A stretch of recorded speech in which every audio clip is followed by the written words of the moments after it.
All right, welcome to the Asheville City Council meeting.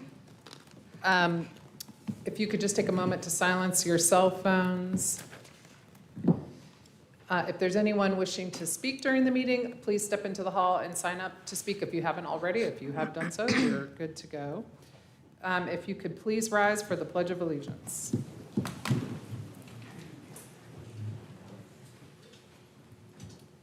I pledge allegiance to the flag of the United States of America and to the republic for which it stands, one nation, under God, indivisible, with liberty and justice for all. We have one proclamation tonight, and that is Domestic Violence Awareness Month. And I think April Burgess-Johnson is here. There you are. Hello, with Helpmate. And Councilwoman Sage Turner is going to present the proclamation.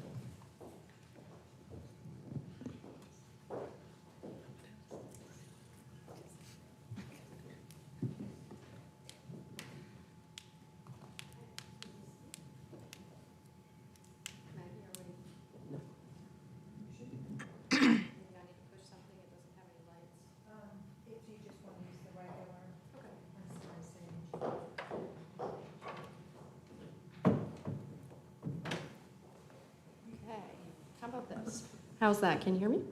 Okay. So whereas domestic violence is a serious crime that violates an individual's security and humanity due to the systematic use of emotional, psychological, physical, sexual, and economic control, and whereas an average of 24 people per minute experience rape, physical violence, and/or stalking by the intimate partner in the United States, more than 12 million people over the course of a single year. And whereas the problems of domestic violence are not confined to any specific group of people, but can happen to anyone regardless of racial or ethnic identity, sexual orientation, education level, socioeconomic status, gender identity, or religious beliefs, and these problems are sustained by societal indifference. Whereas intersecting layers of vulnerability due to race, ethnicity, gender identity, sexual orientation, age, ability, religion or spirituality, citizen status, and spoken language in the context of American society make it easier for abusers to isolate, control, and create and sustain power over survivors with marginalized identities.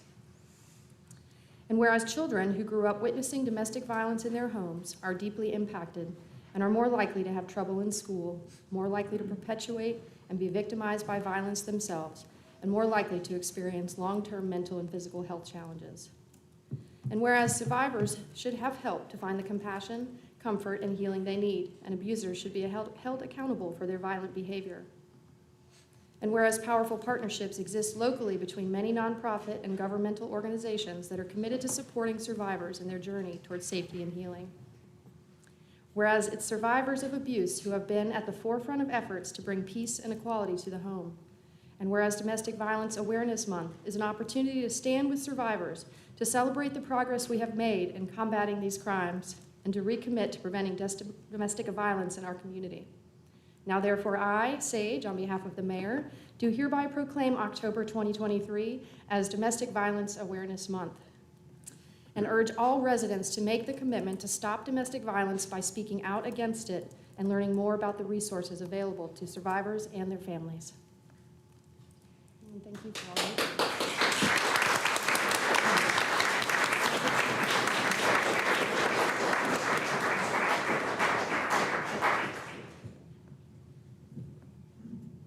I guess use this mic because everyone's not working. And this is for you.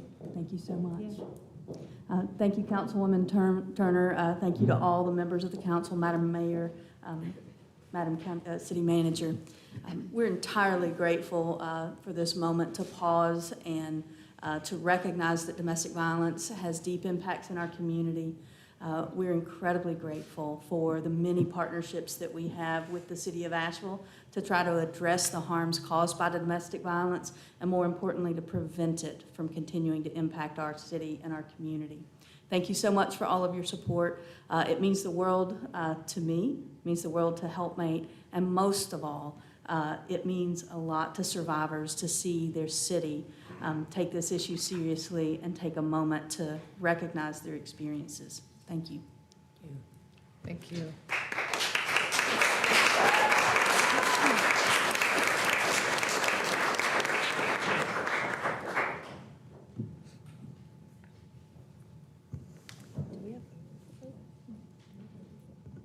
All right, council, thank you.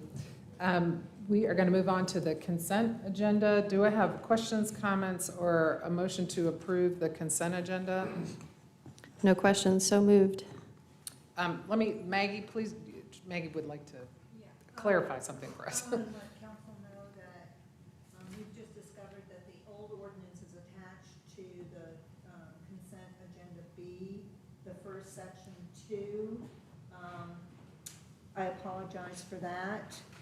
The other ordinance as well of the UDO amendment to Chapter 7, that is correct, and basically it's the same guts that should be in the Section 2 ordinance, and I apologize for that. The city attorney does have the correct ordinance, but the online documents are not correct. Okay, any other questions or comments? And remind me to. No, but I'm the Riverfront Commission liaison, and this has been discussed for an ongoing period of time, so no surprises here, just a document shift by mistake. Okay, so who made the motion? I did. We have a second? Yeah, I'll just say, I wanted to say thank you to the HRCA, the Human Relations Commission members, for bringing forward item D, which is the Natural Hair Crown Act recommendations that are coming forward to council for inclusion in our non-discrimination ordinance. Second. Okay, we have a motion and a second. We don't have anyone signed up to speak under this item, so all those in favor, please say aye. Aye. Any opposed? All right, we've adopted the consent agenda. I'm going to turn it over to the city manager for the manager's report. Thank you, Mayor, and good evening, everyone. We have two presentations that we're going to make. The first one will be an update on our Parks and Recreation Comprehensive Plan, and that will be presented by the Director of Parks and Recreation, D. Tyrell McGirt. And then the next one will be an update on public safety in our community. And we know that actually both of these issues, parks and recreation facilities and public safety, are critical issues in our community. And the public safety update will be presented by Assistant City Manager Ben Woody and Deputy Chief, newly designated Deputy Chief Jackie Stepp. I'll turn it over to Dee. Good afternoon, Mayor, Vice Mayor, Council. I am D. Tyrell McGirt. I have the pleasure of serving as the Parks and Recreation Director here with the City of Asheville. Before we get started, the purpose of this presentation is to provide you as well as the public with an update on the comprehensive plan for the Parks and Recreation Department. The name of the plan that has been given is Recreate Asheville, Shaping Our City Parks. We recognize that within the department, we have two sides, both a park side, open space, playgrounds, which most people are familiar with, as well as a recreation side where we do a lot of our programming out of facilities. So the name Recreate Asheville is trying to touch bases on the programming side and the improvements we want to make to some of the programs happening within the department and then shaping our city parks. We certainly want to concentrate on our infrastructure, park spaces that we have around town. Just want to remind you that the comprehensive Parks and Recreation Plan is a part of the city's organizational plan, as well as it touches your council priority of neighborhood and climate resiliency. Some things to keep in mind. The last time we went through this process with the Parks and Rec Department was back in 2009. So at the completion of this plan, it would have been 15 years since we last had a comprehensive plan for the department. Staff started initiating the process to update the plan last fall. So this time last year, we started having conversations within the department on how do we update this plan for the next 10 to 15 years for the department. An RFP was issued back in January. A consultant was selected for the plan in February. Then in March, of this year, the Council's Environment and Safety Committee voted to move forward with the recommendation to approve a contract for the consultant, and then on that same day at the council meeting, you all voted to approve the contract with Design Workshop to develop the system-wide plan for the department. Again, the presentation today is to focus on the public engagement process that the plan would include. The purpose of the plan is to create a vision for an enhanced parks and recreation system that meets the needs of the current and future Asheville community. So I like to tell people as we go through this process, we have two things that we're trying to do. One, make improvements to the overall park system. We know that when we have these plans or when these plans come forward, a lot of times the focus is on what new things that we can do, whereas with this plan, our focus is on how do we maintain our current infrastructure and make improvements to what we currently have. Also, our focus is on having a focused approach to our recreation programming. We recognize that here in Asheville, there are a lot of options, a lot of things that people can get involved with recreationally, but as it relates to Asheville Parks and Rec, we want to have a more focused approach to how we deliver services to the community. Some key outcomes include, at the end of this process, once all of this is over, we want to assess our current and future community recreation needs. So we're in the midst of a community engagement process where citizens have an opportunity to provide their feedback. We want to equitably prioritize programs and capital investment with a focus on revitalizing our existing parks and facilities. Again, the focus here is taking care of what we have and making sure that we do it in an equitable manner. Innovation is big to us in the department. We're not interested in continuing to do things status quo. So promote new ideas and partnerships, identifying partners in the community that are already doing some similar like programs, ensuring that we're not competing with anything that's existing, but that we're partnering where it makes sense to deliver the best services to citizens. Provide sustainable practices and strategies to fill gaps in our desired recreation. And then lastly, once we get through all of this, we hope we educate the public and build some community support around parks and recreation initiatives. The project schedule is here. You will see it's broken down into 3 phases. Phase 1 is where we are currently. It includes the community needs assessment. That's taken an assessment of everything that we have going on within the department. Getting citizen support looks like several different options that community members have a chance to engage with. Focus groups, a citywide survey has been put out. We're going to be doing some pop-up outreach events at a number of events that are already scheduled within the community. And then we have had a number of public workshops that citizens can come out and participate in. Phase 2 is drafting the plan recommendations. The goal is that towards the end of this year, the beginning of the new calendar year, we'll have some recommendations based on the feedback that citizens have provided. And then lastly, develop a tool which provides some strategic action plans for actually implementing the recommendations that will be produced. So resident and user engagement opportunities include, in August, we started meeting with various focus groups. We identified all the user groups that are currently partnering with Asheville Parks and Rec, groups that we've worked with in the past, groups that are doing some similar activities and who we would like to work with in the future.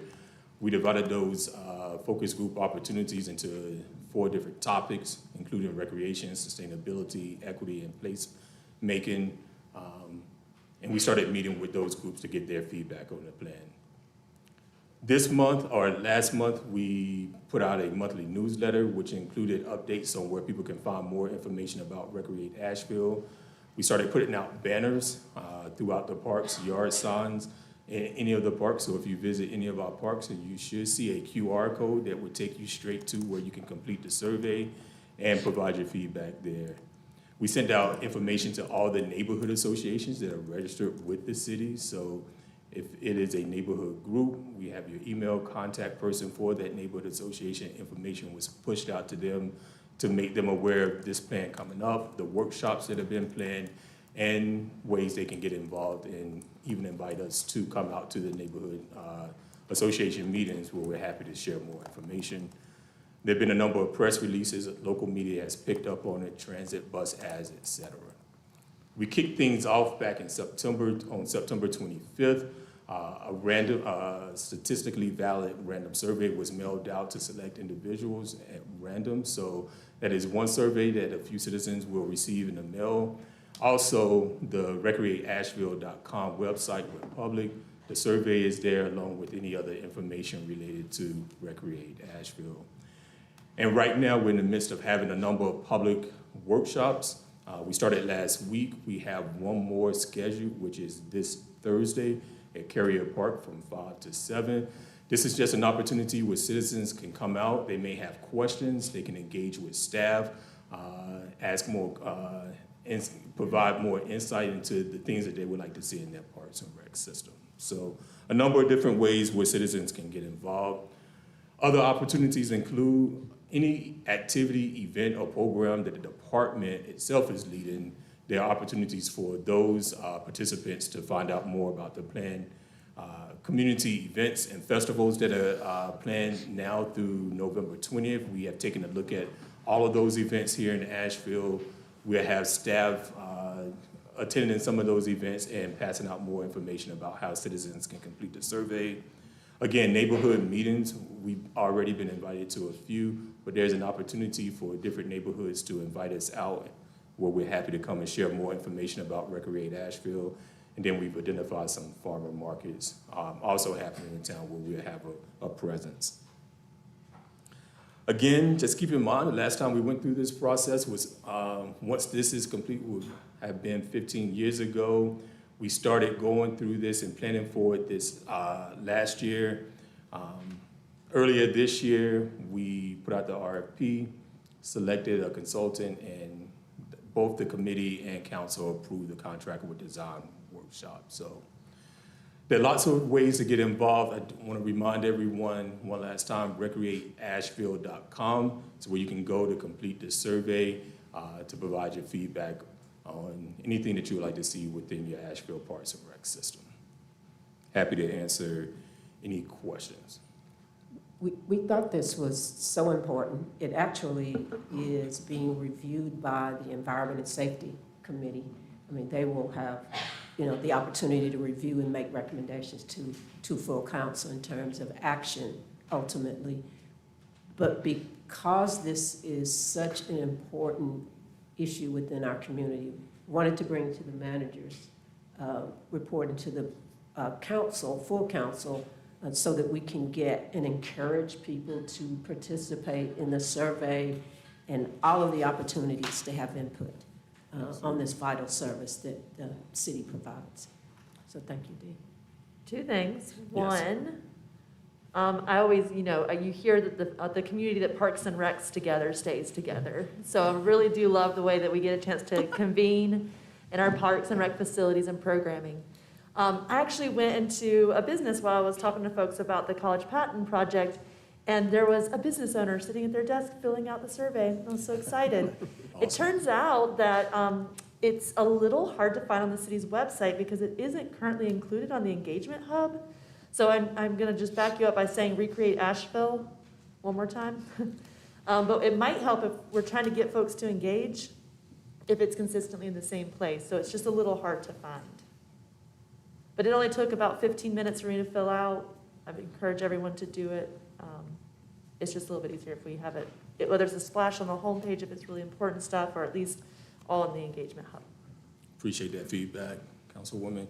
I have not heard that saying, a community that Parks and Recs together stays together. love it. And thanks for the reminder to the community that, again, we only do this once every 10 to 15 years. It will take about 15, 20 minutes to fill out the survey, so just want to provide people with that feedback before they go to the website. Just know that it will take a few minutes to actually complete. Thank you. Well, thank you for all your work in Parks and Rec. You guys seem to be really hitting your stride. So this is great work and just building on great work, so thank you. Thank you. Thank you, Dee. So our next item is the public safety update, and Ben Woody, Assistant City Manager, is going to kick this off, and then we will have also Deputy Chief Jackie Stepp as well. Ben? Thank you, Deborah.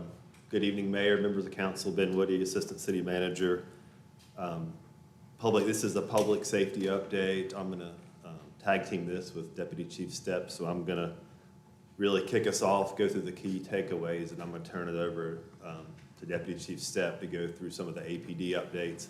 Then I will return at the end and go through some updates more related to cleanliness. So I want to start out by saying that our efforts at public safety and cleanliness, which are focused on downtown but are actually occurring throughout the city, those are one of our organizational work plan items. So again, just want to reference that and say these efforts do align with several council priorities and is something that in fact is and remains a top priority for the city of Asheville.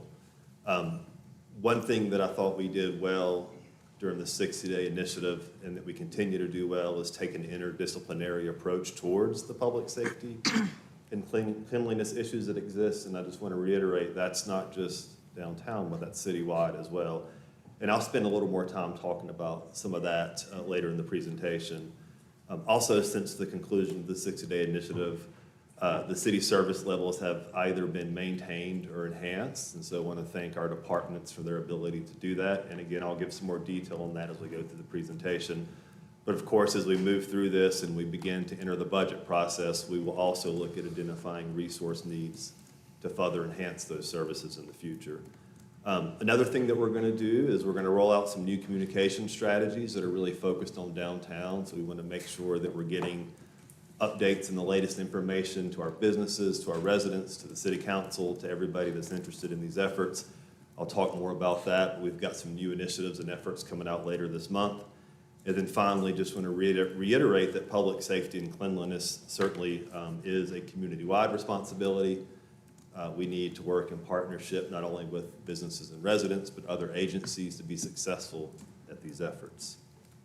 So that's our key takeaways, and I am going to turn it over to Deputy Chief Stepp to talk about some crime data and some of the things that APD is working on. Got a full house, so she had to sit in the back tonight, unfortunately. Thank you. Good evening, Mayor, members of council. Deputy Chief Jackie Stepp with the Asheville Police Department. I'm going to go over some public safety, particularly crime statistics throughout the city and particularly in downtown. Citywide violent crimes 18% lower compared to 2022. However, when you have a record year crime, that number is likely to go down the following year. 1% higher compared to the 5-year average, and we're still 8% higher than what it was in 2021 or the annual average from 2018 to 2021. Citywide property crime, 4% lower compared to 2022 and 2.5% compared to the 5-year average. 16% lower compared to 2019, which is the highest year we had. A lot of this property crime reduction is contributed to changes in corporate policy and reduction in loss prevention staff. Contribute heavily to the reduction in shoplifting calls for service, particularly at our box stores. Asheville Mall saw a 60% reduction annually since 2020. Kohl's 75% reduction. Walmart on Hendersonville Road a 50% reduction, and then River Ridge Marketplace also saw a 50% reduction in reporting annually since 2020. Downtown violent crime year to date. We're 21% lower year to date downtown compared to 2022 and 24% compared to the 5-year average. We contribute this to increased enforcement downtown. Downtown property crime, similar to citywide, we see an 8% lower year to date compared to 2022 and 12% compared to the 5-year average. Downtown is a crime hotspot in the city because it has the highest crime counts per square foot. Almost 10% of all city crime happens in downtown Asheville. Since the downtown initiative, there's been 4 fewer crimes per week compared to the last 5 years. During the downtown initiative, which was May through June, arrests increased to 47 per month, and citations increased to 84 per month. So far this year, through September, APD has made 387 arrests and issued 460 citations in downtown Asheville, which is an average of 37 arrests and 49 citations per month. APD presence and coverage downtown. Overall downtown overtime coverage has increased each month since the initiative. We saw a 10% in July, 20% in August, and a 13% increase in staffing downtown in September. We are also continuing to offer additional overtime shifts for officers who want to come in a couple of hours before or at the end of their shift. However, we have to keep in mind officer burnout. These officers already work 12-hour shifts. We continue to focus on foot patrol and encourage bike patrol downtown as staffing allows. APD also continues to staff downtown with 2 regular on-duty patrol officers, which coincides with citywide staffing. APD partnerships. We would not be successful without partnerships both from the community and our other law enforcement agencies.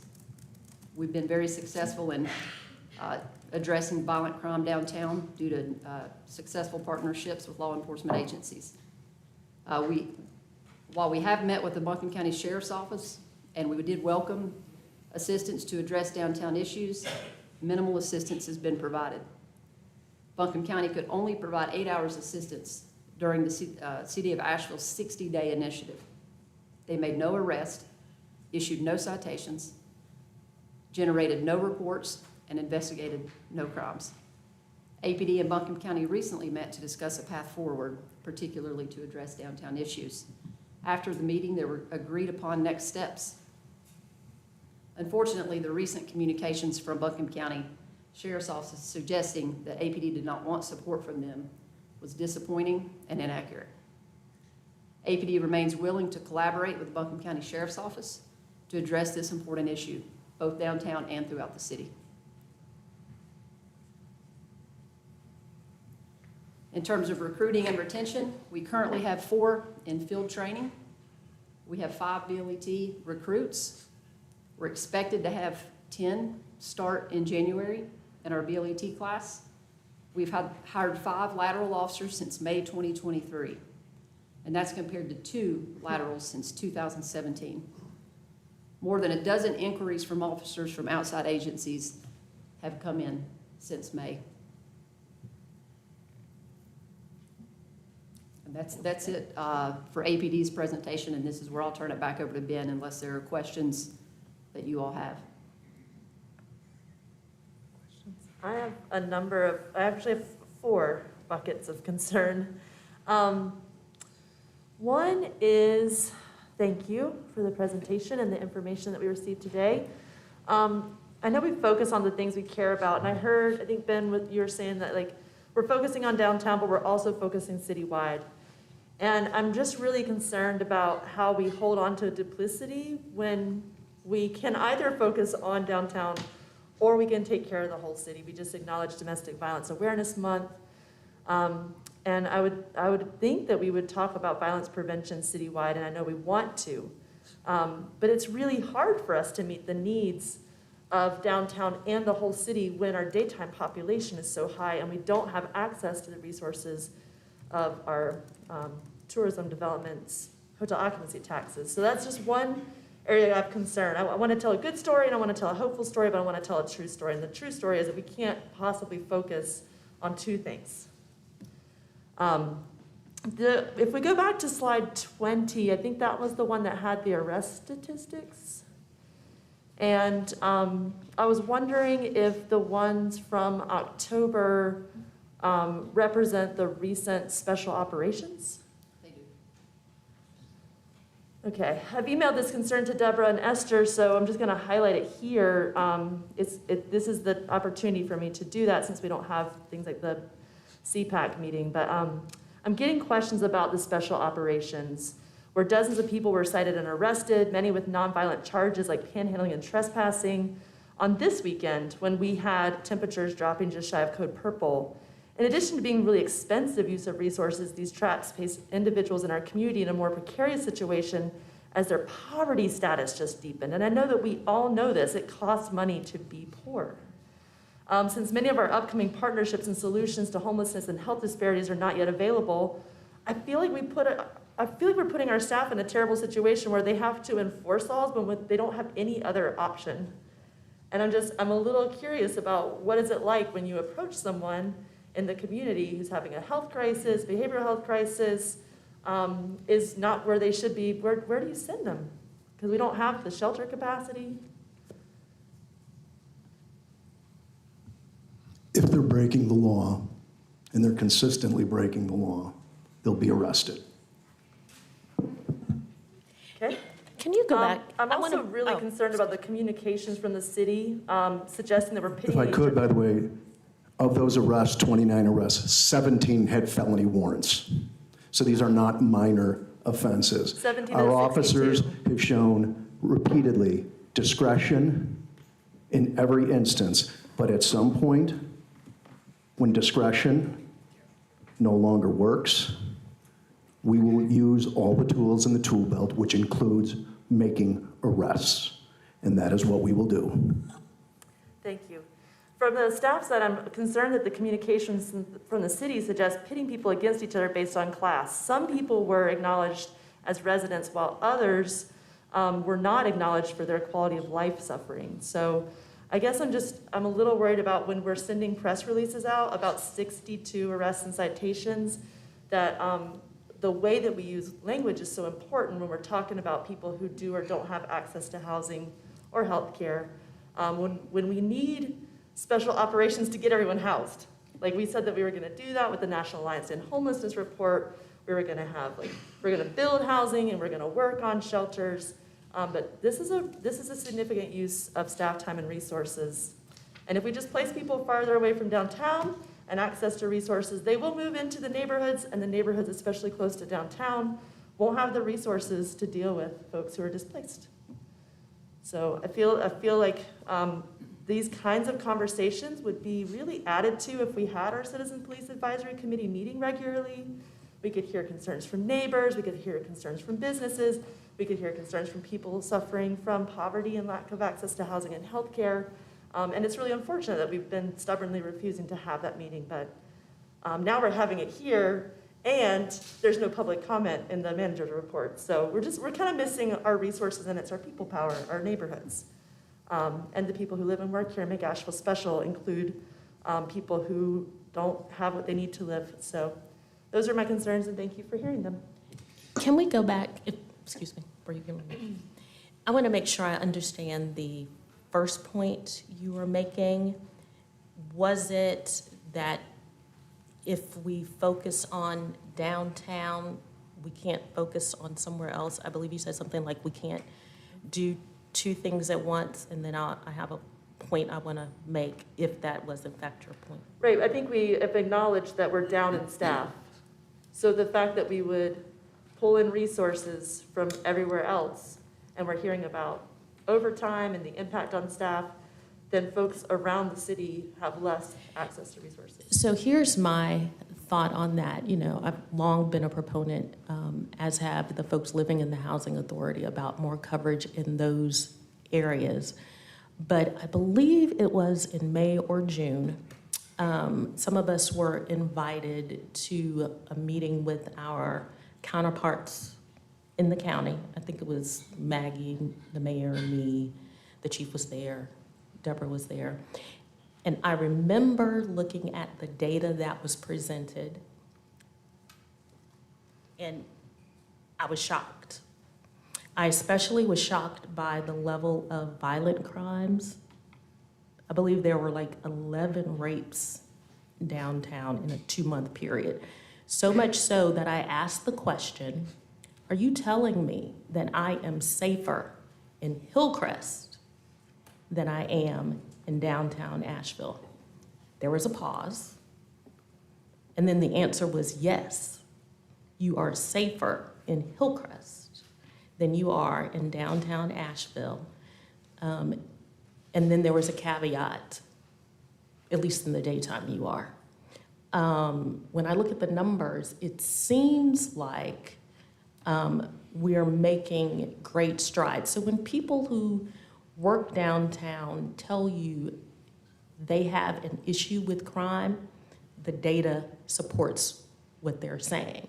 So for me, if 10% of the crime, and I believe it was higher at that point, goes downtown, and because downtown is everyone's neighborhood, at least for me, it makes sense to have complete coverage, or as much coverage as possible. And I don't want to do anything that affects law enforcement's ability to keep people safe downtown.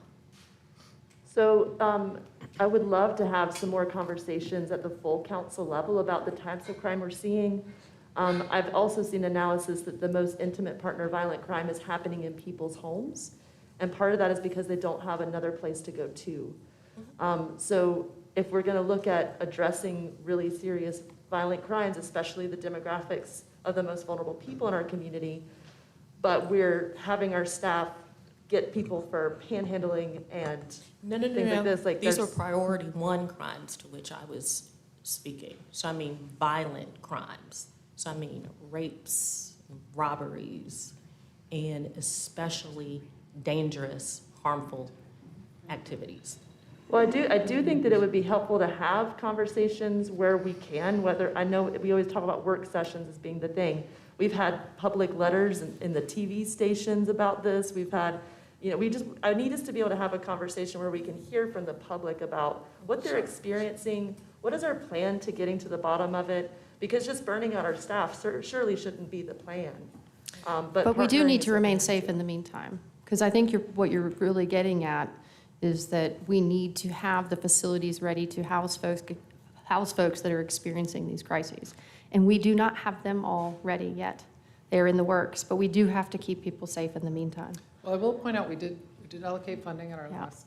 We're making steps. Yes. But I think what Kim's ultimately getting at, and correct me if I'm wrong, is that because we don't have all these facilities in place, you would prefer we not have any punitive action. And I just don't, it's not That's safe. not true. Okay. Look at the list of 62 arrests, and the 17 are one violent crime, right? The rest are things like panhandling and trespassing. What I'm curious about is how when we make people more poor is our plan while we're getting to our solutions, then it hurts everyone in our community because we're digging ourselves into a deeper hole to getting to the solution of homelessness, which is poverty. So I think we might be creating some of our own trouble. Well, thank you for being here, and congratulations, Deputy Chief, on your new position. I understand you are the first female to obtain that position, so big congratulations.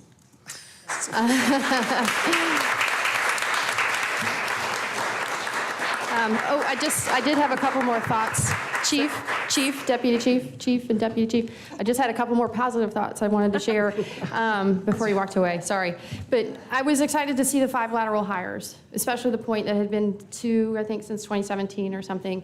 And I really want to speak to that as a really big gain, and one that I hope we can keep growing because it brings us officers that don't need that full 6 or 12 months training. But in light of that, I would love to, I know we don't normally hear from APD, and I'm not part of the committee that Kim was referring to that has regular meetings, but I personally would be curious to continue to hear from Asheville Police Department what we can continue to do to support you in this effort to restaff.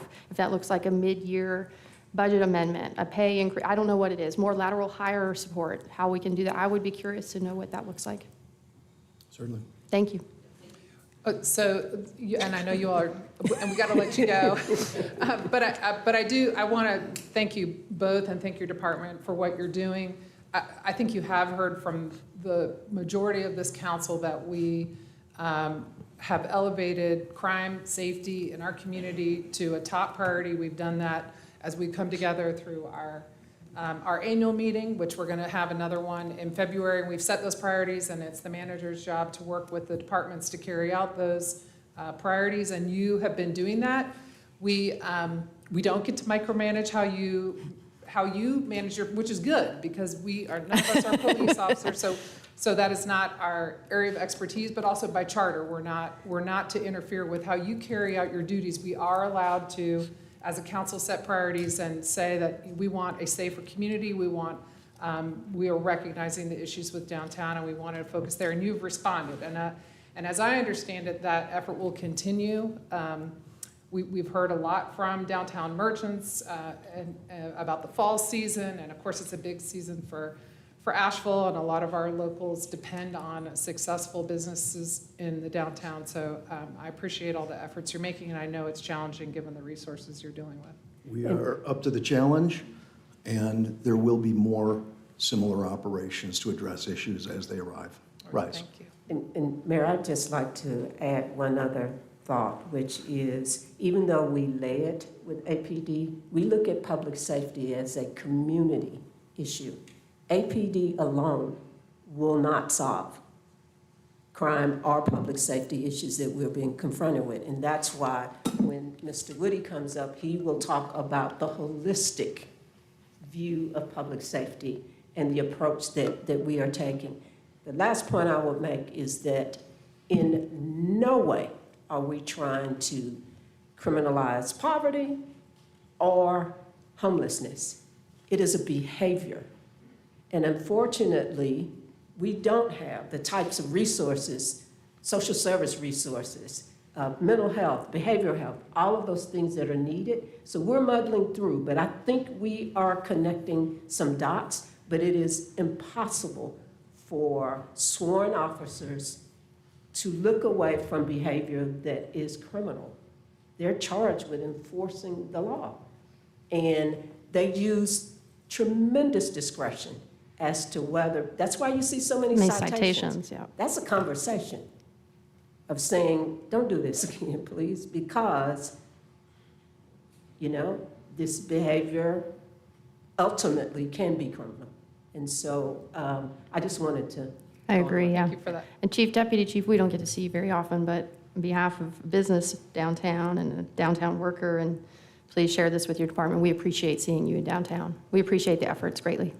Can I ask you one question before you go? On your merchant reports, the big box store retail, when you said there's a policy change, do you mean they're not reporting? Like as a policy, they're not Right. disrupting people who are shoplifting and they're not reporting shoplifting? You're seeing it all over the country. Right, that's a new, just kind of a different That's a way new of. phenomenon. So you're seeing that number drop, but At you're saying corporate that might not, levels, it's at not a corporate reflection of levels the. where they're encouraging Okay. not to engage shoplifter, they're allowing certain, state laws have changed as it relates to larceny and the number of dollars required to charge. So you're just seeing that across the country. So we're assuming with the drastic, we know theft didn't stop. Right. But when you Right. see some of these box stores stop their reporting by 75% and 50% at the mall itself, it's safe to assume that there's been some shift in corporate policy and how they address Thanks, I just wanted to those clarify types of that. crimes. And we're seeing that all over the country. That's not just in Asheville. And just something to share with fellow councilwomen, on the public safety, or what are we called? The Environment and Safety Committee, we're gonna be getting into a cycle of quarterly reports, quarterly updates on data. 'Cause, as we look at addressing the data we're seeing today, the concerns we're hearing, we need to be leading the public to reduce crime, but we also need to be leading the public with good information so that the perception of crime is accurate. And so we're going to be having good information regularly so that everybody can have the good benefit of what the police department knows, what staff knows, that we can all kind of be moving at the same pace with information. Because what we see in some of the data today is that our efforts with focus on downtown have been having good and positive impacts.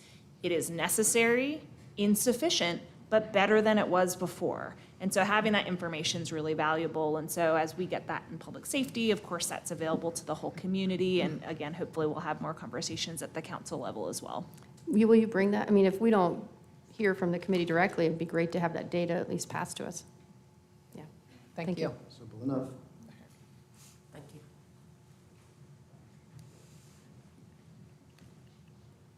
Okay, I'm back. We will continue. Real quickly, I want to thank Deputy Chief Stepp and APD for their efforts, number one, in helping with the presentation, but more importantly, with their collaboration on all of our efforts. So again, want to recognize APD. The other thing I just want, as I get into this, and I think some of the conversations that came up in the question and answer, I'll be able to address some of that information in my slides. Now, I don't have too many, I promise.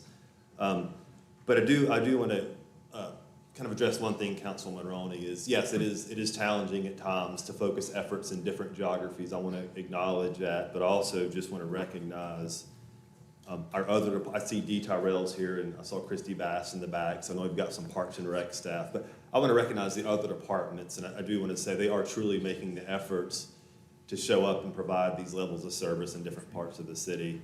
It's not easy, and I don't want to say it is, but I just want to acknowledge that our staff recognize that safety and cleanliness are important to this council and the community, and they are putting in the effort and the work to try to do that across the city as well as downtown.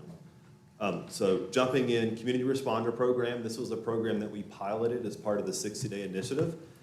We have firefighters, I see Beth Beagle is here, who's helping with that program. We have firefighters that are out. What they primarily do is proactively engage with either people that are homeless or maybe people that are having some sort of mental or behavioral crisis. Again, this is primarily a proactive program to try to address needs. This is one of these efforts that can perhaps reduce the number of instances when law enforcement is required. So this is kind of an alternative response. You can see they have a dashboard, so we can all go see and see the good work they're doing. And the dashboard actually maps their interactions. So again, you can see here on this map, they're obviously very focused in downtown, but you can see interactions along Haywood Street and other parts of the city. So they are out where the need is, and they try to meet people where they're at. One of the things that we're doing with the Community Responder Program is looking at how to make it permanent. So the city's committed to that, and we'll talk a lot more about that as we get into the budget process. Again, I want to thank the staff and fire right now that are doing this as part of a pilot program. We're going to stick this out until we can get it permanently in place as part of the budget process. But one of the near-term things that we're doing with the community responders is they're going to have a greater focus in the downtown area and try to do some outreach to supplement the APD presence. So if you heard Deputy Chief, I got to get that right, Deputy Chief Stepp mentioned that APD is going to have some increased presence in early mornings and afternoons and evenings. During the business part of the day, we'll have a bigger presence from the community responders, and again, they'll be out and about and visible to the community downtown. Another thing this came up is the commitment to addressing homelessness. The goal is obviously to put people in housing. That's the priority. Our National Alliance to End Homelessness report and recommendations is a top priority for not only our Homeless Strategies Division, but the city of Asheville as a whole, and council is very familiar with the work of that report and those recommendations. Some of the things that I want to note is we have the 198 total units of permanent supportive housing that's in the pipeline. That's going to be a big help, I think, for getting people in housing. Compass Point Village, we just had a grand opening of that facility in mid-September. That has 85 permanent supportive housing units. Those are already booked, so to speak. We have people lined up for those units already. Shangri-La hopefully will come online soon. Want to recognize council in the county for providing funding to establish 43 year-round shelter beds. And of course, as our temperatures begin to get lower at nights, beginning on October 14th, we will restart the Code Purple program, which is a program that allows people without housing to get out of the streets when we have cold nights. And again, we have our partners that are participating in that. Citywide cleanliness efforts. So this is really taking a look at what we're doing. The city is citywide. There's a list of services in the first bullet point. I'm not going to read those to everybody, but those are the typical services that you can find throughout the city. Some services happen more frequently in some locations, for example. But one thing I want to pause and just take a second, and this is how I think we leverage our ability to meet the community's goals around cleanliness, for example. So in 2023, Public Works Department secured ARPA funding to allow them to go out and contract for additional roadside litter collection, hotspot litter cleanup, and biohazard materials cleanup. So that's not in place of the city services that we already provide. That actually supplements that. So that is additional efforts by us. And again, these ARPA funds and this contract truly is citywide. And I just got this information today. I haven't even told the city manager yet about these stats, but I think they're good, and I wanted to share it. So we're 6 months into that contract for our citywide cleanliness efforts. The contractors cleaned more than 1,600 miles of roadside. Whoa. They've spent 361 hours on hotspot cleanup. They've cleaned 3 sites utilizing our biohazard contract, and what that's resulted in 6 months is more than 72,000 pounds of litter collected. So again, that's in addition to the work that's done by the public works staff. Additionally, we do things, we have a great volunteer community here in Asheville. We have partners like Asheville Green Works. We work with them to do community-based cleanups. There are low-cost things we can do, like the Sanitation Division's Purple Bag Program, where we give purple bags to homeless people experiencing homeless, and they can use those to dispose of the trash, and our staff know to collect those when the purple bags are set out. And of course, City Council graciously approved funding for a solid waste master plan, which will begin this year. And that'll just allow us to have a deeper analysis of our cleanliness and solid waste services and hopefully identify recommendations for even more improvement. So then if you drill down a little bit more when we talk about downtown, downtown we have 9 full-time public works staff that are dedicated to working in downtown.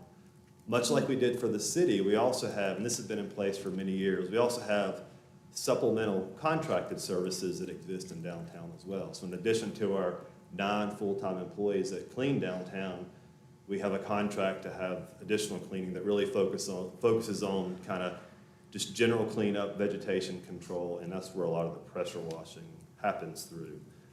Additionally, want to give a lot of credit to Parks and Rec and Public Works. We have daily trash collection. We're systematically replacing and refurbishing trash receptacles as we can. We have daily security coverage in downtown parks from our park warden. And again, we have daily cleaning of downtown parks and vegetation maintenance through a contract. And just what I note, post 60-day initiative, all the overall service levels for downtown have either been maintained or enhanced. Downtown parking garages, just want to highlight this real quickly. Lot of new, and this is a good example again of the parking department trying to leverage resources to provide a better service around cleanliness and security in those garages. We have a contract in place that's coming to council in November for 24/7 security in the parking garages. Parking services staff will escort customers that are parked in a city parking garage to and from their vehicles. There's a number on the slides, but more importantly, that number is also posted at the entrances and exits to the parking garages. So again, that's a way to get, if you're concerned about parking safety, you can certainly call our parking services staff. Also, we have bids out to install additional security cameras at the HCCA parking garage. And then finally, this came up at a previous meeting, and I just wanted to include it. The additional parking availability sign for the Harrah's garage is expected to be installed along Haywood at the end of the calendar year. Happy birthday, Sam. Wow. Just everyone knows how surprising. So anyways, Awesome. again, in parking, since July, we've been able to, since the 60-day initiative, to maintain or enhance our overall services in our parking facilities. Street lighting was another thing that came up a lot in the 60-day initiative. Transportation Department and the Parking Services Division, I want to give a lot of credit to them. They've been able to create a tracking system, a reporting system for managing street light outages. Again, this is a dashboard, so we can all see what's working and what's not. As we become aware of a street light fixture that's out, whether that's through a national app report or through a city employee seeing that, we have a way to enter that information and address that street light outage. So a little more focused reporting and tracking of street lights in downtown. Almost to the end, communication enhancements. A couple of things that we want to do is during the 60-day initiative, we had a good rhythm of sharing information with downtown residents and businesses. We want to try to continue to do that. So we're going to have a monthly newsletter that'll come out. Anybody that was signed up for the 60-day initiative will get those updates. If you'd like to get a monthly newsletter from this city that has updates on progress and opportunities, please go to our website and sign up for those updates. The other thing we're going to do is create a dedicated public input page that'll include a little more detailed information in terms of services, what we're doing, impacts, data. We're getting better at collecting and reporting data on what we do downtown, and just a general home for information that we can share with the community. And lastly, Councilwoman Ullman, you mentioned this, regular updates on public safety to Environment and Safety Committee, but we're also going to commit to bi-monthly updates on public safety to the Downtown Commission. We want to make sure that advisory board is in the loop on these efforts and has access to the information. Ways you can help in the community. All these are hyperlinked, so I know nobody could probably remember this, but if you can get to the slide presentation, you can hyperlink to each of these. But first and foremost, report crime. There's a number of ways to do that. Submit a trespass letter to APD. In our downtown, about 50% of the businesses have filed a trespass letter. That means the other 50% have not, so that's something to keep in mind. The trespass letters actually allow APD to enforce trespassing at that property. We use the Asheville app a lot. That's a great way to tell us things that are in need. If that's not what you want to do, we hired a constituent services coordinator. That's an email address. You can also contact the city that way. Another great tool that's out there, I'm not aware of a lot of businesses that are taking advantage of this, but you can schedule a security survey with APD, and they'll come look at your property and talk through security upgrades with you as a business owner. We have a crime prevention that's called CEPTED, but crime prevention through environmental design guidebook that's on the website that also gives suggestions for how to secure your property. And finally, you can register and upgrade security camera systems with the Buncombe County's Sheriff Office. Next steps, we are in the process of creating a Downtown 101 guide. Again, an effort to continue to educate and share information with our businesses and our community. We're going to kick off additional education outreach around the solicitation ordinance. We're working with our Development Services Department to increase some of the proactive code enforcement around nuisance issues downtown. Cross-agency collaboration is key. We want to support the Chamber of Commerce in their efforts to explore a business improvement district downtown. We want to be at the table for that, to share information or work with the Chamber in whatever way the city can.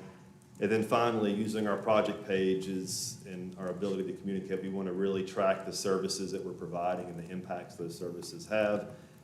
And all that leads to, of course, as we move into the budget, we want to try to prioritize resources to support cross-departmental efforts. And we know, a couple of things we know we want to look at is in making the community responder program permanent and maybe an expansion of that, as well as continuing to focus on our city cleanup and maintenance efforts. So that was a lot. Key takeaways again. Happy to answer any questions. I have two things. One, I had the security survey happen at my house, and I was very appreciative of how thorough and detailed it was, and the police walked around and made recommendations. I got to ask a ton of questions about which security camera system to invest in. It was an amazing resource. So I encourage everyone who has concerns to do that. It was just really, useful. The other thing I just want to say is that was a lot of information, but the big picture that I'm hearing is that we heard from the community, particularly downtown, the beginning of this year, that they're really concerned. We are on shoestring staffing right now, yet we were able to pull together a 60-day initiative. And now we've turned what was a 60-day initiative into really an ongoing program.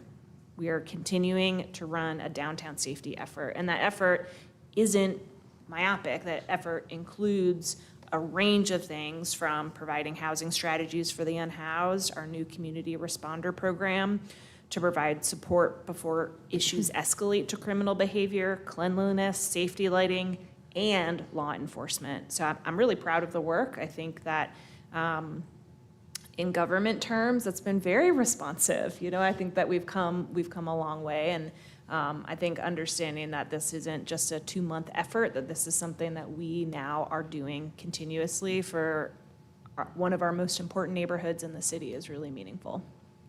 Thank you. Yeah, There's there's a lot of- definitely lessons learned from Yeah. the 60-day initiative that we can apply not just to downtown, but Yeah, there's a- citywide.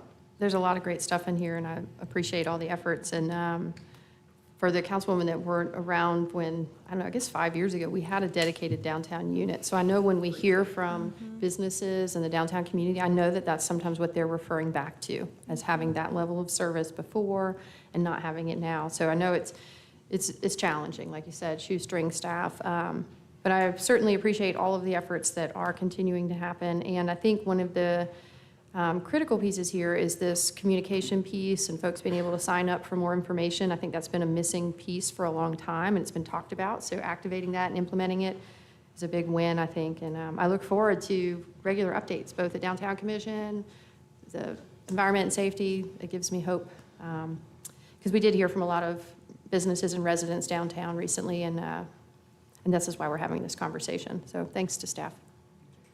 I think it's unfortunate that we, once again, don't have a place where the public can engage us as much on this.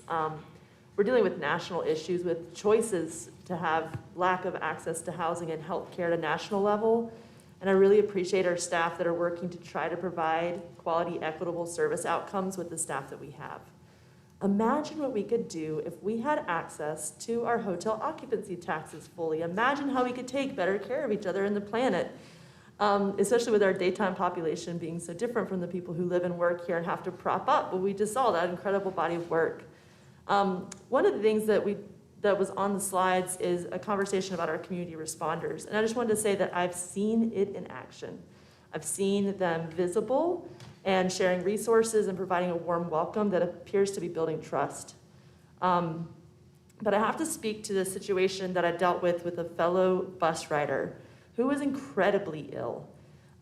He had a hard time standing up, he only had a few belongings, and he was having trouble transferring. So a group of us helped him to transfer to his bus. He needed to be in the hospital, but he asked us not to call 911 because the mission had just kicked him out. And so he wasn't able to go into respite, which is like his favorite place to go because you can sleep consecutive nights in a row. And he was just saying like how much his body and his mind are healed when he's able to like sleep more than one night in a row at the hospital. And I'm just like, how are we failing this person who grew up here? He can tell you like all the street corners, all the places businesses used to be, but we're kicking him out of the hospital and he doesn't have a place to sleep. And I know that if I had called 911, we wouldn't have had the right resources to help this neighbor to thrive and to be able to rest and to be able to heal. So I appreciate where we're trying, and I think we all know that we need more and better. So that's one of the reasons why I bring the fire that I do, because when I interact with my poor and vulnerable neighbors on the sidewalk and see that we don't have an answer, it hurts my heart. So thank you for listening. And I echo that. I mean, I think America has failed to help support those most vulnerable, and now local governments are left trying to figure this out when every level has failed folks, and we're not equipped, to deal with all these different issues. This council just funded additional respite beds at Haywood Street Congregation along with the county, but if someone's not eligible for respite, then what do they do? And, I've talked to shelter providers in other communities where the hospital funds respite beds in shelter space, 365 nights a year, and we don't have that partnership with our hospital here, but we're hopeful through continuing to talk and collaborate and meet that we can get voluntary agreements around safety nets that are provided in other countries for people that are just institutionalized, but here we're having to try to replicate with what means we have. It's a very challenging situation to deal with the crises we have with the tools we have. I concur with that. Can we all keep this in mind as we approach budget season? Because the cities have changed, the nation has changed, everything we're talking about is a bigger problem than just Asheville, but we're still sending the same people out to deal with it. And we all wish we had more community responders, we wish we had more officers, and we haven't been able to staff up. And to me, that's a signal that the entire industry has changed and may be in need of more financial means to continue it and grow it. And congressional action. And that as well, but we are limited to what we can do, and that's one thing we can do.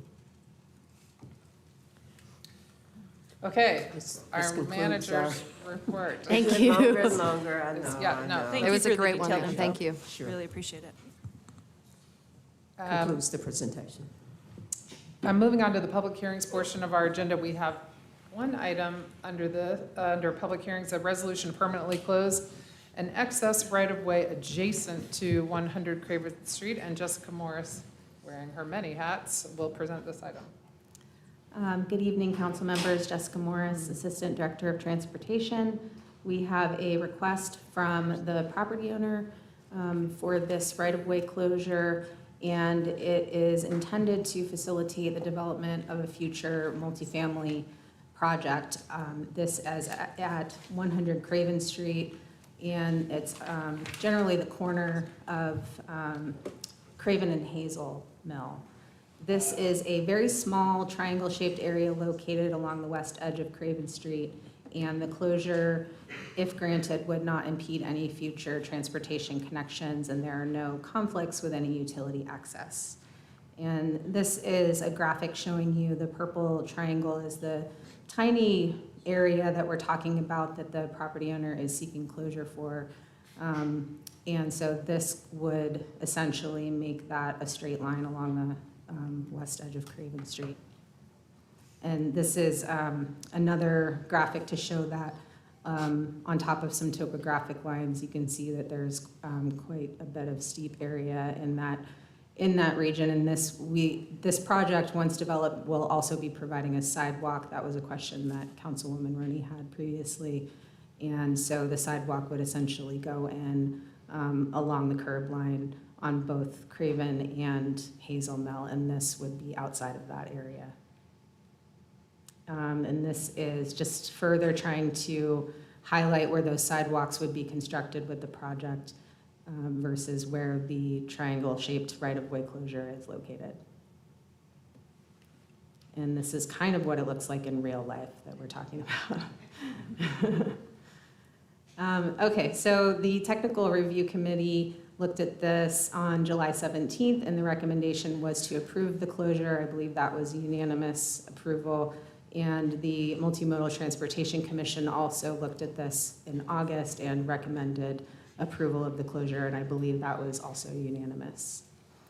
So the motion before you today is to adopt a resolution to permanently close an excess right-of-way adjacent to 100 Craven Street. Happy to answer any questions. Any idea how it got there? Like, why does it even exist? So weird. I don't. There's just lots of weird little things All over the city. around that sometimes they're mistakes in the original plat from 100 years ago.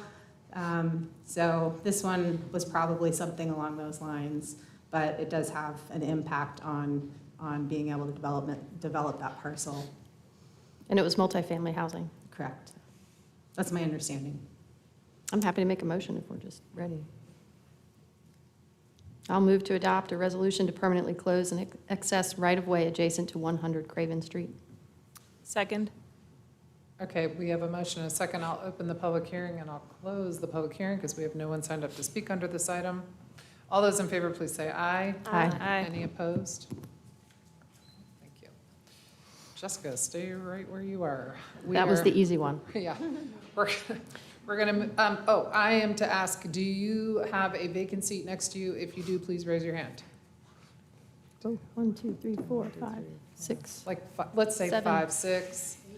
8. Okay, Maggie's going for 8, okay.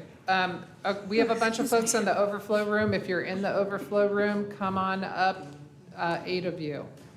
Optimistically, 8 of you.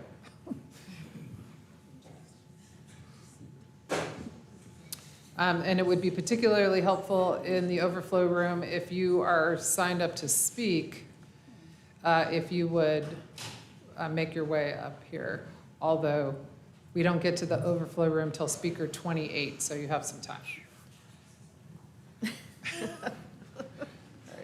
Okay, so first item of new business is a resolution reaffirming the City Council's commitment to multimodal transportation, authorizing the city manager to direct staff to move forward with the College Patton Bike Lane project, and directing city staff to prepare ordinance amendments to permit use of all modes of personal transportation within bike lanes. And Jessica Morris will present this item.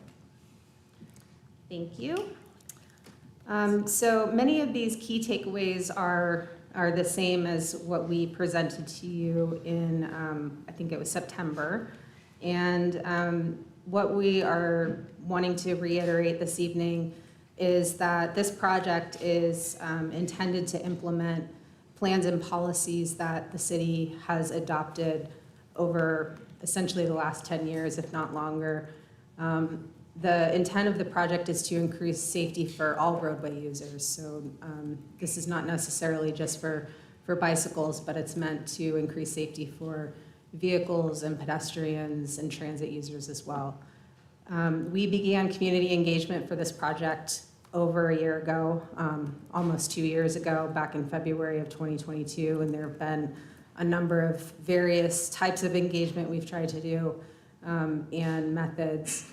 And we did receive a lot of community feedback that we feel has been very important to where we are now in terms of our final design and trying to address through the design some of those key areas that we heard concerns. We have a budget already approved for this project as part of our capital improvement plan. That was approved in the FY 2022 budget.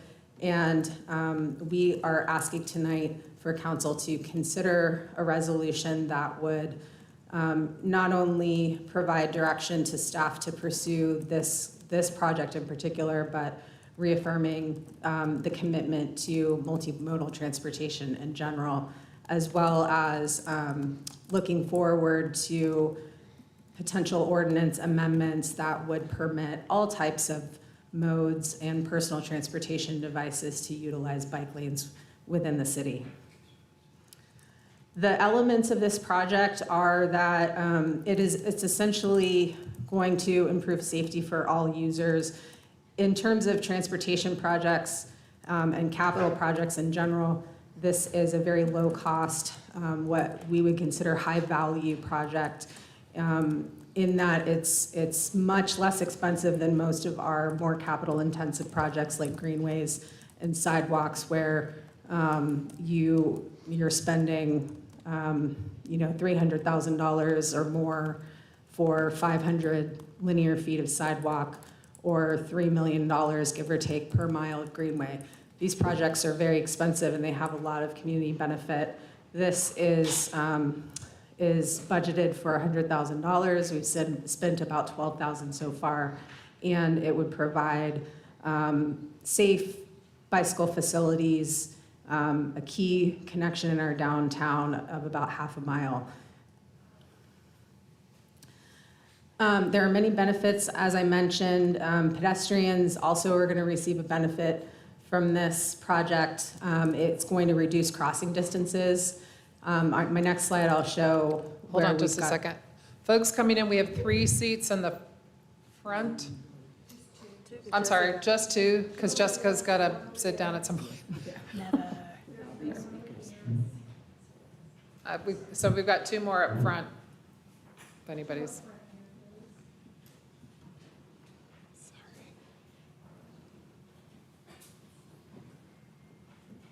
Okay, we can take overflow room. We can take a couple more people. Thank you, Jessica. Sure. So speaking to the pedestrian safety benefits, one of the important aspects of this project is that it will reduce crossing distances. So removal of a traffic lane also means that that is one less lane for a pedestrian to cross and potentially experience a conflict with a car. It would create an additional buffer between the sidewalk and the motor vehicle lanes, and it reduces the likelihood of multiple threat crashes. And that is something that happens frequently when you have 2 or more lanes on a one-way street where a pedestrian is trying to cross and a motor vehicle on an inside lane can't see that pedestrian trying to cross. This project would remedy that issue that's very common. Bicyclists, of course, would receive their own dedicated lane. Providing separation among modes helps to facilitate predictability. Predictability is very important in terms of transportation safety. Motor vehicle lanes, as I mentioned, predictability is very important. There will be improved visibility for drivers, and additional visibility for transit stops and riders. And then delivery vehicles, this is something that we heard a lot about, and that we have an issue downtown with delivery vehicles double parking in the street. This project is adding additional loading zones and loading space to try to mitigate that issue. This is a summary of our public engagement. We had several stakeholder meetings, walking tours. We had a large public open house earlier this year, accompanied by a survey. And we also had several meetings with the Downtown Commission and the Multimodal Commission, and 3 presentations to City Council. I realize you're not going to be able to read this, but this is a table that breaks down the pedestrian and bicycle crashes on these corridors, and it is broken down by race, gender, age, and whether or not there was suspected impairment. Many of the crashes are related to drivers failing to yield to pedestrians in a crosswalk. This will, I think, improve that situation in providing more visibility and separation between vehicles and pedestrians. Jessica, can I point out something that's not included in this diagram? Sure. When I looked at your September 19th, 2023 memo, it also includes data from this year, which isn't on there, and it shows that in 2023, there have been 0 pedestrian and 0 bicycle crashes on this corridor. In this zone. Okay, thank you for that. There's also, as part of that memo, we included some information about vehicle crashes, and there were, I think, 215 vehicle crashes on these corridors between 2018 and 2022. And this is showing the pedestrians and bicyclists, and we had about 17 impacted pedestrians and bicyclists. Actually, what it says is for this year, 29 of all types, which is actually down from the pandemic year of 2020. And the bicyclist crash of 2022 was actually the fault of the cyclist. I'm not sure I followed. You're saying that this year there haven't been any, but these records are all. No, I'm not saying that they're all. I'm saying It just doesn't include 2023. it doesn't include It has 2023. 2018, 2019, It only goes to 2022. Right. In 2023, you're saying there were no pedestrian. Right. Okay, No pedestrian or cyclists. thank you. This graphic, looking a little blurry on my screen, but what we're trying to communicate here is that this project, which is the red dashes in the middle, is looks like a small connection, but it's actually a really important, what I'm calling a keystone connection for what is a larger vision. And it's not just bike facilities, but greenways as well. And so trying to connect all of these, I mean, that's what this is what my department is here for, is trying to provide alternative modes of transportation, trying to make connections, and trying to make it easier, more affordable for people to move around. So you can see a lot of solid lines. Those are existing facilities, as well as the dash lines are representative of planned projects, some of which are imminent, some of which will be several years down the line. But you know, we're not looking at these projects in a vacuum. We're trying to create connectivity. Parking, this project would have an impact on existing metered parking spaces. It would require the removal of 17 parking spaces. However, 9 of these are directly because we would be adding additional loading zone spaces, which is one of the very important key concerns that we heard from business owners and downtown residents. There would not be any ADA parking spaces removed as a result of this project. We would relocate one that's on Patton Avenue. We'd be relocating it across the street along North Pack Square. And there are two metered parking spaces that are proposed for removal as part of this project in Pritchard Park area. That is included under that 17 number. The bigger picture, however, about parking is that we have multiple parking garages and other public parking spaces, including private, and then there are additionally private lots. We've got our own parking garages as well as the county.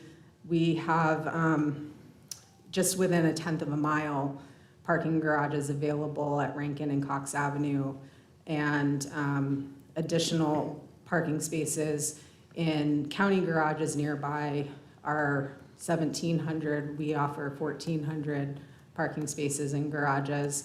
The other part of this that's been asked about is that we implemented a parklet/streetery program during the pandemic, and that is the program where businesses were taking public parking spaces and using that for additional outside dining space. That program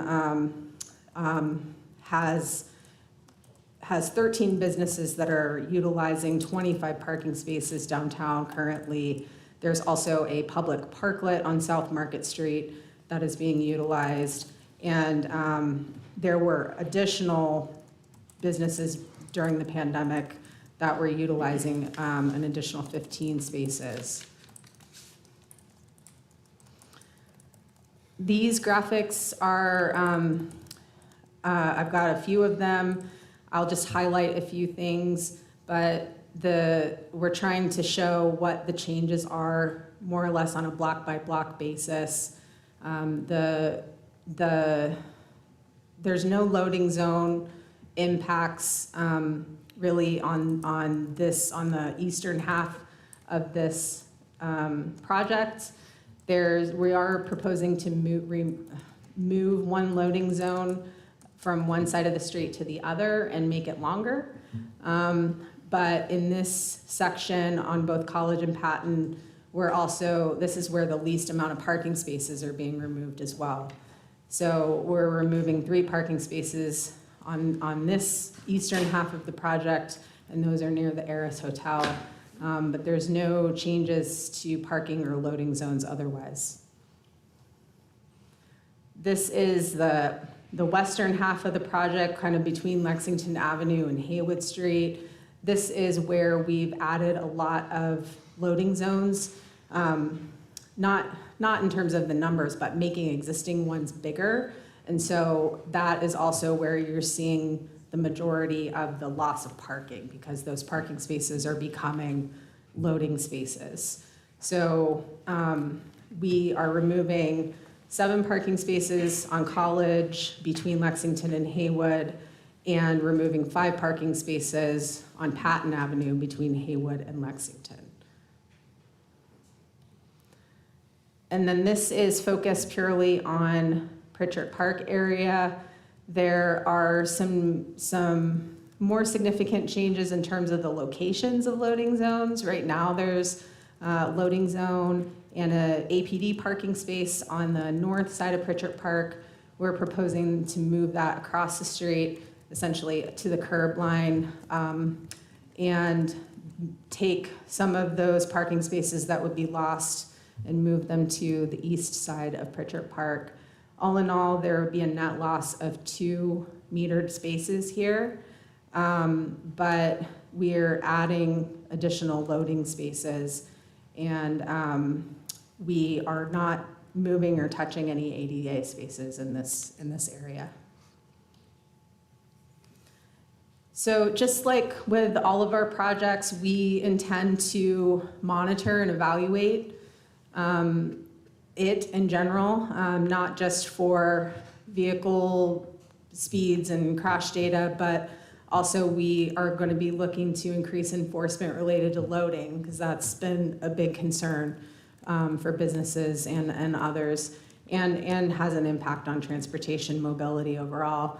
We're also going to be working with our internal partners to develop a communication and outreach strategy related to that, not just this project, but delivery drivers and on how these spaces should function.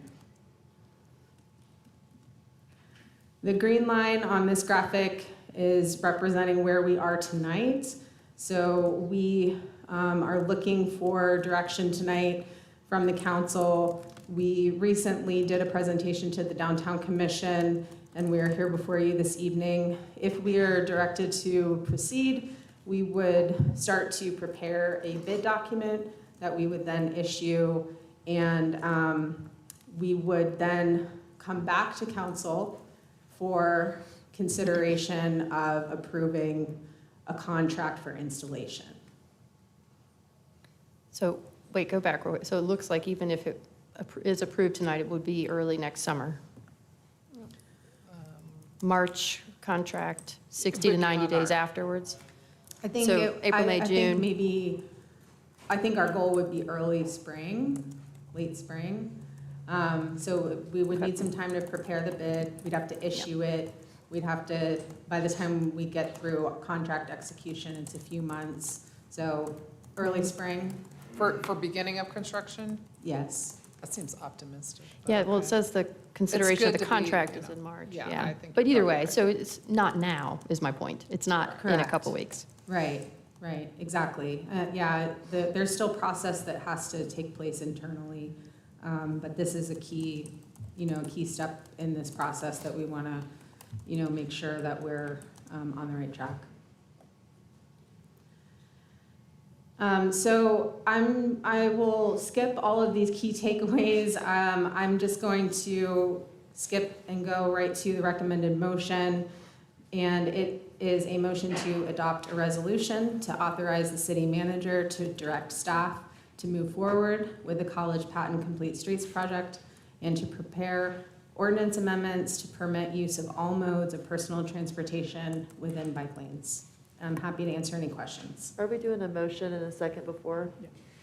I move to adopt a resolution to authorize the city manager to direct staff to move forward with the College Patton Complete Streets project and to prepare ordinance amendments to permit use of all modes of personal transportation within bike lanes.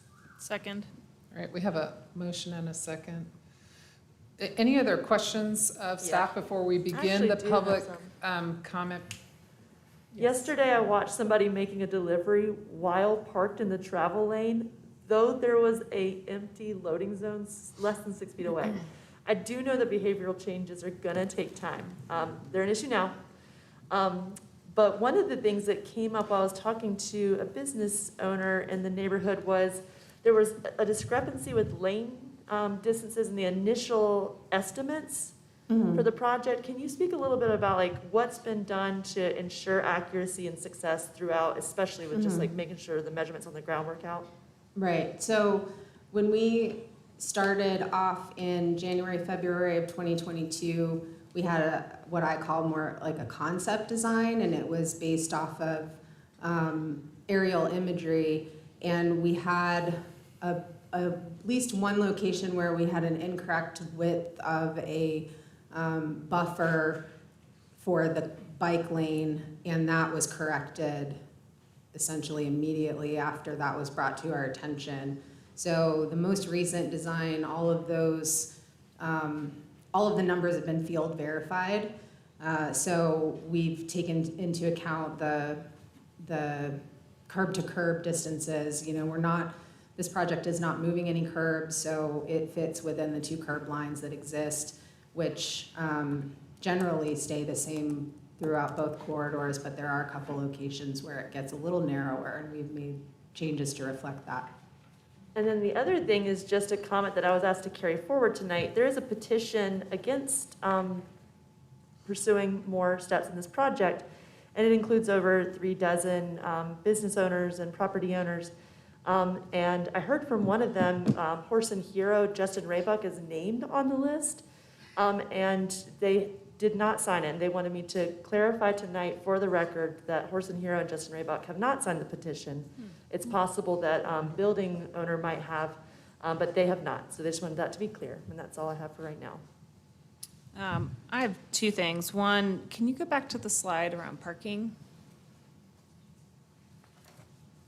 This one, or? Yeah. So the proposal is to remove 17 spaces and converting some to loading zones, which is one of the loudest things that we heard in the process. And then the next slide. Okay, so we have 1,200 on-street parking spaces. And then we have 1,400 garage spaces. City garage And then the spaces. county has 1,700 garage spaces.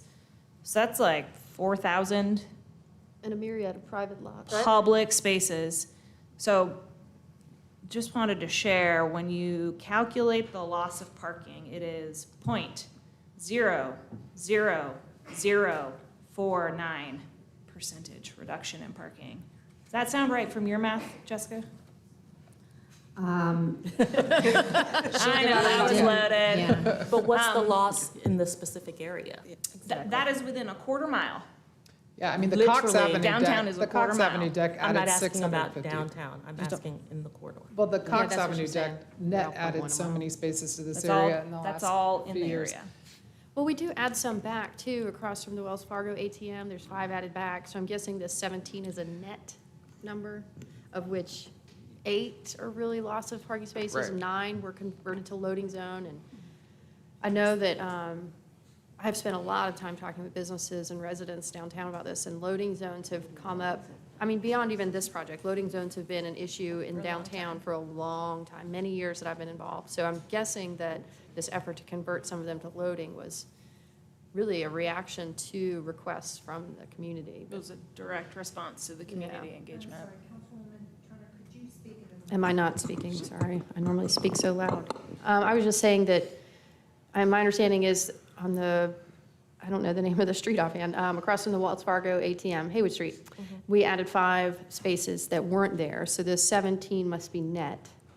And I guess in that particular area of Pritchard Park, it's really, what we see, 2 lost, but that was really even, 2 are a streetery, so it's not a significant change to that particular triangle, but it is farther up. My point was, though, that it sounded like the 9 being converted to loading zones is because of community input.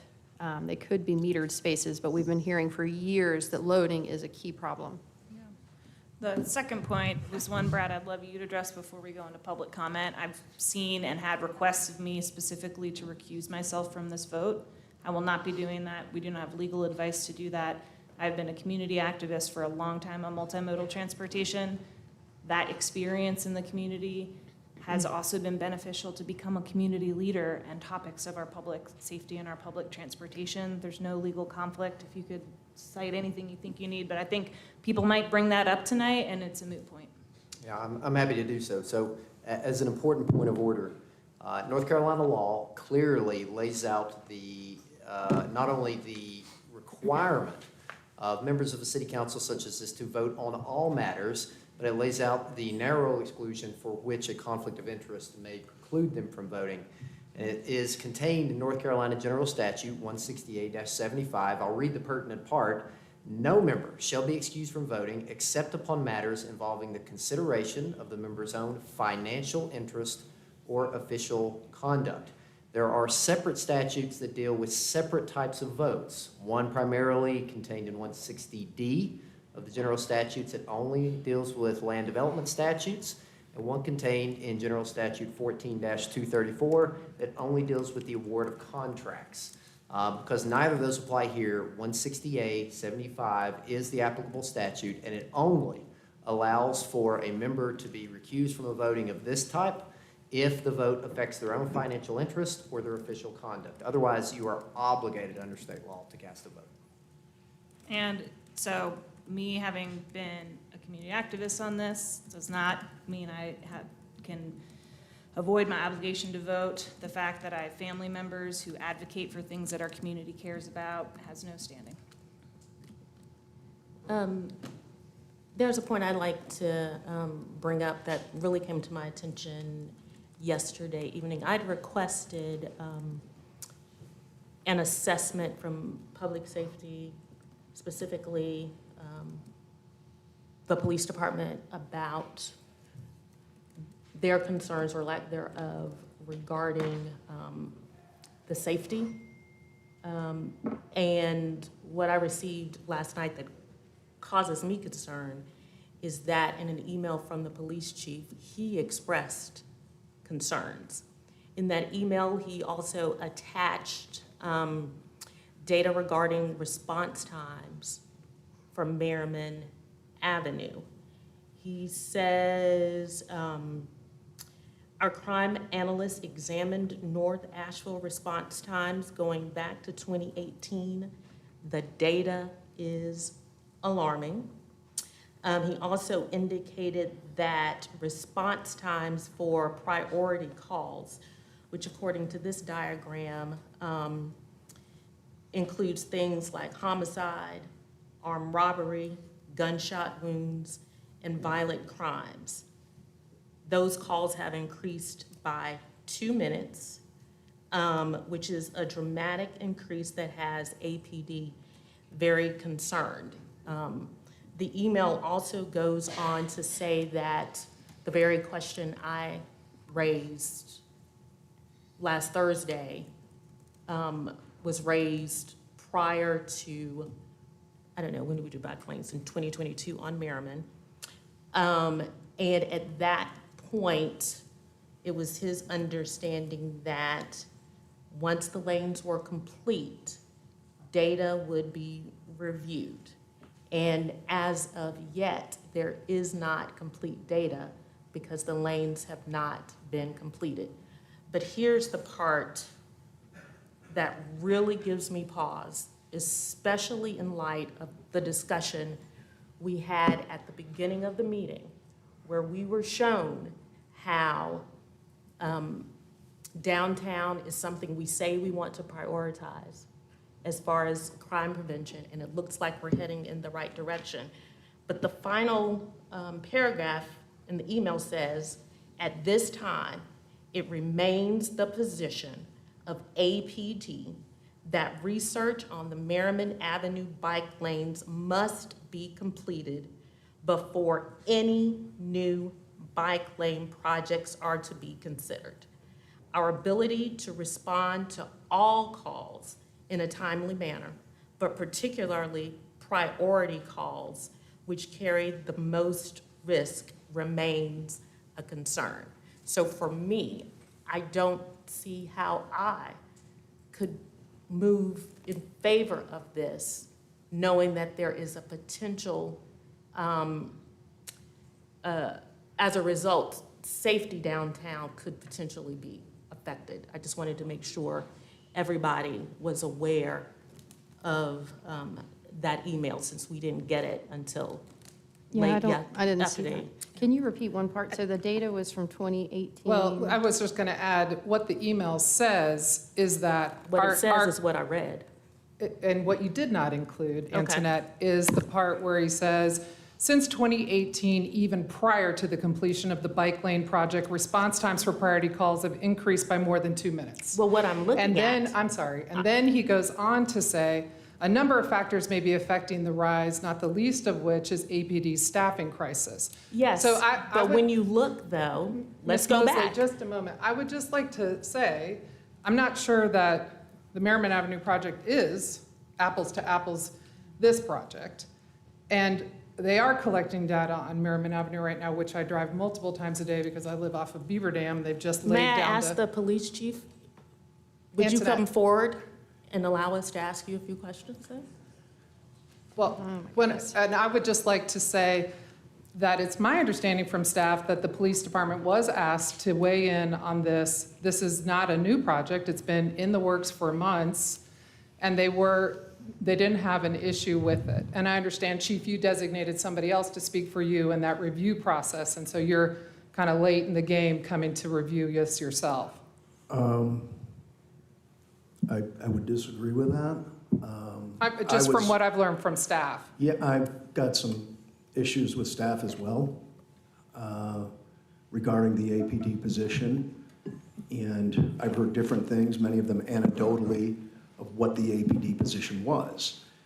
My staff has indicated to me that they've been consistent with what we have been saying since May of 2002, that we had concerns. APD doesn't have a position on road diet bike lane. We don't have a position.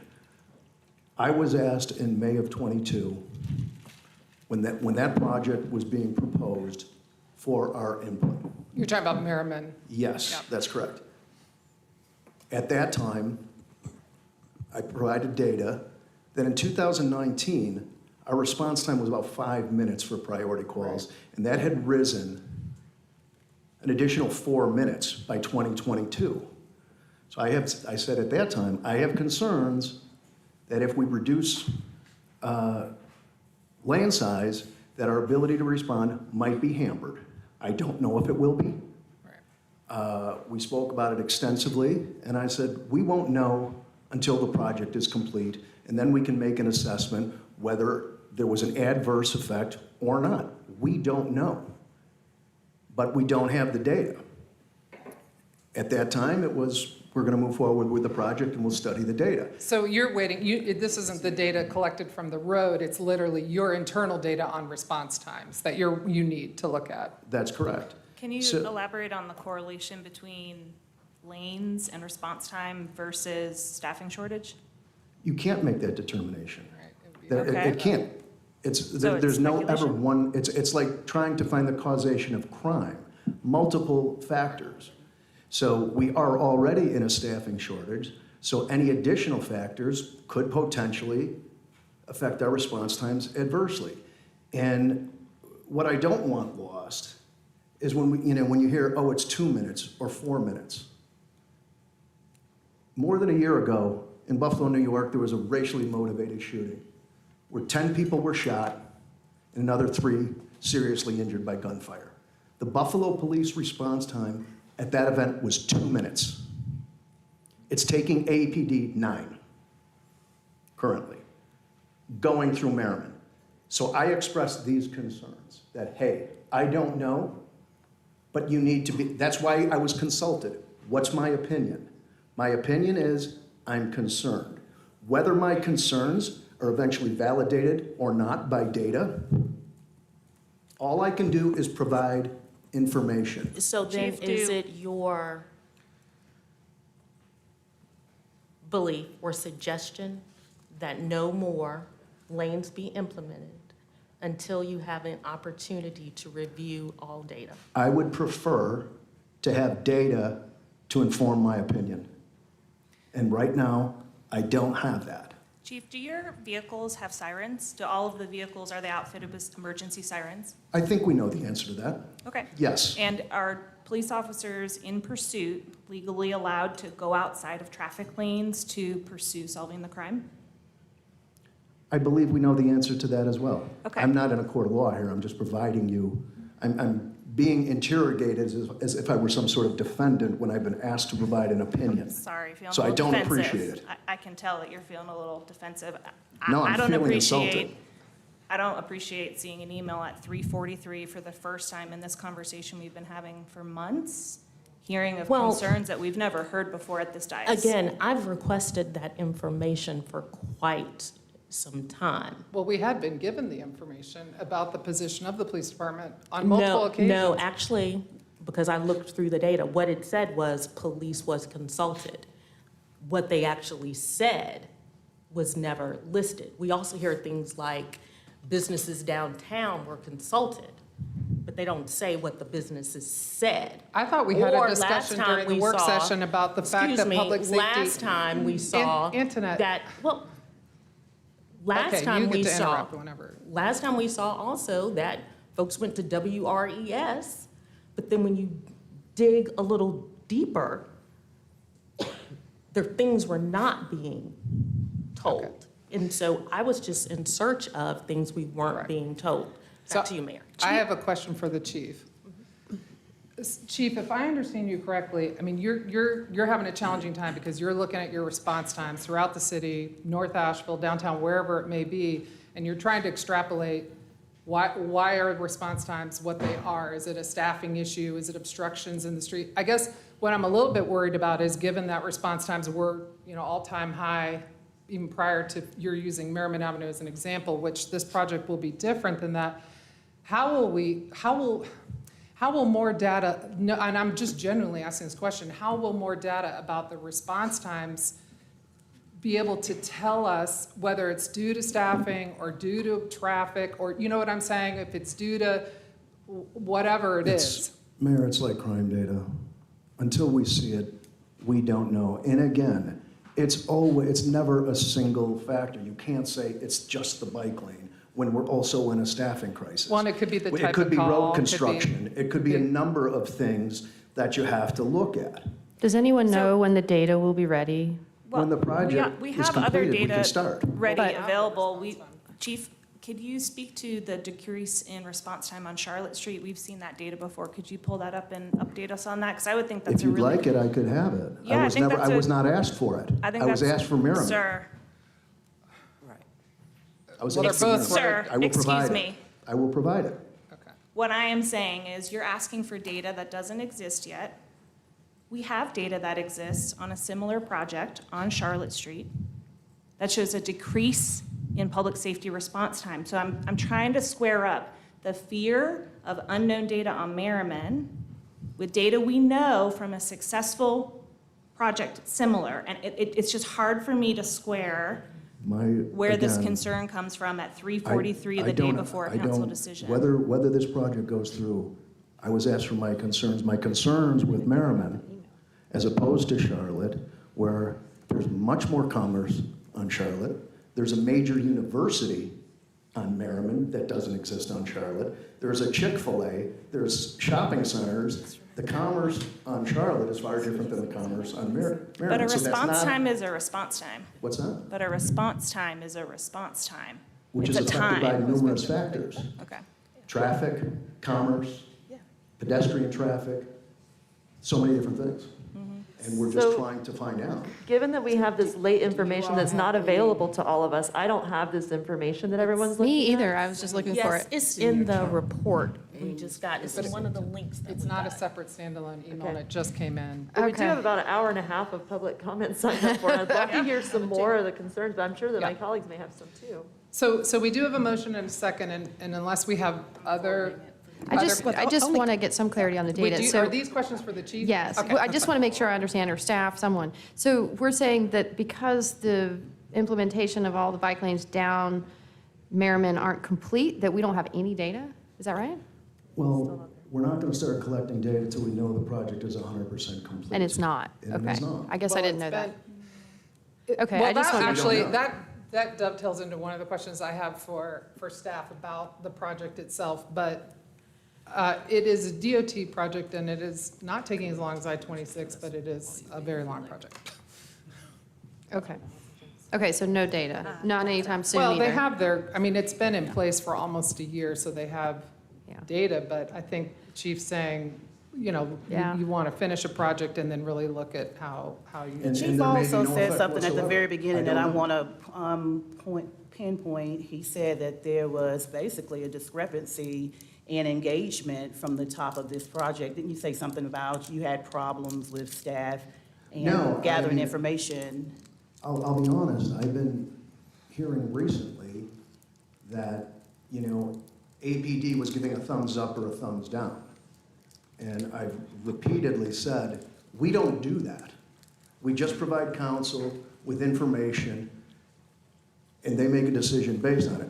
Where is this coming from? I hadn't heard that. APD is saying that. I've asked my staff members, I've asked Deputy Chief Lamb, who speaks in public quite often, and he says, we haven't said that, so I don't know where that's coming from. Yeah, and the reason why I'm pointing that out is because there seems to be a pattern during this entire process that the engagement and the length and depth of engagement that staff is presenting is not actual.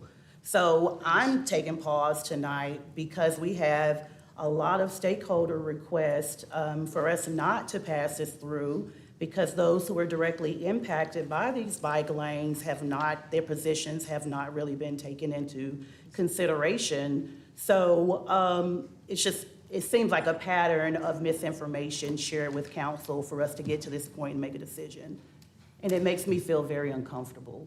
Well, was I asked do for a want to memo be and I careful provided with, I do want to be careful with our non-APD staff who did the engagement process internally within the city and did communicate with folks in APD, but I don't think it was you, Chief, directly that was communicated with, that someone else was designated to do the communication. So I don't want to mislead that it didn't occur. I think the chief's involvement is kind of at the 11th hour compared to what the staff's involvement's been up to this point. So, and I don't know if staff wants to speak to that. They kind of look like they're sticking in their chair, so maybe we're not going to do that because we don't really want to create a conflict within the internal workings of the city. But I think there is a feeling that there was internally a review. So, I mean, I did I'll have just the leave it at impression that both public safety Fire arms and were police. contacted to say, are there any, known issues from this first design attempt? Well, is it not wide enough for a fire truck to get through was kind of the,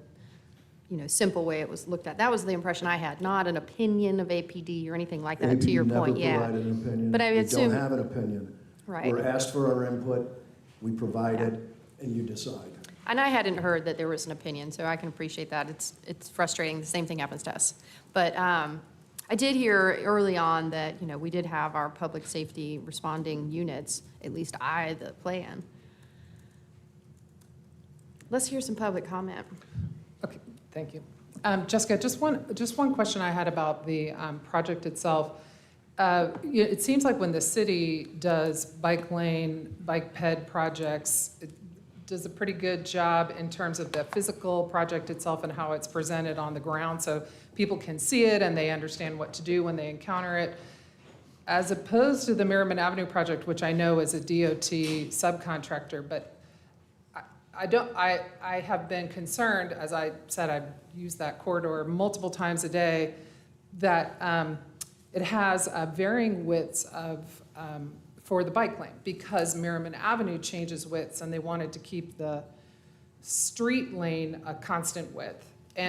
But the markings to mark the lanes as bike lanes are really spread out. Like sometimes you don't see a marking for with the bike lane symbol for a long period of time. And I've noticed, not to stereotype out-of-town drivers, but folks that aren't used to using it will get confused sometimes. The lane gets so wide they'll pull over into it or something like that. Mm-hmm. So somebody needs to tell DOT to tell their contractor to finish that project and do some more put some more clear markings in there. And I am glad that they cut back the shrubs as you approach Woolsey Dip from the north.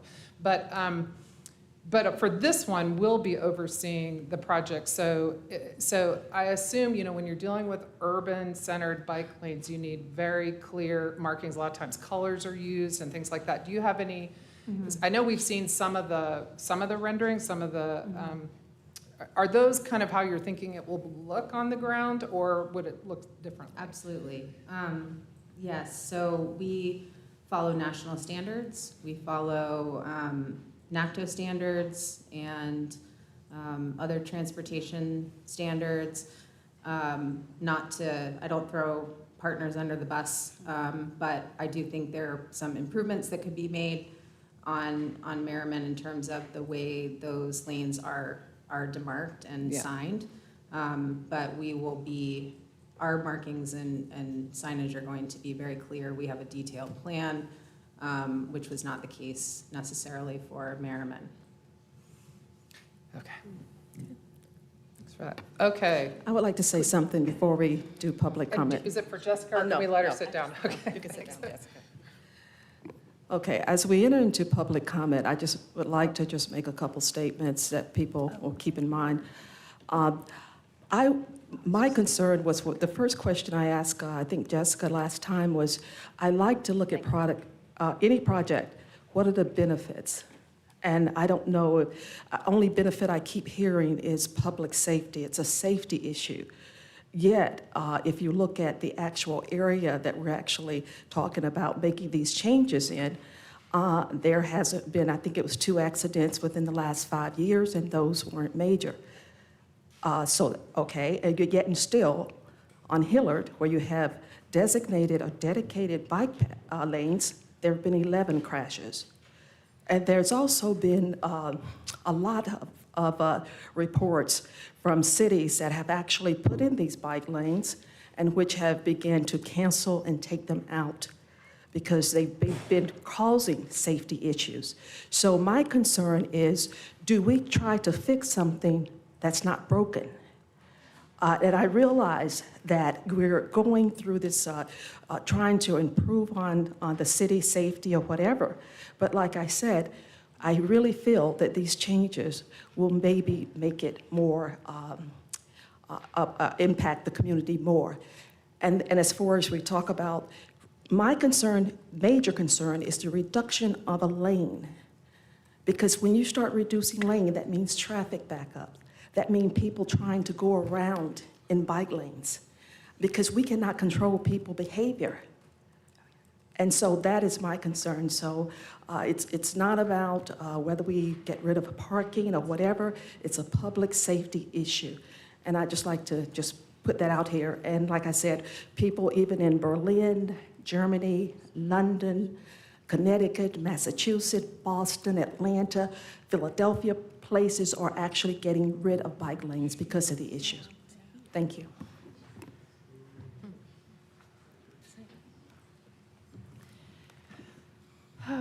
Okay, well, we already duked it out up here, but if you'd like to know. Well, I want to say something before public comment, because I think I understand where most of my councilwomen sit on this, so we're going to have a close call on votes. What I'm specifically looking to hear is, well, I'll just tell you, the input I am hearing over and over and over isn't necessarily that bike lanes are bad or that complete streets are bad. I've even heard the term several times today from businesses. I get it, it's inevitable, we're going to have bike lines, and the but is consistently, how can we think as a council that this is downtown's most dire need right now? It's an upset across the board that I hear that downtown has a lot more needs than working on this particular item right now.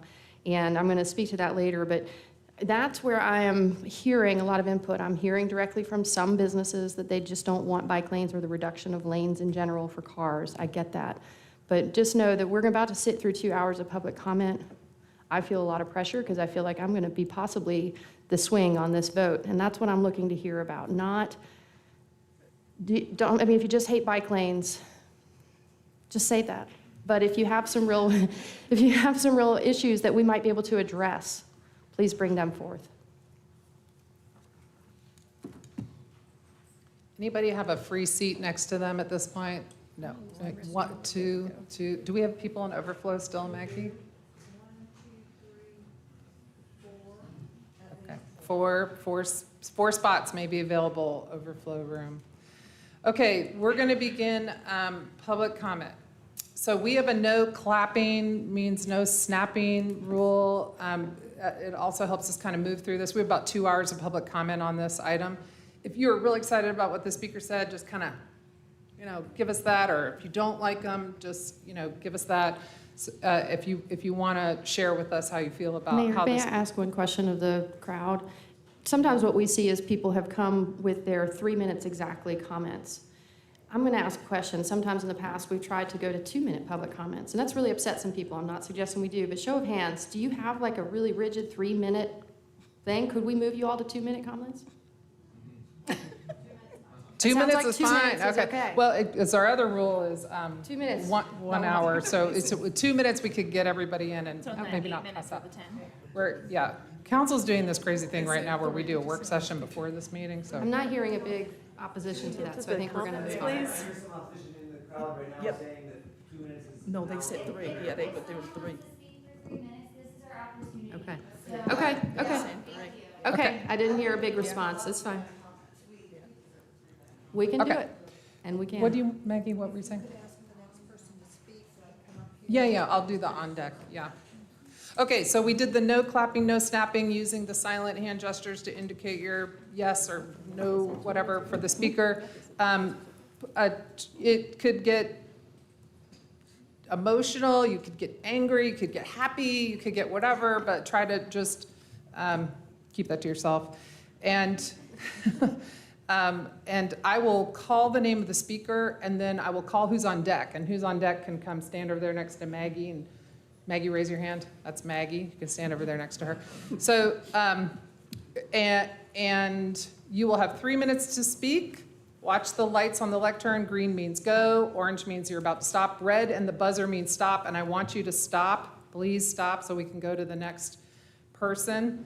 And we have a celebrity in the house. He's our first speaker, former Mayor Russ Martin, and he's going to show us how it's done. I think he was mayor when Maggie was still the clerk.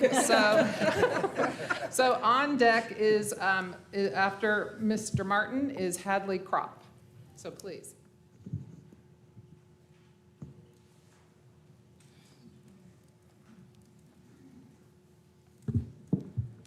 Mayor and council members, my name is Russ Martin.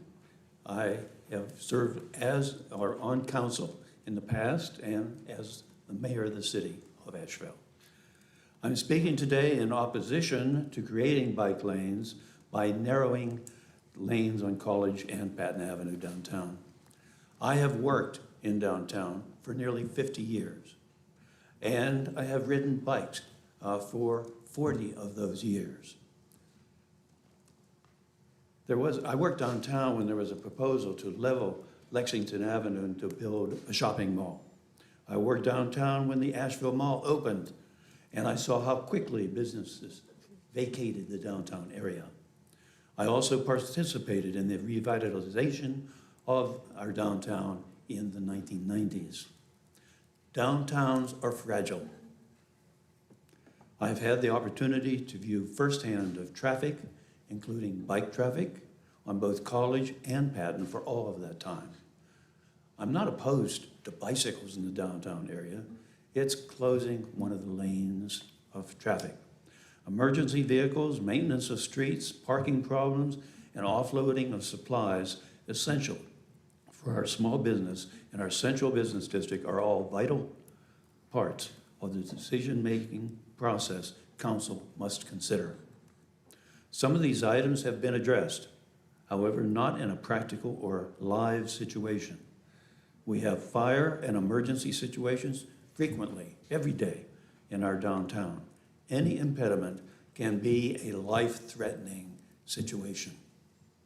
For the last 30-plus years, we've repeatedly endorsed a policy of promoting the small entrepreneurial business in our central business district. Downtown has flourished due to that policy.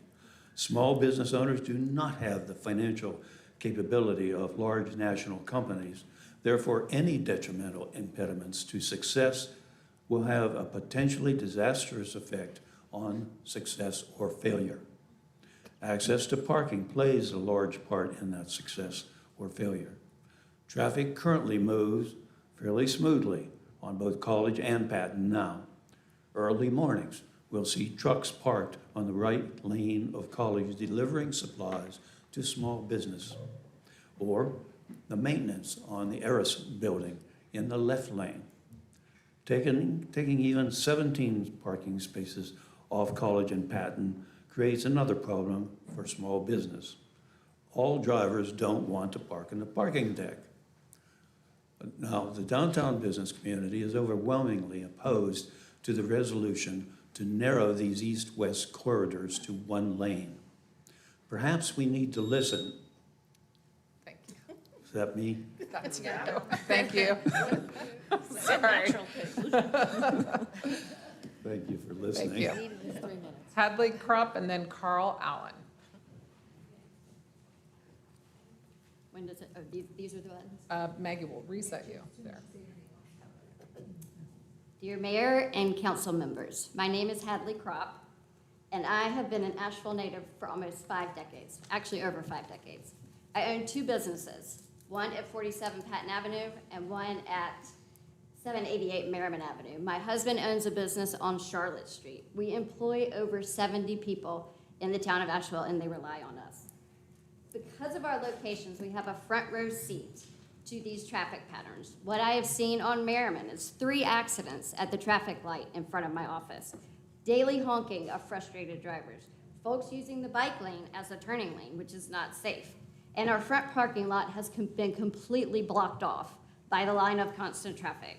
In addition, we're up and down Merriman to downtown numerous times daily. And since the Merriman Avenue Road Diet, our travel times used to be 10 minutes. Now it can be up to 30, depending on the day and the time and the direction. Now on to Patton Avenue. Downtown is already crowded. The blocks between Lexington and Biltmore, and then Biltmore to College, are just too small to handle this type of one lane.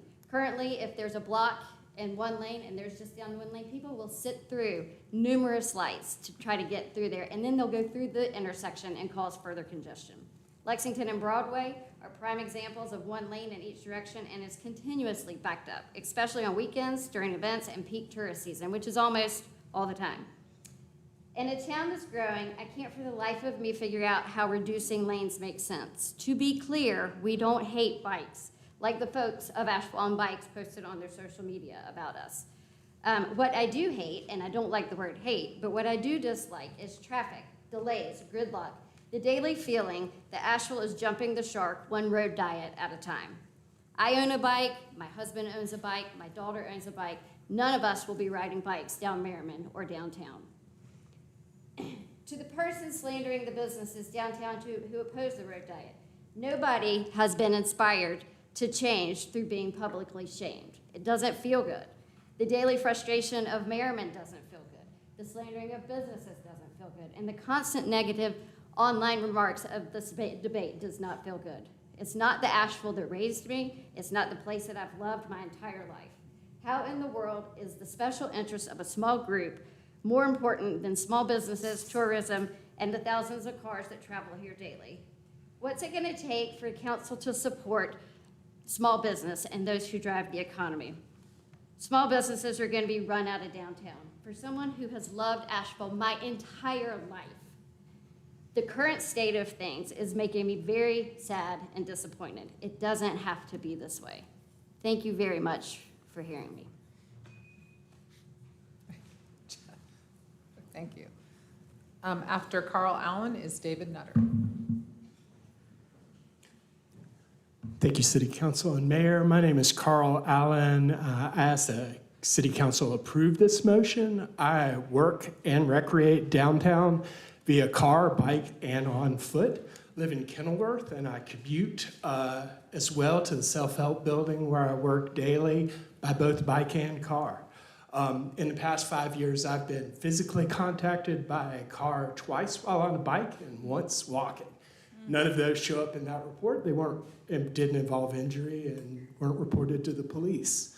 Daily, I see interactions between cars and pedestrians, and I believe we should advocate for this because of the increased safety, not only for cyclists, but also for pedestrians. I've been here in the Asheville area since '98. Been working downtown on and off back when I was in the restaurant business before I got into tech. I've been commuting downtown for a long time, and I really want to see this done and think it will help. We've got to keep in mind that Asheville is #1 in this state for injuries and deaths with cyclists and pedestrians. This is a small area, but it's a step forward, and we need to take it. I've heard no one opposed to this particular plan offer any alternative than the current status quo. And I will let you know there is a problem with making your way through this area, both on foot and car and on bikes. And that status quo that we have now is just not acceptable to me anymore. And I don't think it should be acceptable to this city council. And I ask that you approve the motion. Thank you for your time. And I'm also going to give up my seat if you want to pulse it. Okay. Mr. Nutter, just one moment. Paul Howell, you're on deck. Thank you. Mayor, council staff, and public participants. My name is David Nutter. I am a city and county planner with extensive multimodal transportation experience. I serve as the chairman of the Advocacy and Partnerships Committee of Connect Buncombe. I was formerly an active member of the city's Multimodal Transportation Commission and Greenway Committee. I would like to testify in enthusiastic support of the College Street and Patton Avenue Complete Streets project. My wife Ellen and I recently traveled to Oslo in Norway and Copenhagen in Denmark to examine their inspiring multimodal transportation achievements and excellent waterfront greenways. They improve accessibility and, in doing so, the economic environment of their downtown businesses. I would like to quote from Connect Buncombe President Adam Rosen's August 29th letter to you, quote, "While Connect Buncombe's core mission is to advocate for and provide funding toward the expansion of greenways in the county and city, we strongly believe that greenway networks become much more valuable to residents when they connect via bike lane or some other means to commercial corridors like those in downtown Asheville. By creating safe access to the city for non-drivers, by choice or by circumstances, well-considered bike lanes help ensure all residents have access to essential city amenities such as job opportunities, services, and entertainment." End of quote. We want all modes of transport to share our invaluable downtown rights of way: delivery and service trucks, parking, transit buses, tourist trams, bicycles, pedestrians, pedal carts, wheelchairs, emergency vehicles, joggers, baby carriages, historic walking tours, and whatever modes may evolve next, all within a carefully regulated and safe transportation environment for all. There is nothing exclusionary about Complete Streets. This project treats downtown as a neighborhood within a democracy. We ask you to vote yes on tonight's reaffirmation resolution. It is a product of deep and extensive public engagement. It is for inclusion. It is for safety. We of Connect Buncombe see it as our duty to speak up for multimodal transportation. Complete streets are for everyone. Thank you. Thank you. You guys are getting the hang of this. Okay. After Mr. Howell, we'll hear from Leanna Joyner.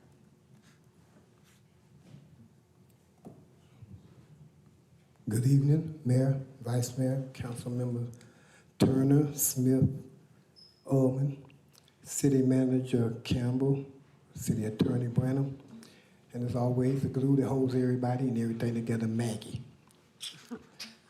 Council Member Mosley and Council Member Roney, I would like to start by saying thank you for y'all's nay votes on that Inspire project that passed just recently. Thank y'all for y'all's nay vote on that, because we really don't need it. I wasn't gonna get up here and try to say too much about this bike lane, because I know there's a whole lot of people in here gonna say something about it, but I do wanna say this right here. We keep coming back to the same spot because people from out of town wanna come up here and change the way that we live up here in Asheville. And they have some kind of idea that the way we live is not adequate enough. I don't understand. Bike lanes are fine and dandy. I mean, that's healthy. Yet still there's a place for everything, and everything has its place. Downtown, where traffic is incredulous now to get through, is not that place. You say you're concerned, you listen to the business people about their concerns for their safety. You handle that. Are you listening to them about their concerns about their business now with this bike lane? How can you be concerned about one on one hand and not concerned about the other on the other hand when they both go together? I don't know. If we don't stop this somewhere, we're not going to stop it nowhere. I know this just irks your soul to sit there and have to listen to me, Mayor Manheim. I know this irks your soul because you have such disdain for people that come here to talk that you feel are below you, but that's cool. Yet still, election time will be coming. And the things that you're doing now, cutting off your nose and spite your face, come back to bite you. Listen to your business owners downtown because you don't listen to the local residents. So listen to the people that put money in your pockets. Thank you. After Leanna Joyner, Rashid Miambo, I can't, actually, Mambo, I'm not sure if it's spelled correctly. Mayor and council members, my name is Leanna Joyner, and I am a nearly 20-year resident of our fair city of Asheville. First of all, thank you so much for the work that you do in all the ways to steer our city. I realize y'all have a difficult job with a lot of competing demands, many of which we've heard about tonight. Because you're a government official with the responsibility for the safety of residents in Asheville, regardless of their mode of transportation, I'm requesting your support for the College Patton Bike Lane Restriping Project. My request is personal. My husband bikes these streets to and from work.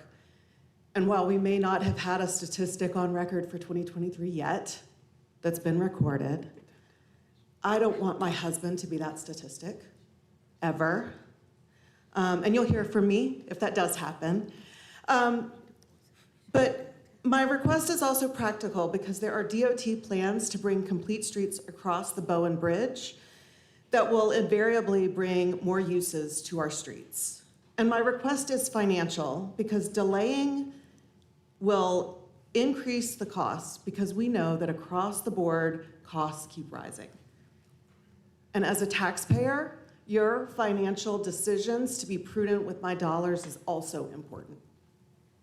Above all, human dignity and safety is at the core of my request. I believe increasing the availability of infrastructure for pedestrians, bicyclists, and other wheeled transportation, whether that's skateboards, strollers, or wheelchairs, which is why I volunteer my time on city advisory committees focused on these topics. I also believe that when we slow down literally, I heard Antoinette Mosley earlier mention our downtown is everybody's neighborhood. And I heard Kim Roney say, hey, when we parks and recreate together, we stay together. Y'all, that's like my language, that's my message, right?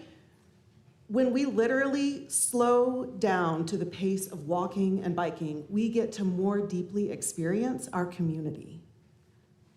We can see the eyes of our neighbors, we can greet folks with good afternoon, and we can begin to build the kind of trust that we aren't capable of forming when we're whisked from place to place in our personal vehicles. These are very modest investments in this project to provide multiple benefits of community health, connection, and sustainable transportation in an age of climate change that we know disproportionately affects people of color. On top of that, and at its core, it simply presents a means of extending safe travel to all residents. Thank you. Okay. Rashid, how do you say your last name? I can't tell if it's an L or an I that they've typed till. It's an L, okay. Malambo. And after Rashid Malambo will be Robbie Sweetser. Greetings. My name is Rashid Mlambo. I'm from Johannesburg. That's where I was born. I'm here in Asheville to represent people of color and represent them in a way that talks about facilities of safety. And cycling is a very huge facility of safety, especially for us people of color. Yes, the elder spoke about how downtown businesses put money in people's pockets, but at the same time, we have communities that support those businesses. And for me, the scariest time when I'm on my bike is when a car passes around me because I can clearly hear that they're frustrated that I'm there. So supporting the college and Patton closing lanes or bike lanes is not only important for the communities, but I'm sure the businesses would benefit as well, because we are here to foster relationships than pick at each other's brain as to who has better stats or not. So I hope we will support the project and we will engage in ways that finds a solution that is beneficial for all the stakeholders that are in this room and stakeholders that are not in this room, So please consider it. If we need to come back and engage more, let's make time to, because this is important for all of us. That's why we're here today. That's all I have. Thank you. Thank you. After Robbie Sweetser will be Eric Hines. Mayor Manheimer, council members, good evening. My name is Robbie Sweetser. I've been a Asheville resident for 37 years. When I first arrived here, downtown was boarded up and nearly empty of people. Then some, like Julian Price and Roger McGuire, spearheaded efforts to revive our city, focusing heavily on improving the public space. Commerce and people returning to downtown then flourished. There have been untold meetings of city staff, business, and citizens coming together to craft policies over the years that improve our city, its infrastructure, and the quality of life for all its residents. For nearly 2 decades, the city has adopted plans and programs supporting multimodal and complete street policies. The College Patton project continues this work. There have been lots of meetings and discussions to hammer out details. Loading areas have been increased. Safety has been increased. The College Patton reconfiguration is an important link to the multimodal connections throughout the city. It increases the modes of possible travel, increases pedestrian safety, increases loading areas, increases the livability of our city, continuing that improvement of public space that began our renaissance nearly 4 decades ago. I support Council's resolution reaffirming the city's commitment to multimodal transportation in the College Patton project. Thank you. Thank you. Eric Hines and then Tim Watkins. Good evening, Mayor and City Council. I moved to Asheville 2.5 years ago from Philadelphia. In Philadelphia, I commuted exclusively by bike for 34 years. I've commuted by bike over 16,000 times. 16,000 times. I own 15 bikes. I moved to Asheville to bike. Incredibly, I oppose the bike lanes. And here's why. As much as urban planners and many other people want Amsterdam, Copenhagen, all over these bike cities, we don't have one. We have a walking city. If you're going to take space, expand the sidewalks, make cafes, make parks. It's not a good use of the space. People aren't going to use it. Multimodal, personal transportation. I commute in bike lanes in Philadelphia. I was there last week, commuted 3 times in the 3 days I was there. It's extraordinarily dangerous to mix 35-mile-an-hour e-bikes with pedestrians, 6-year-olds on scooters, and everything else. That's mayhem. That's ridiculous. This morning I went out and I walked for 15 minutes down Patton. I live at Lexington and Patton. Walked for 15 minutes. I saw 0 bikes. I went out for a half hour over lunch. I saw 2 bikes in the Center City district.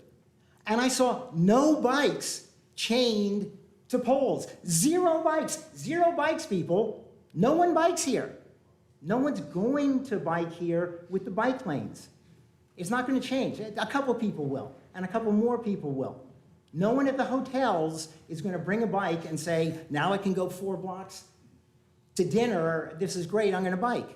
It's not going to happen. Use the space for a better purpose. Thank you.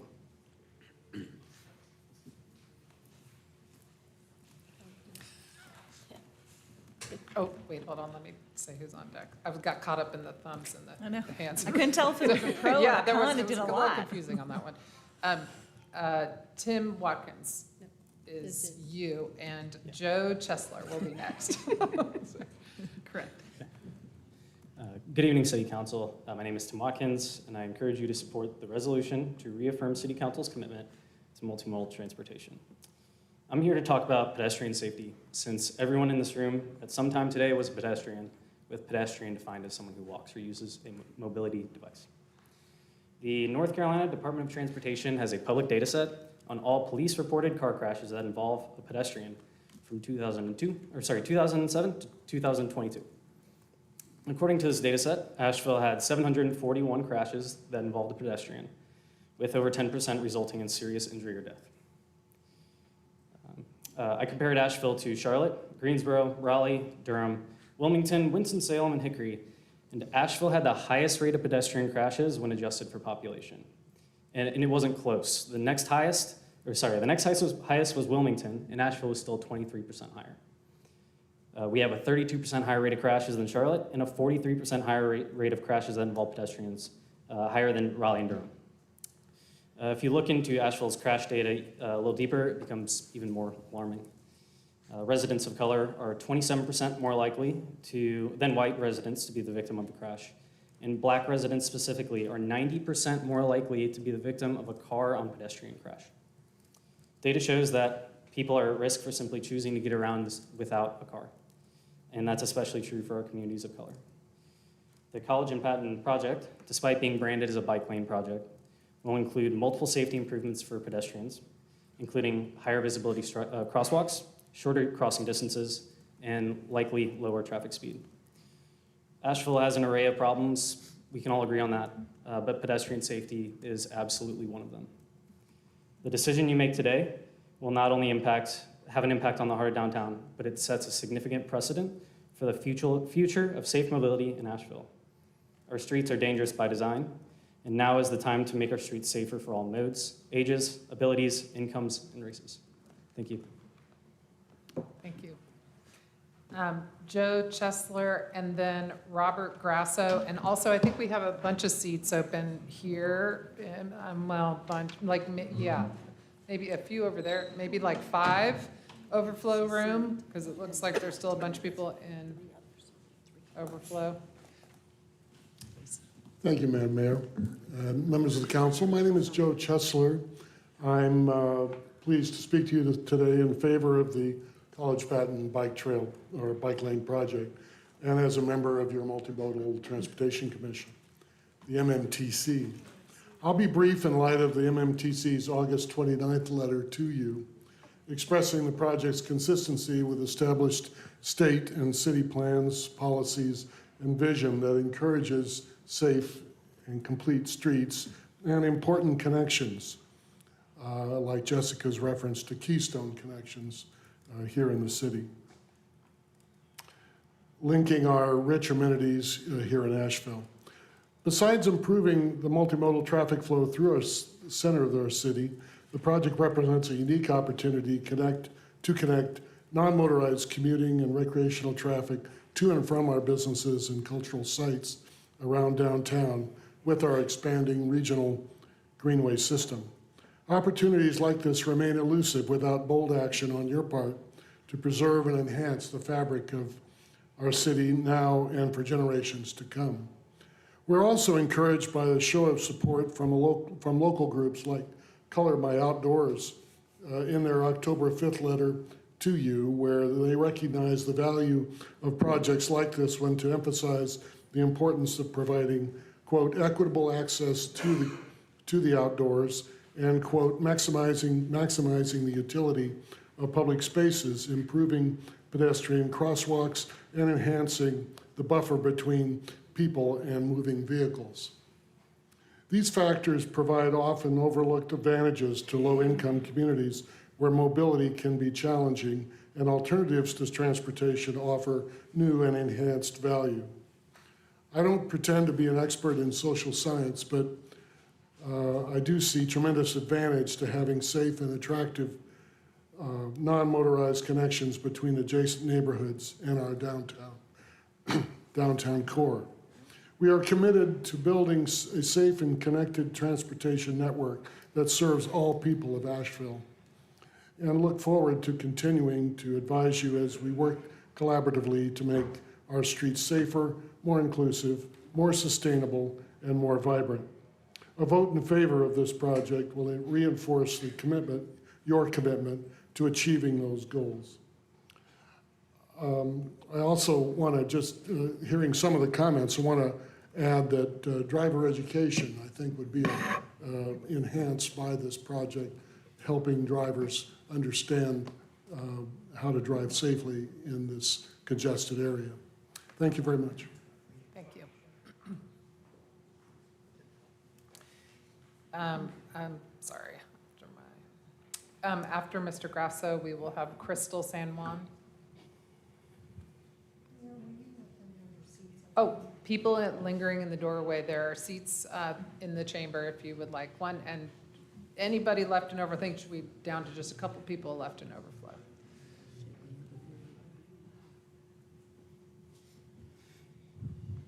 Madam Mayor, Council, thank you for the opportunity to speak in opposition to the road diet downtown. I'm Bob Grasso. I've lived in Asheville since 1985 when we built our house in North Asheville. My wife and I raised a family, and we've watched Asheville grow, the good and the bad aspects of it, but it's really been a great place to live. I'm a practicing landscape architect. I've practiced for over 40 years. I've been responsible for some of this traffic issues that we have with Reynolds Mountain, Tom's Estate, Eastwood Village down on 74A. I mean, I've been a part of the development, working for developers. I've always tried to make the communities I design the most livable so that it adds to the quality of life for the people who live here. I had a speech. I'm going to deviate because I listened to the presentation, I listened to the concerns, and I have concerns. You can create all the pretty drawings and it looks good on paper, but it actually doesn't work when you actually build it. For instance, in the 60s and early 70s, my profession was responsible for all these pedestrian malls that were built in urban cities. And a number of them have been ripped out because it was a failed experiment. Now we're experimenting with taking lanes of traffic, 4 lanes, and taking it down to 2. That's a dangerous proposition because not only for safety, but the lifeblood of this community, our small businesses, the merchants downtown, they rely on traffic. And if it's congested, and it is congested now. I mean, I've gone through the roundabout over on College, and it's been backed up all the way along the whole park, just trying to get to downtown. And that doesn't work for businesses. Small businesses like mine need to have easy access to our clients and customers. I always placed my business so I was close to 240 so I could get in and out of Asheville because I did a lot of work all over Western North Carolina. This needs to be considered. The working people here are the lifeblood. The merchants downtown are the lifebloods. I designed the South Biltmore Avenue streetscape project when Faines was still there and Rogers Plumbing was still there. Thank you. That was a desert. Let's still Yeah. go back to that. Thank you. After Ms. San Juan will be Russ Nicholson. Hello, thank you for allowing me to speak this evening. My name is Crystal San Juan, and I work downtown at 12 South Lexington, and I also am a vendor in the Crest building in both locations that are retail spaces there. I'm downtown at least 5 days a week, if not more, and I oppose this measure. And the reason being is I don't think there's a holistic approach being taken to it. I'm a biker, I advocate for good traffic, basically, is what I'm most concerned about in downtown. And the proposal says nothing about the lights and changing the lights that we have on College, Patton, Biltmore, Lexington. Already when we're like from Pritchard Park up to Pack Square, those two-lane traffic going either way are really congested during peak hours especially. If we do put in this bike lane and we take out one lane, we have not taken into consideration that we might need to change our traffic lights to allowing people to fully turn right and left only, and then having the correlating light allow that traffic to go through. Because right now, if you're heading to Pack Square in the afternoons and you get up to the Biltmore Avenue, that lane of traffic on the left-hand side will often wait and wait because it's completely stopped traffic, and they won't be able to go through the light. On Lexington Avenue, when you're crossing over Patton to go to College, that light right there has no left signal, so you can often sit at that intersection for 1 to 2 turns and not move at all. It's just something that I think we need a more of a holistic approach looking at it. If we're going to put those bike lanes in, we really need to do something about the traffic. Also, almost I'd say 4 out of the 5 days that I work downtown, on College, you'll hear the fire truck. You'll hear it, it'll come from Pack Square, it makes its little loop around, and it goes down College. If we were to take out the 2 lanes of traffic there and we only have 1, there's really not enough space safely for tourists and locals who drive down there, but especially tourists who get confused anyway and try to make a left on College. So I oppose the measure, and I really wish that we could maybe just take a look at a more well-rounded approach, especially for swing voters. Don't remind me. Thank you for your time. Hi, I'm Russ Nicholson. I'm an architect in town. I work with Patty Glazier, who is a known entity in this town. I'm fairly new. I've been here 8 years.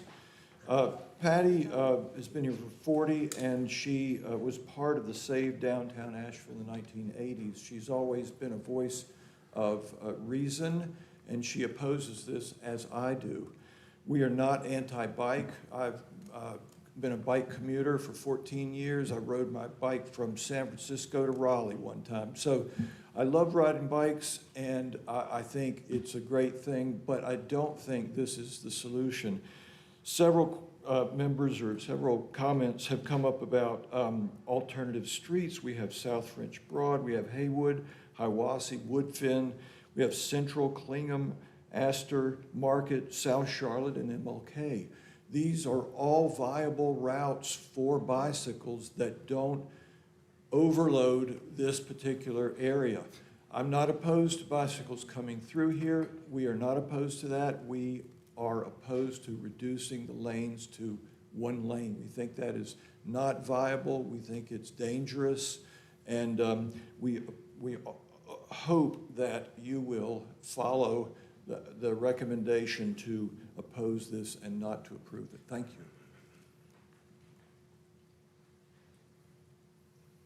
you. Sorry, I wasn't able, you're on deck, nurse. Somehow you already knew that. And next will be Eva Michelle Spicer. Hello, I'm Nora Edwards. My family runs or owns a minority-owned business for the past 42 years downtown.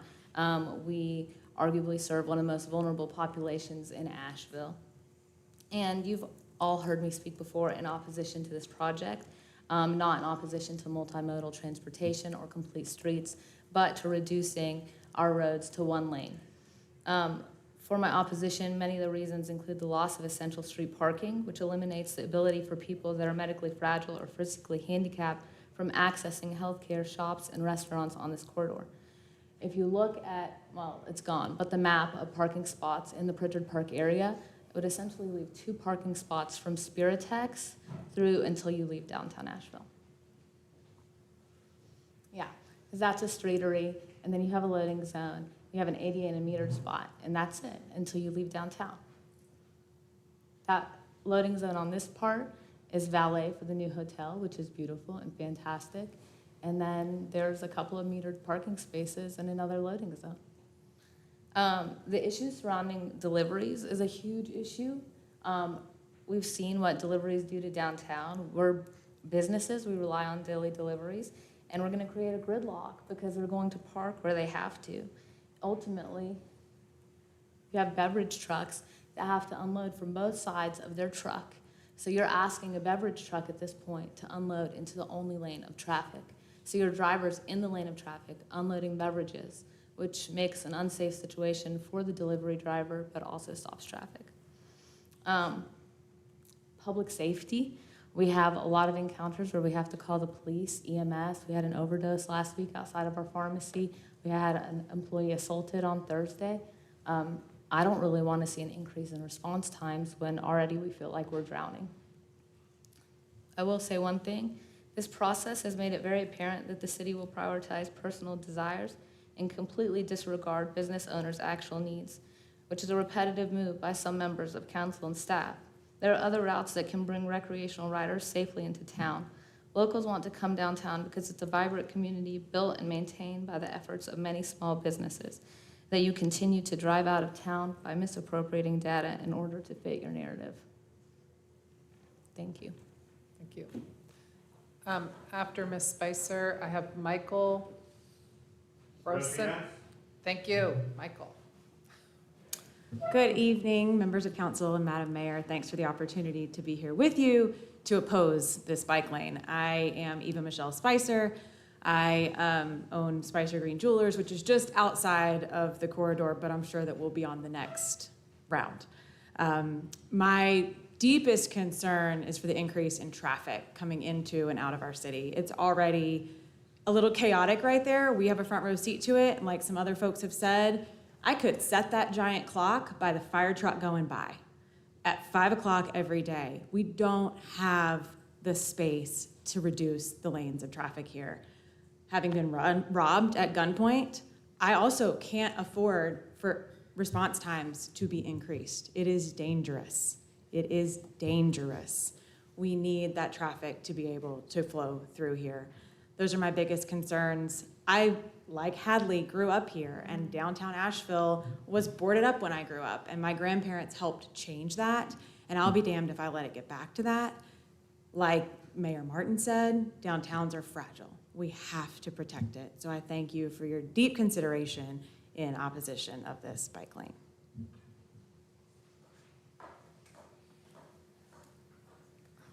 I'm sorry, and after you will be Forrest Brodsky. Can I go? Yes. Yeah, we want more bike lanes. Why? You have blood on your hands. In this country, almost 40,000 people are killed by cars every year. 1.5 million are injured by cars every year. Black, Hispanic, and people at or below the poverty line are killed at disproportionately higher rates. That number will increase if we don't support more bike lanes, especially as aging, stubborn boomers arrogantly cling to their cars, insisting they can drive as their abilities worsen. I work as a caretaker for seniors, so I know well how they will accidentally kill people. Many of them are poor and greatly benefit from better public transit, better bike lanes, a more walkable city, and less cars. Building bigger roads actually makes traffic worse. The concept is called induced demand, which is economists speak for when increasing the supply of something, like roads, makes people want that thing even more. Though some traffic engineers made note of this phenomenon at least as early as the 1960s, it is only in recent years that social scientists have collected enough data to show how this happens pretty much every time we build new roads. Europe knows this better than you do. Before my job as a caretaker, I lived in Europe for 2 years. I have visited hundreds of European cities and villages, relishing good public transit, walkable cities, and tons of protected bike lanes. Excuse me. I learned a tremendous amount. Quality of life is far better over there because you don't need a car to live and be happy. Access to employment, healthcare, and public amenities shouldn't be tied to the bottom line or the ability to own, maintain, or store your own vehicle. More bike lanes would allow more people to not have to depend on vehicles. In fact, let's further copy Europe and ban cars entirely from downtown, except for emergency and commercial vehicles, and legalize public drinking. This will bring in tons of tourist money and stop drunk drivers from killing us. Asheville could easily be like a town in Switzerland, with tons of tourists going to downtown shops, because of no cars.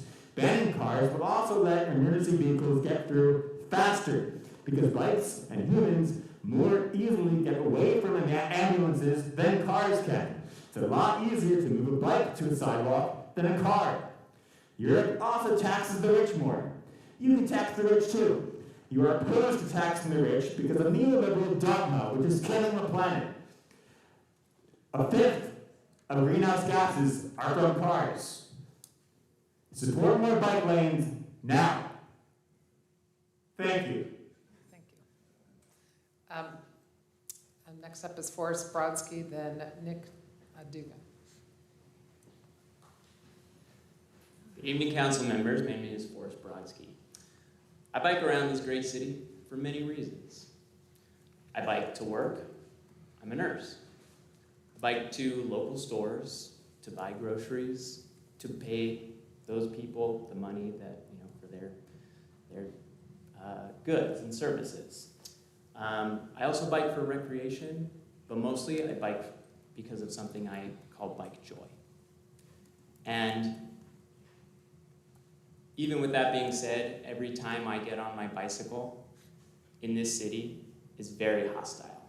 And I have to be very aware of my surroundings in order to stay safe on my bicycle. I think that there are many different things to be said about a project of this scope, but what I want to say is what an amazing opportunity to say yes to changing the status quo in order to make public safety, which we've heard was such a huge concern for everyone, right? No matter where you are. And I think that though Asheville has many things to improve upon when it comes to public safety, this measure right here, this motion, is again an amazing opportunity to take a step forward in learning, right? We might make mistakes. It might not work like we want it to work. Scary, but that's okay, right? We need to learn as a city, and we need to move forward with projects that are going to prioritize safety for everyone. And I am sympathetic to the concerns of those businesses downtown and those people who are saying that things are going to be, response times for officers. But we also need to make sure that we are keeping in mind that the future of this city, not just the next year, the next fiscal year, 5 years, 10 years, but I think that saying yes to this motion is actually going to create a better city and a better downtown, because we're going to be preparing ourselves for what is to come in the future, and making it safer now is actually going to be the right step, and it's going to be easier to do it now than it is later. So I hope that you will consider voting for this motion, and thank you for your time. Thank you. Nick Dugan and then Jonathan Wainscott.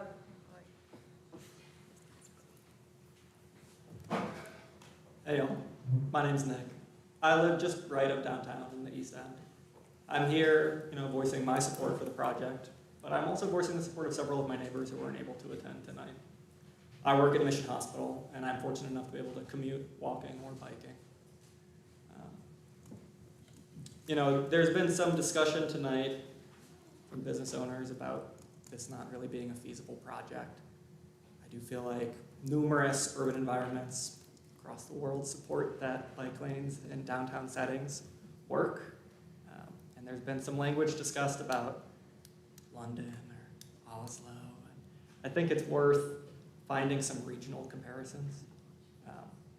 In Greenville, South Carolina, or Chattanooga, or Richmond, or Roanoke, Virginia, there are bike lanes through their downtown that exist and have existed. I've ridden on all of them. None of them are being taken away, and all of them still have downtowns. They have similar populations to us and geography, and I just worry that maybe this project's presenting as more scary than it needs to be. I appreciate Jessica mentioning that this isn't just for cyclists or people seeking recreation, but it does improve visibility for pedestrians, specifically at intersections. Sage, I know you had mentioned that several people come up to you and say, downtown has so many issues. Why is this the one being put forward? Why is this the one we're spending hours talking about? It was 3 years ago. I was downtown with my friend when he was struck by a driver in a hit-and-run accident. He was knocked unconscious. Blood was pouring from his head. And I had to call, please, 911. They came and took him to Mission. And during COVID, I had to run to the hospital and call his wife, and thank God he's okay. And that happened in a situation where the sidewalk had ended and it was right by the orange peel. It's Hilliard, and it's not in this study area, but it's just worth emphasizing that pedestrian safety is an issue downtown. It impacts people. It has the potential to claim their lives and debilitate them. And although it may not be always the most visible situation, it is really present and should be considered. And I hope that that's on your mind when you vote tonight. So thank you all for everything you do, and I really appreciate you sitting here to take time for public comment. There are a lot of people here to speak, and everyone's opinion is important. So thank you all. Thank you. After Jonathan Wainscott, we'll hear from Susan Bean.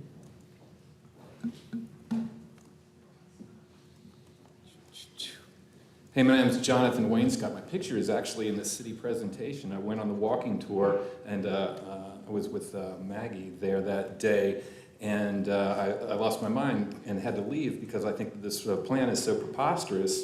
Wow, what's going on over here? And so this is the cross-section that everybody was shown of college down by where the Med Diner is. And just reading from the right to the left, because that's how I measured on site, we've got a 2'6" curb, a 6-foot bike lane, a 6.2 foot, which is weird, buffer, 8-foot lane for parking, a 12-foot lane for travel, and another 2-foot 6" curb. And so I went out with my own tape measure and measured it, and the first thing I noticed is that the curb gutter configuration never measures 30 inches or 2 feet 6. It's always, I think, 24 inches throughout the city. And most of the curbs are granite also, and they're not like this.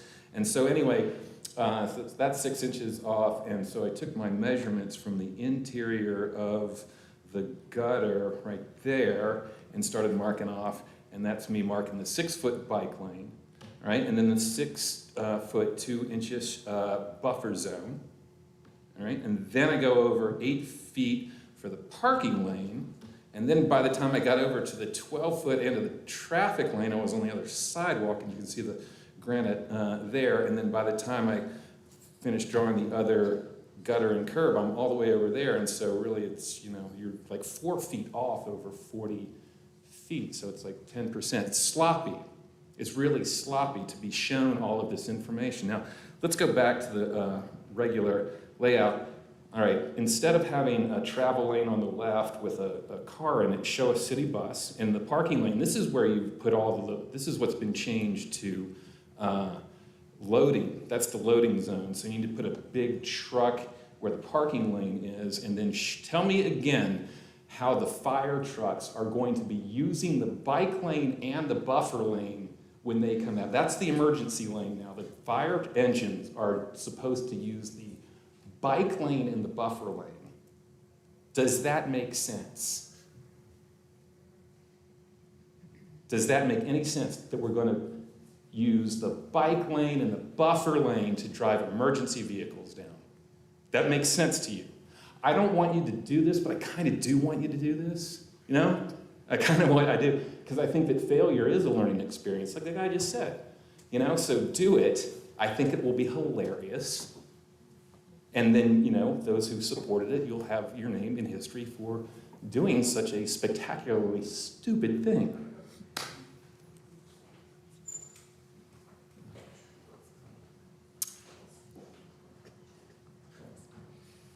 After Susan Bean, we'll hear from Daniel Lebsock. Mayor, Vice Mayor, members of council, this evening I first and foremost want to thank you for your service. You've grappled with a lot of challenging issues, and I really appreciate your thoughtful consideration of all of them and the various stakeholders that you hear from. My name is Susan Bean, and I am the Housing and Transportation Director for Mountain True, and we are an environmental advocacy nonprofit here in Asheville, serving all of Western North Carolina.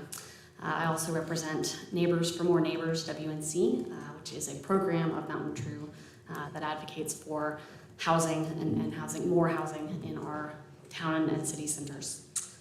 We ask for your support of this College Patton project because we support investments in multimodal transportation. We believe that making our communities less car-centric and more people-centered activates our city streets in positive ways. We are grateful to our city staff who have studied this project and improved the design in response to community concerns. I appreciate what I know each of you brings to this process and this decision, and I hope that you were able to support this project tonight. Thank you. Thank you. And next will be Kara Wheeler.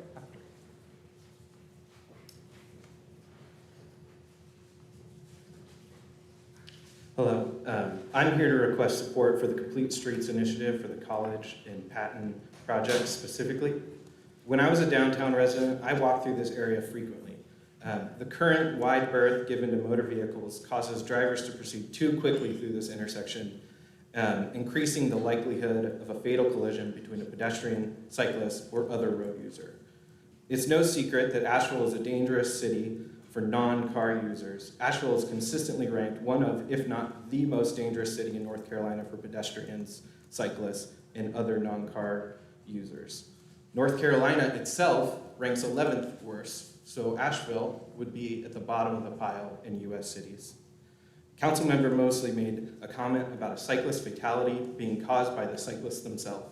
I would argue that the design of the infrastructure plays a significant role in safe mobility through town. And action on this issue is a choice that the city makes. Everyone should have the right to travel safely through their own community, how they see fit and are able to.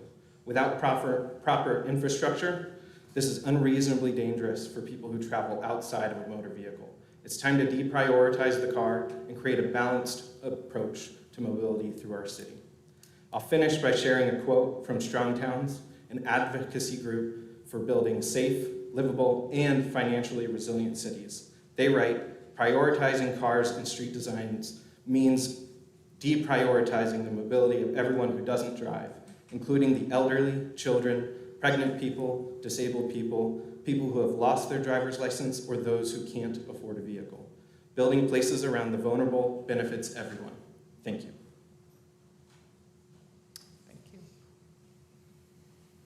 And after Ms. Wheeler, Elijah Poulos. Hi, Kara Wheeler. I live in West Asheville, and I fully support the bike lanes.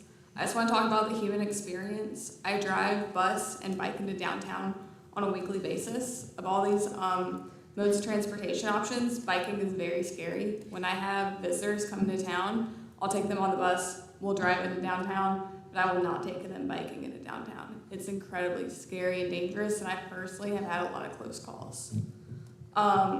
If we want to reduce traffic, and a lot of people have concerns about reducing traffic, we need to get cars off the road. That looks like connected bike lanes. That looks like walkable streets, and that looks like increase the bus frequency. Today it was 4:25, and I wanted to come to this meeting at 5. I live in West Asheville off of Haywood Road. There was no bus that could get me to downtown to the ARC bus station until 5:13 today. That was 4:25. I wanted to come to this meeting. So our bus system, fundamentally, we need increased frequency and increased routes. That will help a lot with the traffic that we've all talked about. Let's also talk about public streets. If you haven't read The High Cost of Free Parking by Don Shoup, I highly recommend you reading it, especially if you're making considerations for how traffic and parking in public spaces are being controlled and dictated. It's full of data, it's full of studies. I know we've mentioned a lot of data today, and it has decades-long studies looking at that. In summary, we should not be storing private vehicles in the public right-of-way. We have plenty of public garages that we can store private vehicles, And if we were really concerned about the flow of traffic, we should be less worried about the bike lanes, and we should be more worried about the private vehicles parked on the public streets. We should be more worried about increasing public transportation. So in summary, let's make downtown a better experience for everyone that is walkable and connected for biking. Thank you. Thank you. After Elijah Poulos, Clark Mackey.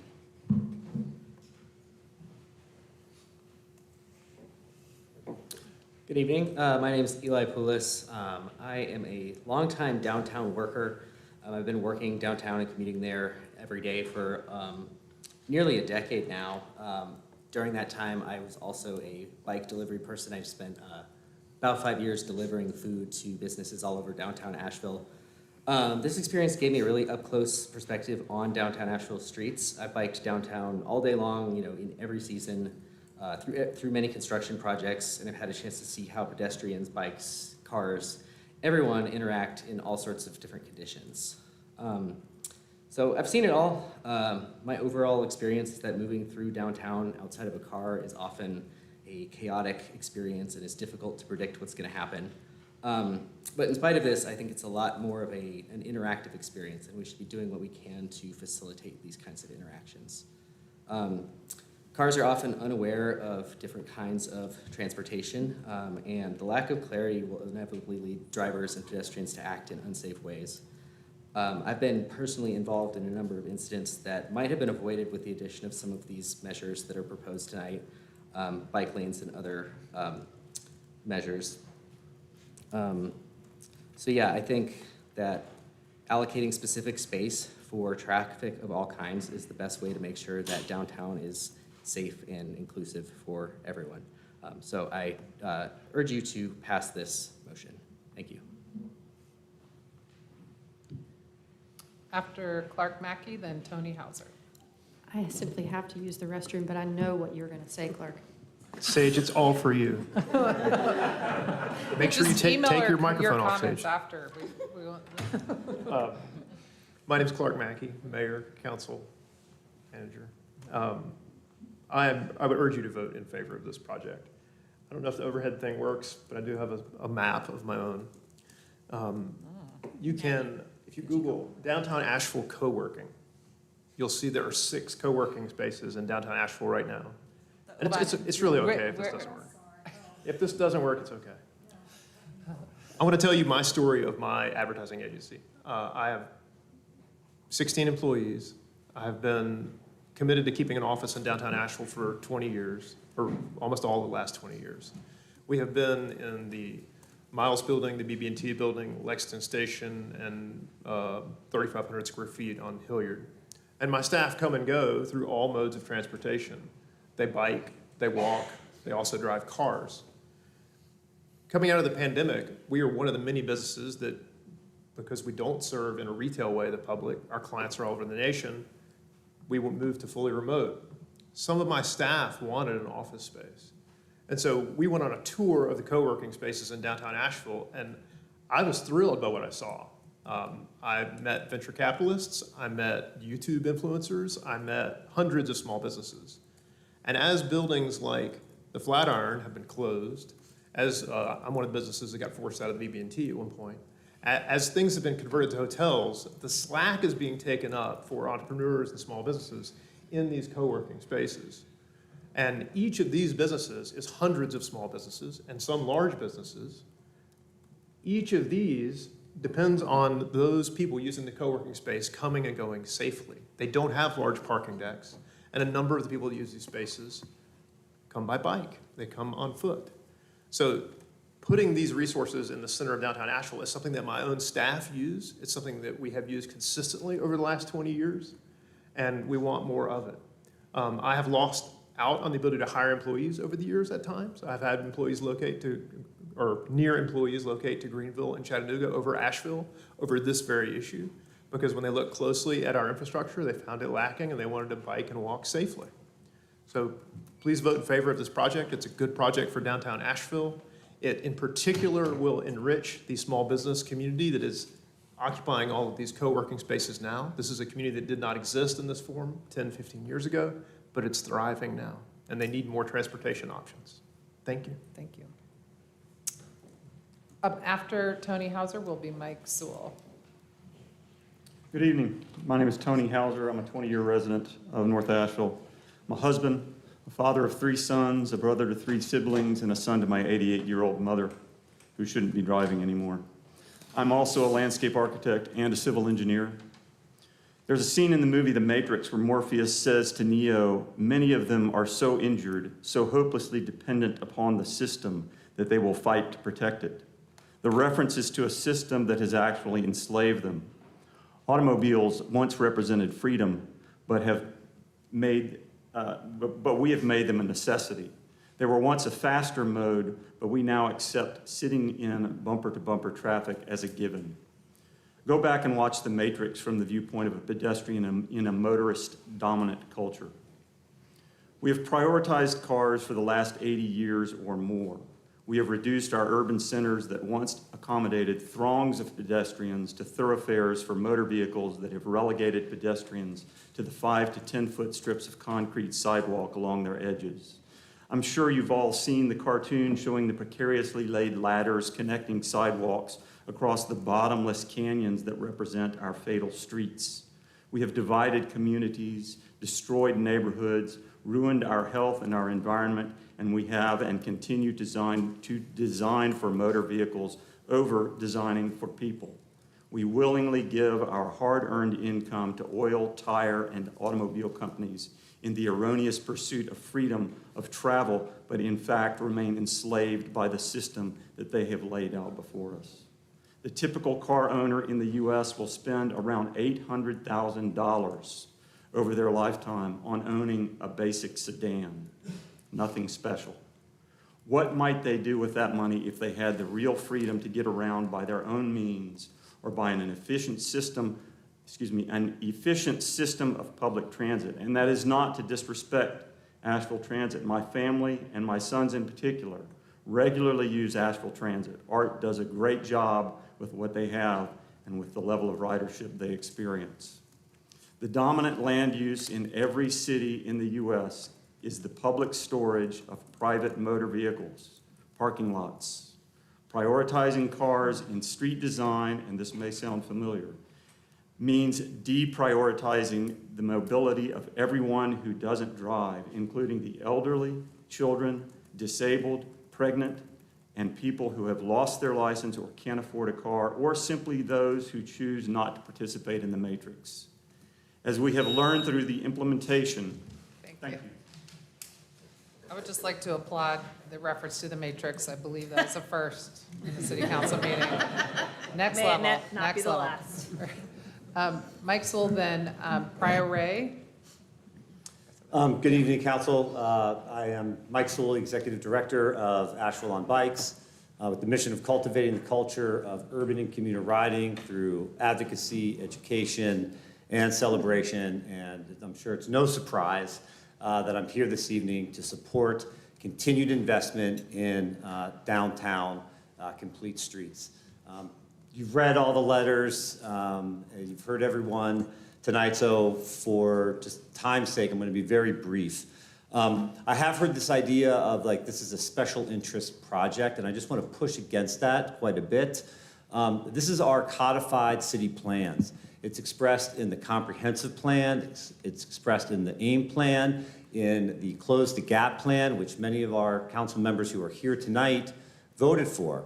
You all are in a very tough situation because we are moving from a place in Asheville where we are moving forward from the aspirational plans into the real hard, granular work of implementing those plans. And that's really what this is about now, is taking the aspirational plans and putting it out into the world. And I encourage you to do that.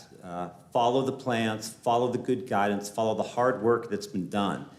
Additionally, beyond the bicycle advocates, this is a complete streets project, and it is endorsed by a variety of organizations: AARP, Mountain True, Riding in Color, Color My Outdoors, Asheville Greenworks, the Multimodal Transportation Commission, the Greenway Commission. So this is really about how we move our city forward. Lastly, if vehicular throughput was the highest priority of building a great city, LA and Atlanta would be the models of success. They are not. Streets that prioritize the safe and dignified movement of all people moving by a variety of modes can be our future. It's up to you to put it out into the world. Thank you very much for your service. Thank you.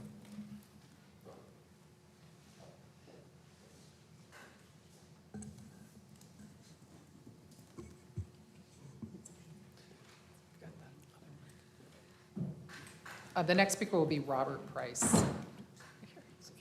Sorry.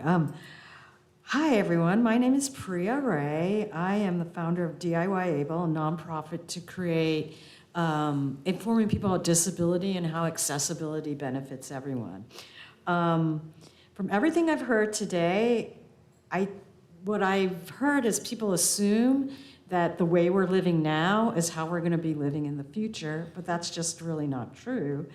And as a disabled person, I am forced to use bike lanes because the sidewalks are so inaccessible, and I am frightened for my life on a daily basis because of this. I believe when you create something like Complete Streets Project, you begin, I had to start.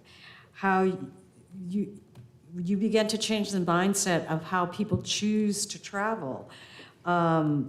But I do strongly believe we need to think about the infrastructure, but I think we could do this by working together. Humanity has created experiments from the beginning of time of how we do things, and together we fix them. So everything else I've heard, I understand the concern, but I think when we work together as a community, we can complete something like the Complete Street Projects. So I urge you to vote for this. Thank you. Thank you. I apologize for mispronouncing your first name. Oh, no. Robert Price and then Pete McElvey. Hi, my name is Robert Price. I'm completely unprepared for this. I just assumed I would listen to everyone speaking and then just come up with my shtick. I'm a caregiver for Priya Ray, and her father is an engineer, and he would come and do depositions and be a professional witness. I see a lot of people speaking about this and a lot of people who seem incredibly informed, but you always have two sides to each story, and I've seen many cases where you have like one extreme belief and another extreme belief on the polar side, and they both could argue and get their point across, and it seems like they both win, but do they? I mean, really, we all have facts, and sometimes facts aren't really facts, but just ideas and feelings that people have, and they try to get those across and push those across.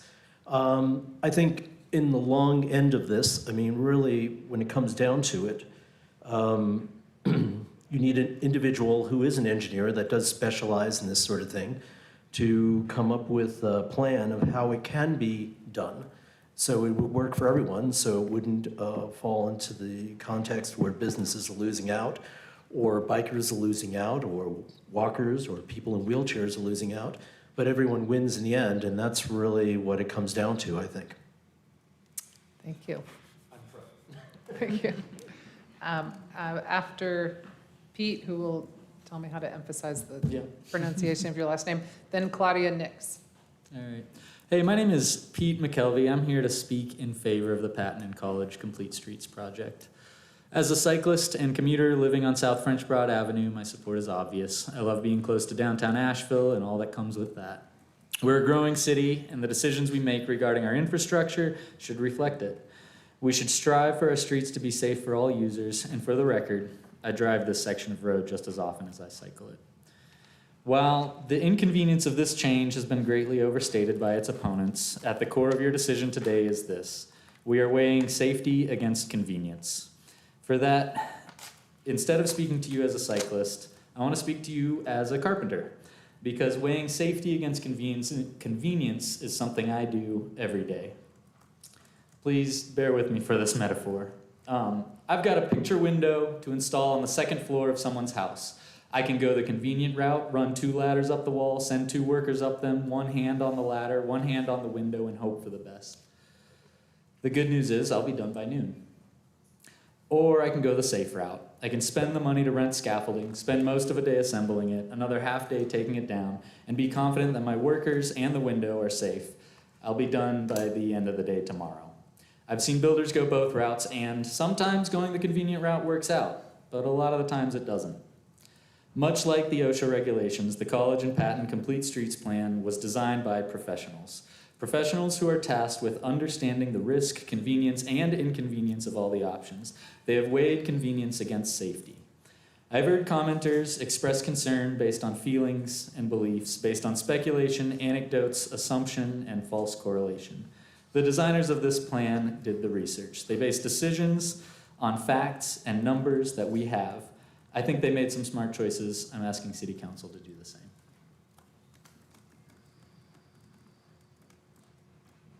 After Claudia Nix, we'll hear from Houston Trim. Mayor and city council members, thank you so much for giving us this opportunity to tell you how we feel. My name is Claudia Nix, and I am the chair of the Greenway Committee for Asheville. I have lived in the city of Asheville since 1970. And I started advocating for safer streets for those wanting to travel without a motor vehicle while I was working at the YWCA in 1974. That's a long time to be working for this safe streets.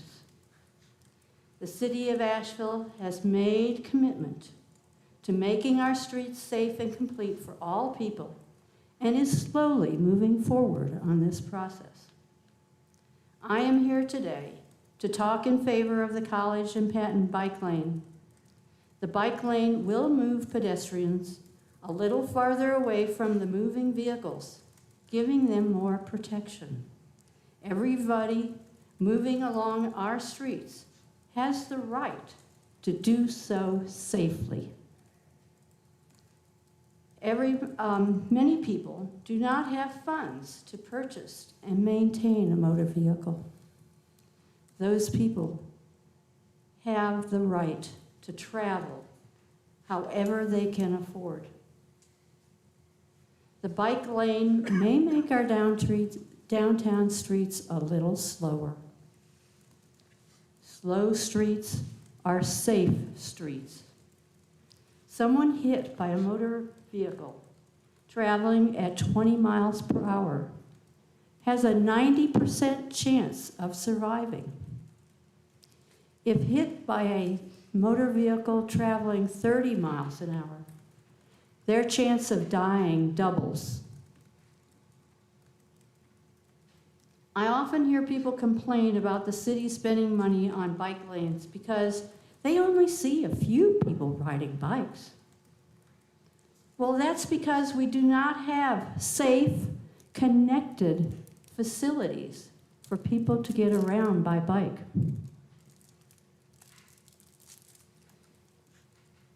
Many people are nervous about riding their bicycles around cars, and they will not do so if they don't feel safe. Have you noticed how many people are riding on the Wilma Dykeman Greenway on bicycles? That's because it's safe and it's away from cars. That's great for recreation, but you cannot get to the doctor. You cannot get to the grocery store by riding the Greenway. We need to have safe, connected ways for people to get around town without a car. Thank you. Thank you very much. Thank you. Houston Trim, and then Randy Warren.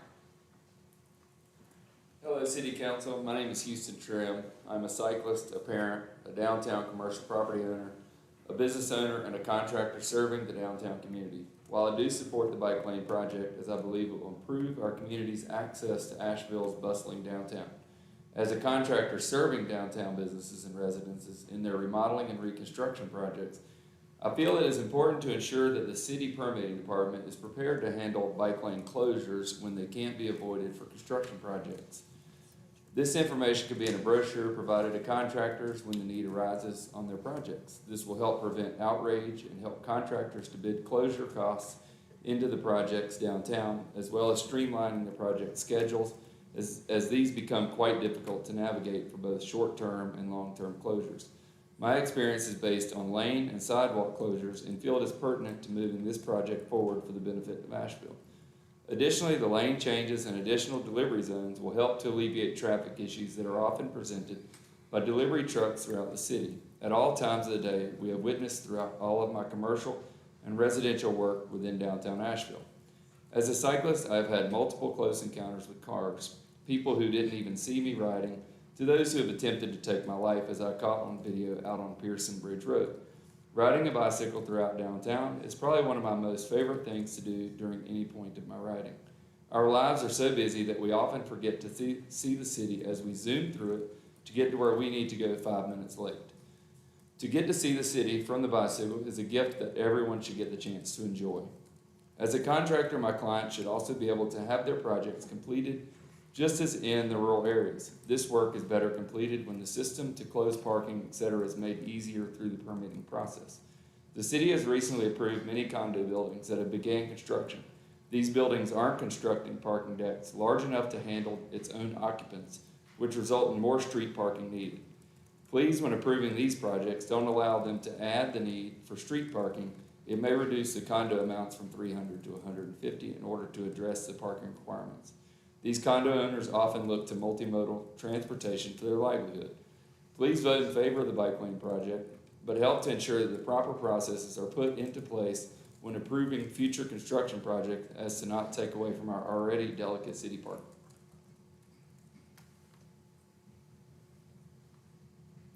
Okay, Randy Warren and then Patty Glazer. My name is Randy Warren. I'm a small business owner, and I'm also on the Multimodal Transportation Commission here in Asheville. I thank each one of you on council for seeking out and accepting a responsibility to guide, direct, and take care of our community. I know that your job comes with many challenges, and I appreciate your commitment to making the decisions that best serve our community. As a small business owner, I am most definitely pro-business. I'm also keenly aware of the effect that change can have on business. Change can be scary. As a small business owner and a resident of Asheville, I'm also pro-community. I want our community to be a safe and vibrant place to live, work, and to raise my family. The College Patton Complete Streets project is essentially about safety. You as a city council have stated that safety is a top priority. The state and city have adopted Complete Streets and Vision Zero policies in the name of safety.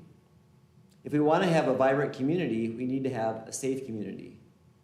The College Patton Complete Streets project is a step in the process of increasing the safety of the people of Asheville.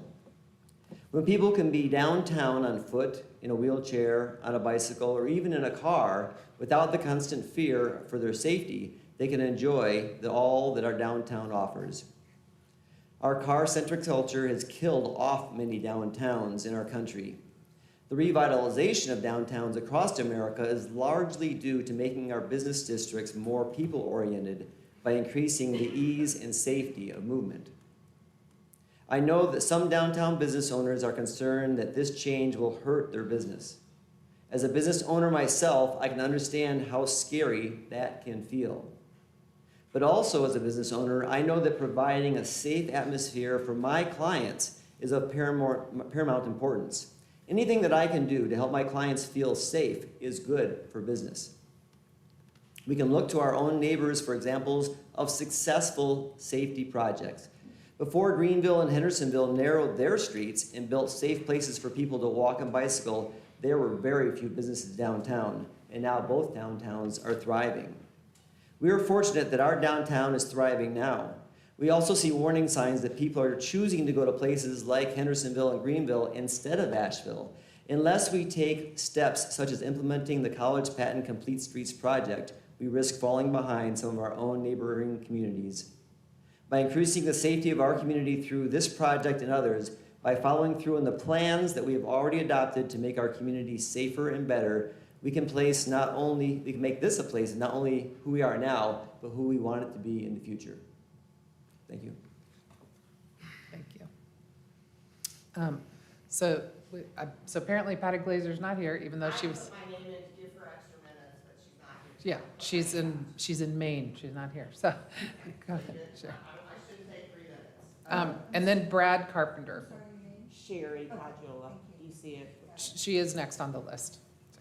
Thank you for your consideration and hearing all of us tonight. As a third-generation Ashevillean, I ride my bike from Beaver Dam to College Street and then on to Biltmore Village to work in our 2 businesses where we employ 75 people, many of whom ride their bikes to work.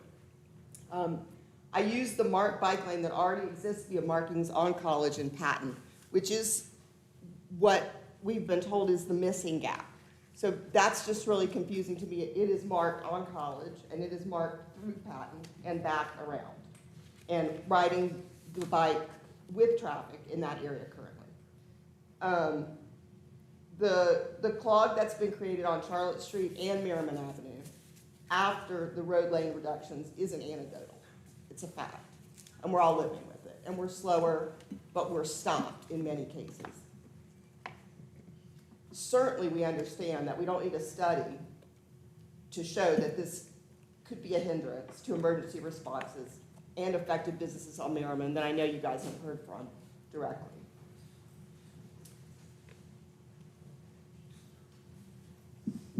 The roundabout from College Street all the way through where we are putting this bike lane to where we get on to 240 will be what we're experiencing now on Merriman and Charlotte Street. I encourage you, for now, to vote against protected bike lanes in this area and maintain the bike lanes that exist that we currently ride through as bikers do downtown. Thank you. Thank you. Brad Carpenter and then Paige McKinnon. Hi. Thank you, City Council, for the opportunity to speak tonight. I'm Brad Carpenter. I'm a local business owner, a husband, and a father. As some of you know, I bike down Merriman all the time, and I very much appreciate the work that was done there to make my commute, even tonight, by bike on Merriman safer. So, sorry, I lost my place. So we've shown, induced demand has shown over and over again, you get more of what you build for. So we can either continue to build more roads and get more traffic and more, the result of more traffic, more fatalities and more injuries, or we can build more bike lanes and get more, hopefully, people biking around town. I don't own a car. I choose not to own a car. Some people don't have that choice. I'd like to just say the danger of riding is not new to me. I was hit this year on Merriman by a driver who was not paying attention, looking one way, running a stop sign. This was right before the bike lanes were built, so I was not in the bike lanes. Unfortunately, I think I would have avoided that incident had the bike lane been open at that point. So I'd like to highlight, I would love to bike downtown with my family, but they won't bike downtown with me because they don't feel safe. So, little pieces of the infrastructure where you're building a holistic biking infrastructure and a way to get down here will bring my family downtown, will bring more customers downtown. It's not going to eliminate customers. I think you're going to get more customers, more tax revenue, and a more vibrant downtown. So I'm very much in favor of the bike lane and the infrastructure. Please vote for it. Thanks. Thank you. After Paige McKinnon, Clarissa Zach.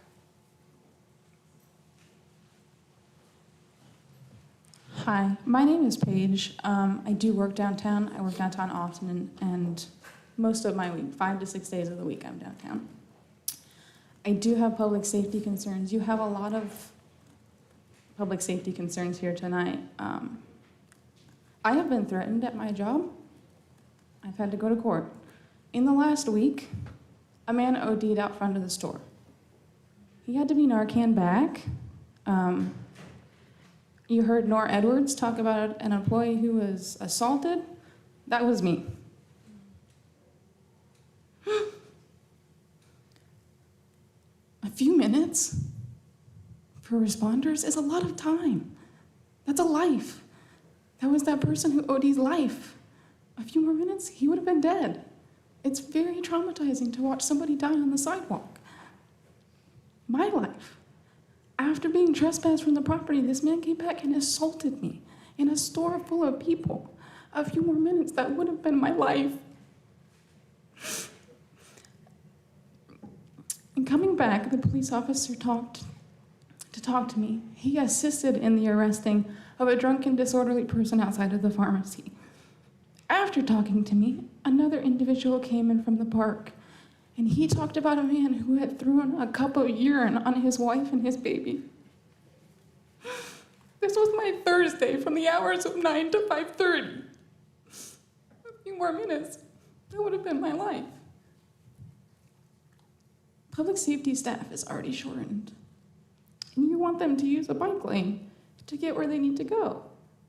What about bicyclist safety? What about this lady who would like to use the bike lane for her wheelchair? Where is she supposed to go when first responders are using that lane? Is a bike lane worth a life? A few minutes is important.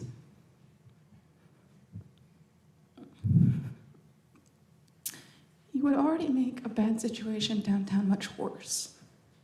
And I hate to say that, but it's true. You would be betraying downtown by putting in this bike lane. You would care more about cyclist safety than the general public. This was a 24-hour period. This was my work day. I don't know if you've experienced anything like that, but it was a very hard day for me.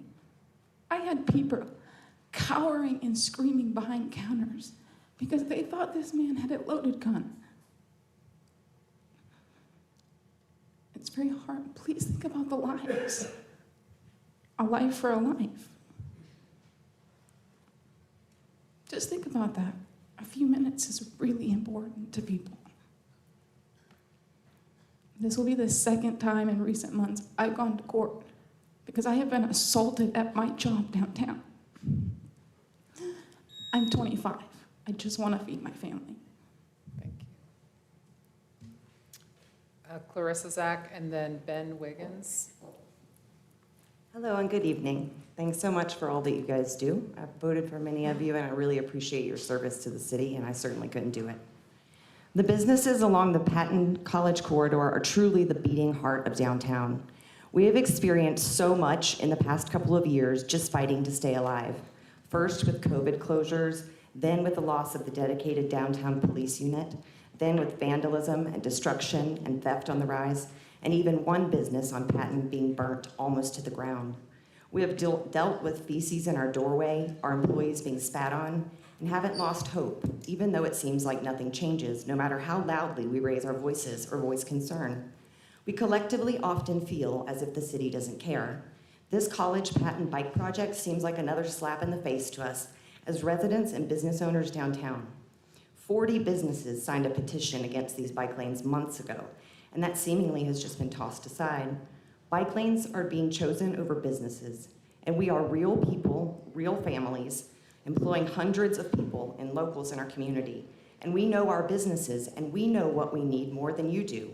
We are begging you to take these bike lanes and put them somewhere else, where they're much more useful and less destructive. We're not anti-bike lanes, we're just anti-bike lanes right here.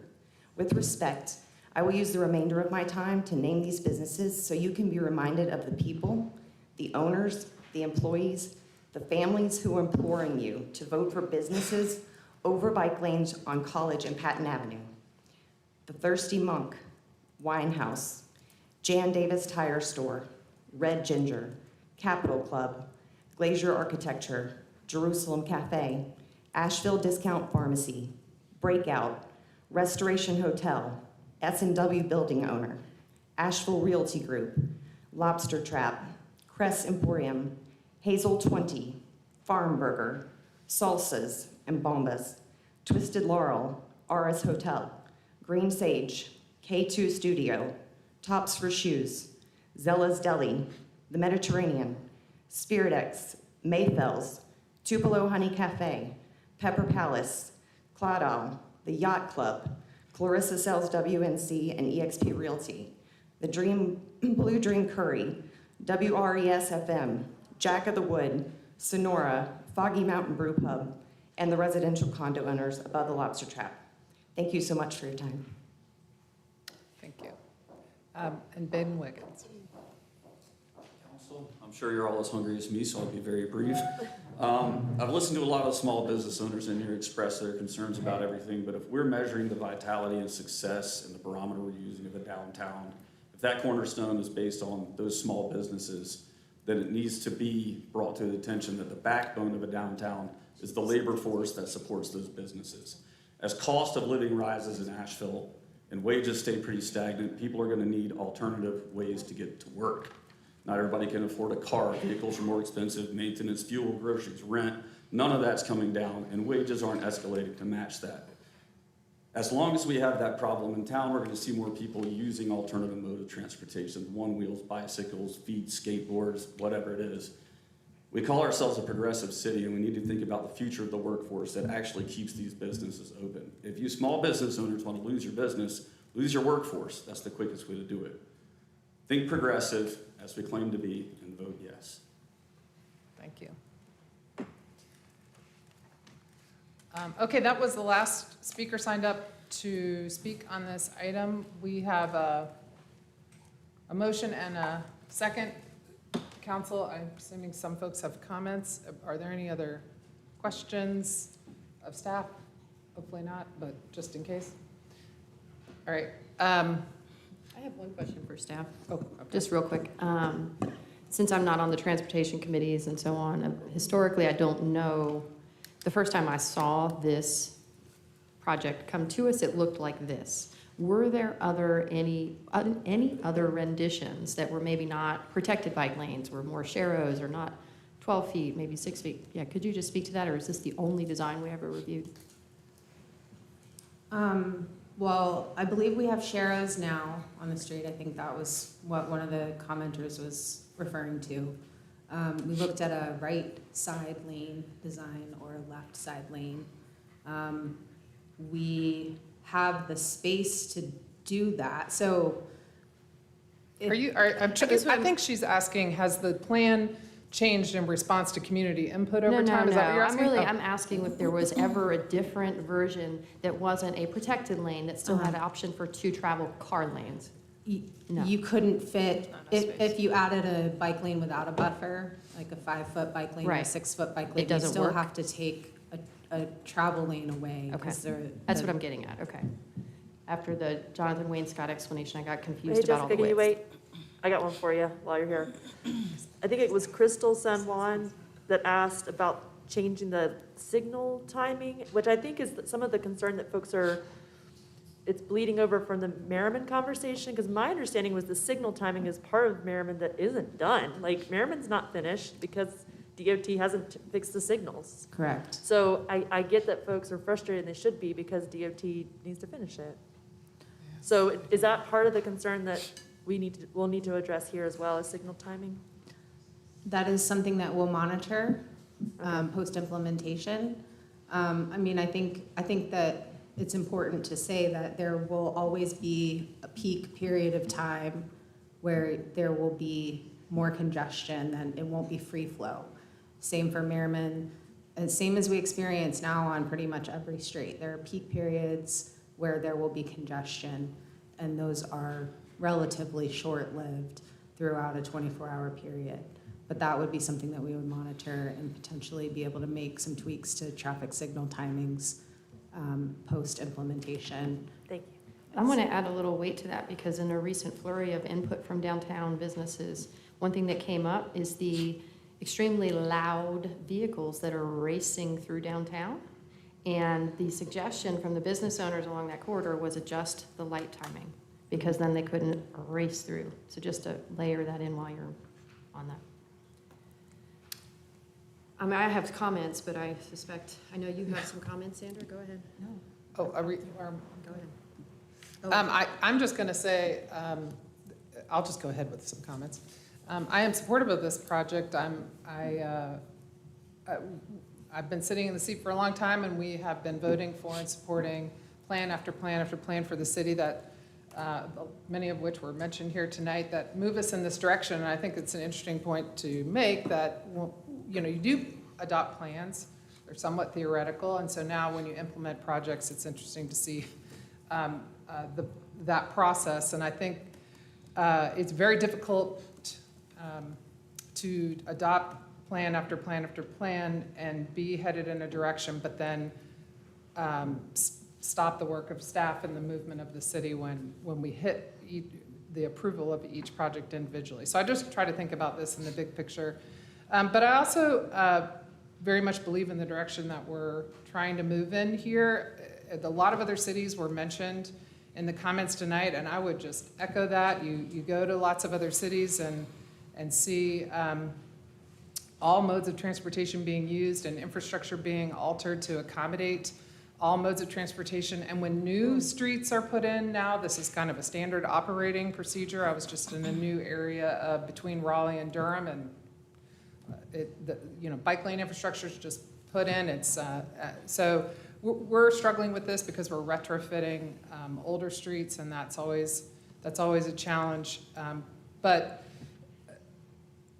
I hate that this topic is somewhat politicized, and that's unfortunate.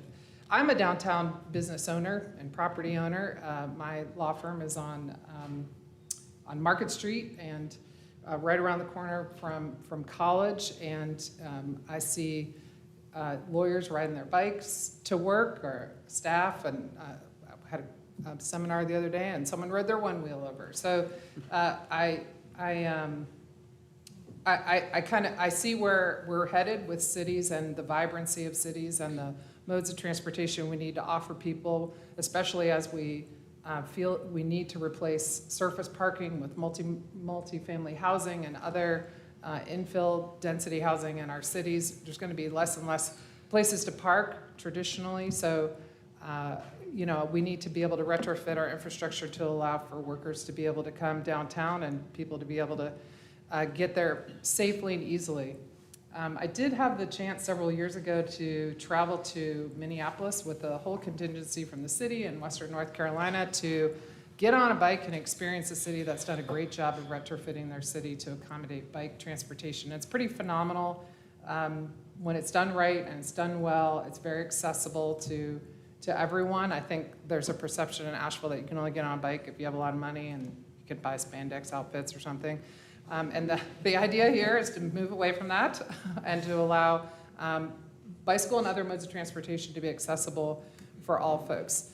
And, we have differences of opinion. I mentioned earlier, I live off of Beaver Dam, and I travel Merriman and Charlotte Street frequently. I really like the changes. I do occasionally dip into social media and see that there's still arguing about it, but I would hope that DOT can finish the project and properly,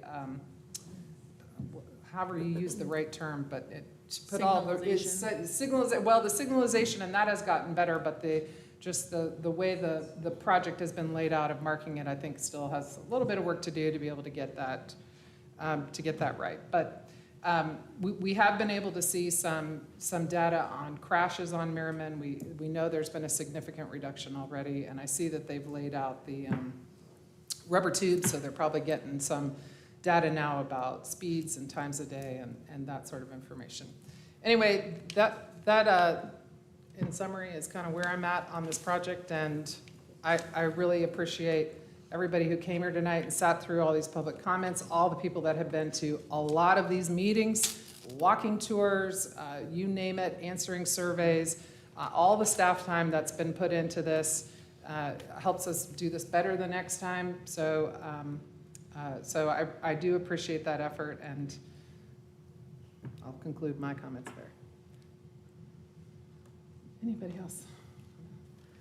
I heard a lot of concerns today, and it's funny having some people in the room who know what this is about, but it almost seems like a street tweaks would have helped, like for people to temporarily see the solution on the ground. And I'm like, We could have just painted it and so people could see and not be so scared.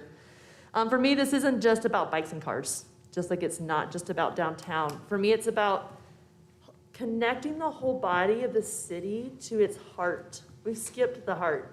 And the downtown heart of our city is our economic and cultural engine, and it relies on people being able to safely move to and from it. Asheville used to have a lot more transportation options, including the train and the trolley. We're working towards our vision of a downtown circulator.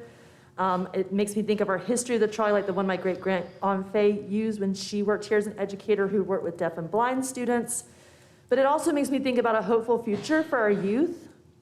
While we need to shift the way we move so that we can shape a hopeful future. This is about dressing our rating as one of the most dangerous cities to walk and bike in. We need connected, complete streets as a matter of equitable access and public safety. But as was noted, business as usual will result in the same outcomes, and that's not good for the people who live and work here. It's not good for the people who visit here. It's not good for our climate justice issues, and it's definitely not good for our economy. So I'm always going to support safer streets. I support our complete streets policy. This is just a part of it, but I'm glad to support it tonight and look forward to the future. Anybody else have any comments before we vote? Are we all just waiting on me? Okay, I have some comments. I really wrote about like 20,000 words about this, but I won't do that to you. But I'll tell you, it has been an interesting experience. For comparison, the last meeting we had, we voted on the tallest hotel this town has ever seen, and it had the same amount of public comment. It's an interesting perspective. So, a lot to say.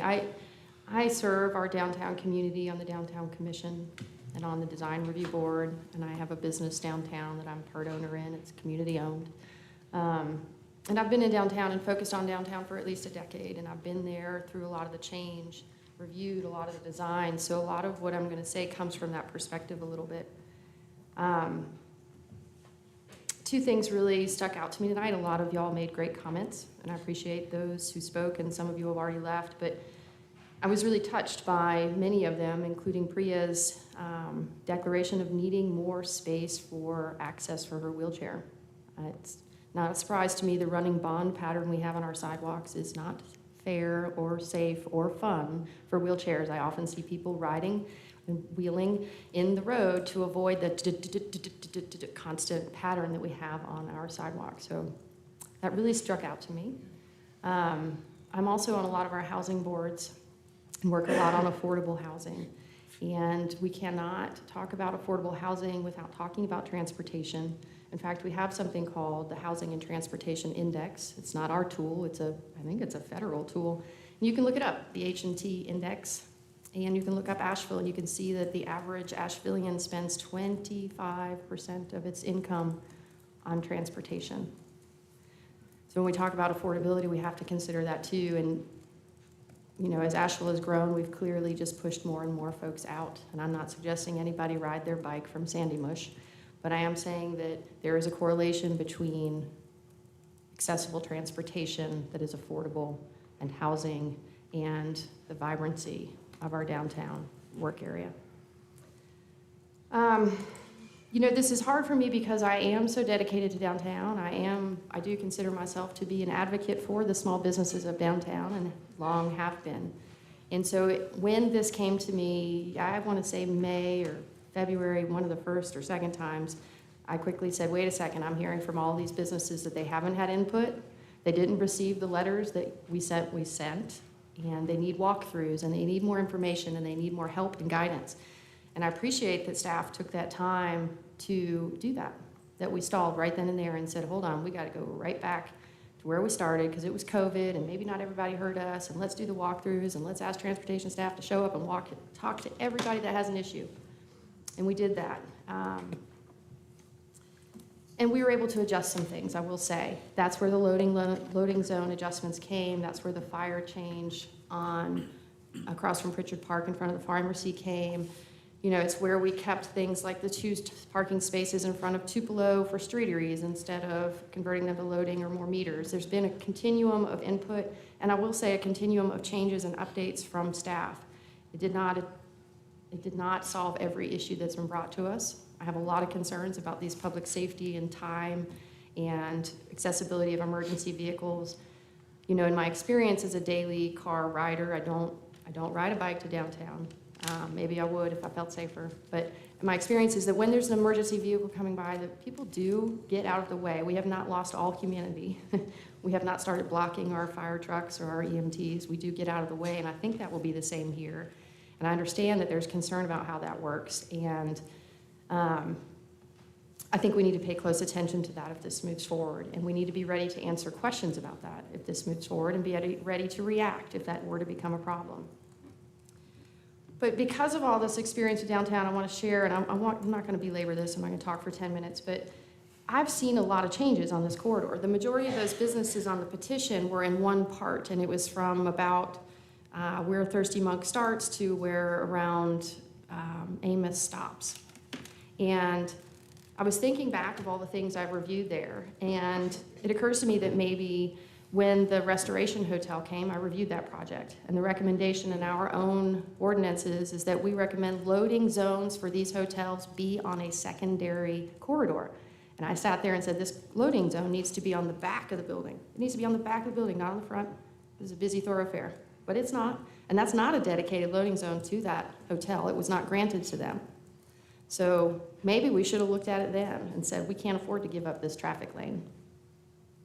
I remember when transportation improvements and plans were updated and we decided that we needed another covered shelter right there in between Restoration and S&W, and we reconfigured the sidewalk a couple different ways. We had bump outs, all this stuff. Maybe right then we should have said, we can't afford to take this lane. You know, when we redid Pritchard Park, I guess it's probably 5 or 6 years ago if you throw in the COVID years, and we replanted everything, and we had all the conversation about the fencing and the sidewalks and the plants. Maybe right then, we should have said, we need this traffic lane, make the park smaller. I don't know, there have been so many opportunities. Maybe when the streetery program was introduced, we should have said, no, we need the parking spaces, but we didn't. We didn't along any of those times because the collective energy was always around, this is a changing, vibrant downtown, it's gonna change, go with the changes, these are the community needs, it keeps us safer, it keeps us more accessible. And I feel like that's kind of what we're facing now. I wish that it didn't reduce a single lane. I wish that we could say to you we could do the bike lane and have both travel lanes. I've been told repeatedly that we can't. I inquired about moving it to alternative streets outside this primary corridor, and we lose the connection grid. We would have gotten upset from those businesses as well. The same things would have come up. I've been on the Downtown Business Board for 7 years, and it's a nonprofit, and we survey businesses every couple years, and the number one issue has always been parking, parking, parking, parking. Until recently, it became safety, safety, safety, safety. And throughout all those years of getting all the parking input, loading zones were like just fired, stay away from them. Nobody could handle a change to them. No one can handle having fewer loading zones. So in this case, we have doubled down and put more. So my point here is I'm seeing us try in all the ways we can. We will not be able to execute this perfectly. I am inclined to support it. I'm inclined to support it for the Prias who cannot get to where she needs to get to because she's differently abled and our other amenities don't allow that. I'm also not inclined to treat this as just a bike lane. Like I see us with a lane for cars, a sidewalk for pedestrians, and now a lane for bikes, and I don't really like that. I think it needs to be all these modes, which is why you see all this mode language. It's not just for bikes. The further we go down this avenue of bikes versus cars, the harder this conversation is going to get. And I'm looking at you, we're split. My email box is split, half pro, half against. So this is a community-wide concern right now, and I feel it's unfortunate that it's come to a split council as well, but I guess it's indicative of the community. And for me, as someone who learned in planning school the importance of multi-modes, the importance of future cities, the importance of safe ways of accessing, I feel compelled to at least try this. What I will tell you, though, is that if I vote yes tonight, when I vote yes tonight, If we see any of these issues with emergency personnel, if we see businesses fall to the wayside and decide to leave downtown because they can't handle the bike lane, because they can't handle the reduced car lane, I should say, then I will be the first to call the 3 women up here who are not supportive of this and say, hey, we've got a problem, and I need the 4 of us to rally, and we need to solve it. And what I mean by that is if it doesn't go well, we can fix it. To the gentleman whose public comment was, we have to be experimentative with cities, I agree, with downtowns in particular. If you say to me, we don't, downtown is a place where all things happen. All the uses are allowed, all the interactions are allowed, all the hours are allowed. It's not like your neighborhoods. Downtown is a place where we experiment with real change for cities. So I will be supporting this tonight. But it is not without pain, because I feel the pain of these businesses. This is a painful decision for me to not support every business along that corridor that I appreciate, some of which I also work with. It's a hard decision for me, but I have seen a lot of change on this corridor, and I think this is one more way that it's going to change, and my hope is that it is for the better. And if it is not for the better, then I am committed to working to change that, to fix it, remedy, reverse. I said I wasn't going to say anything, You're inspired. but I just want to just make a remark. I am voting against it. And the one thing I think people keep forgetting is that basically the concern is this is a main thoroughfare that basically connects one side of the city with the other. And on this main thoroughfare, there are streets, intersections, that basically gets the fire department or emergency or police, it gets them to those intersections as quickly as possible. And when we start clogging them up and making it more difficult to do that, like the lady was saying, time is important. We have a lot of people that live downtown. You have a lot of people that are experiencing emergencies where we'll have the EMS or either, like she said, issues that they need the police to come and save your life, whether it's from gunshots or, people don't realize the time element that's involved until it happens to you. And so basically what I'm saying is there could be other ways to have the bicycles use perimeter roads. In fact, one biker actually wrote in and said he's an avid biker and he was pro the bike lanes. He said until he actually thought about it, and he said, wait a minute, I use the side streets. And now that they're actually talking about having the bike lanes, he won't be able to turn on Church Street or Lexington Street, or the side streets that he was using. Just as Sherry was talking about, there are ways that we can actually work together and live together with bikers and the community. But we cannot afford to clog up main arteries that run through our city. That is the main concern. And then when we talk about, if you really look at it, a lot of the people that actually have access to be able to ride their bikes, these are people that are close proximity within the city. Most of the people, workforce and income challenged people, are out so far. They have to have automobiles to come in. They have to have automobiles to actually access some of the amenities that people that have the money to be able to live within proximity, to be able to ride their bikes in and share this with their family. But I look at the downtown as being for everybody, for the people that live in Arden and Leicester, and people that want to come in with their families, or some of our senior people that come in and want to get parking near the amenities in downtown, not to park in a parking garage. And there are plenty of these side streets that we can actually utilize for people to park their bikes and to come in downtown. So that is the issue.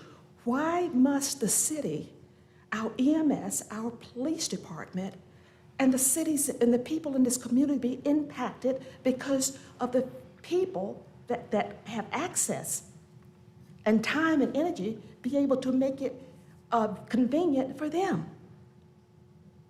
We said we want to have this city somewhere that we can all enjoy.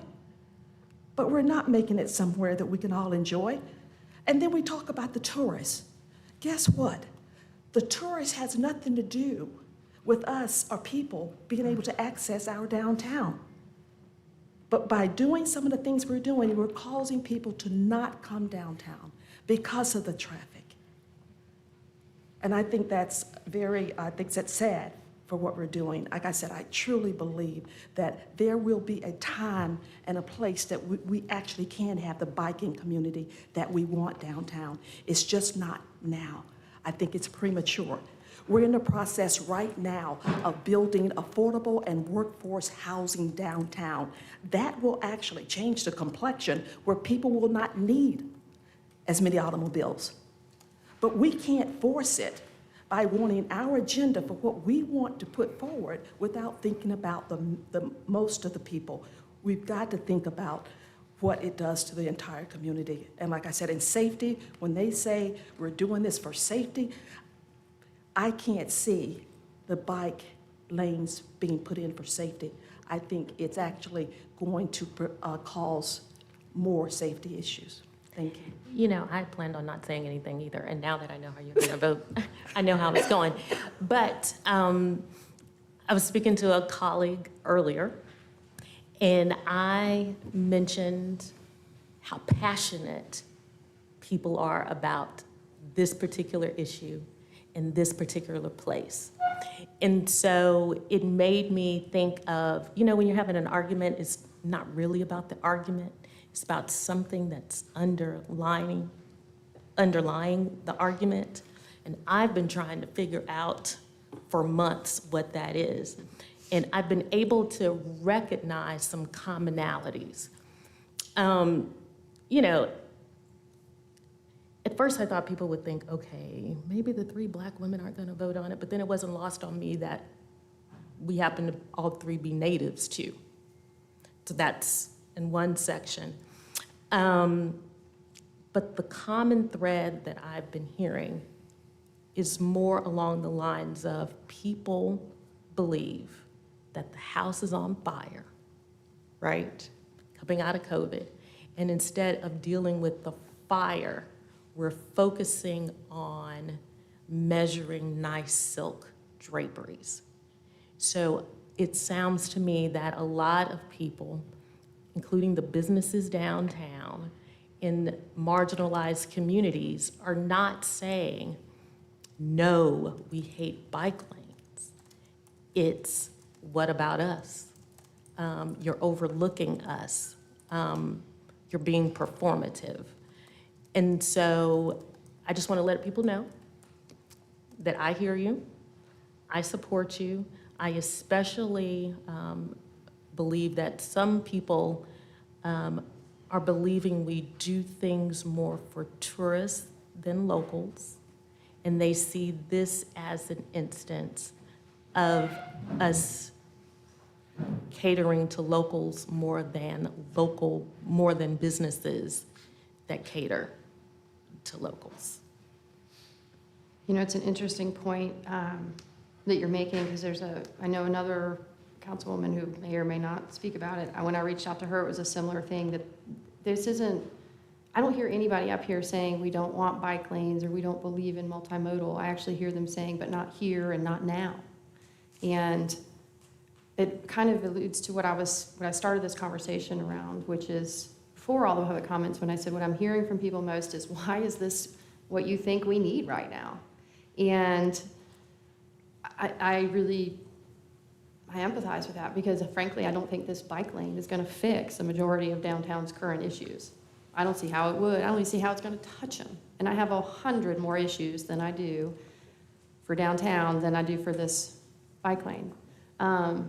And I think that's probably, maybe coincidental, but maybe why we also heard from the city manager report an update today about so much energy around downtown, because it is experiencing what I would call a crisis. Now, it's not the crisis that a lot of cities are dealing with. Some are seeing vacated storefronts in the 20%. We're seeing lots of downtowns in a state of decline. I'm forever watching that for us, but we're not there. We've had some vacancies, and I understand they're being leased back up.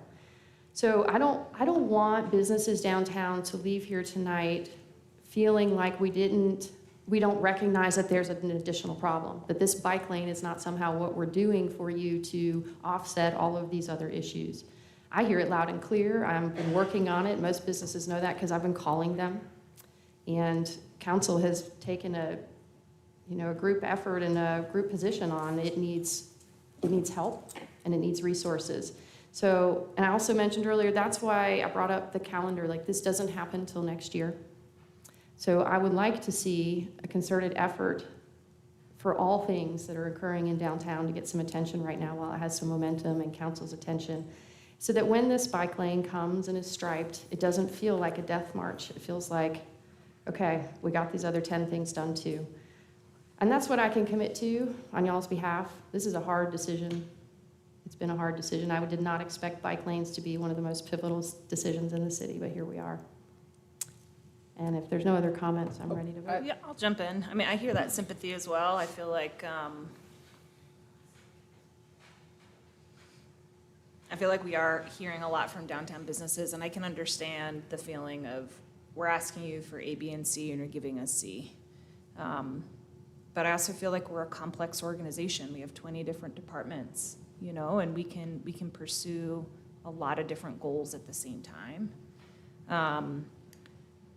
I want to speak to some of the stories I've been hearing tonight. I think the story that we're going to see slow emergency response time, the story that we're going to kill businesses. I'm a huge nerd on this. I've never read those stories. I haven't seen those examples. That hasn't happened in Chattanooga, or Greenville, or Raleigh, or Durham, or Cary, or our very own Charlotte Street, where we did this, and where we're in progress right now on Merriman. The story that is true is that right now, 34% of city building space, you want to guess what it goes to? Parking. 34% of the public space that we all pay taxes to houses cars when we're not in them.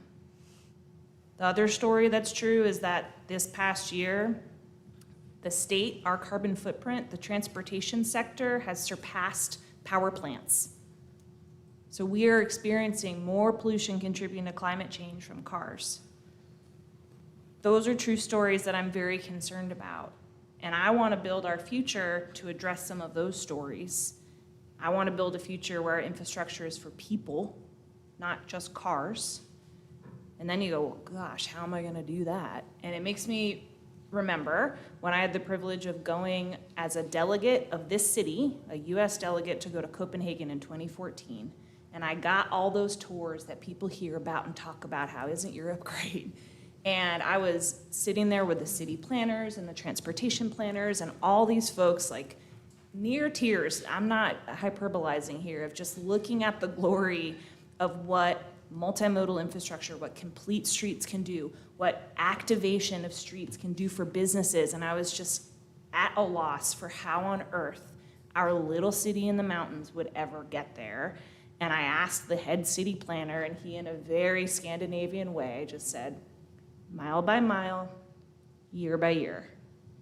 We need to close this gap. We would never build a road that had a missing mile. We do it for cyclists, we do it for pedestrians, and I'm voting in favor of this, and it sounds like we aren't going to do that again tonight. Are we ready? Thank you. Okay. All right, council, we have a motion and a second. All those in favor, raise your hand. All those opposed, raise your hand. Okay, the motion carries 4-3. Thank you all for coming. We're going to take a break, like 5-minute break, maybe. All right. Okay, we're back. We're back. So we're going to go into general public comment. So this is for. We have other things. Oh, I'm sorry. You know what? I'm sorry, I didn't have the agenda. That's right. I was getting ahead of myself. Vice Mayor Sandra Kilgore, will you please take us into boards and commissions?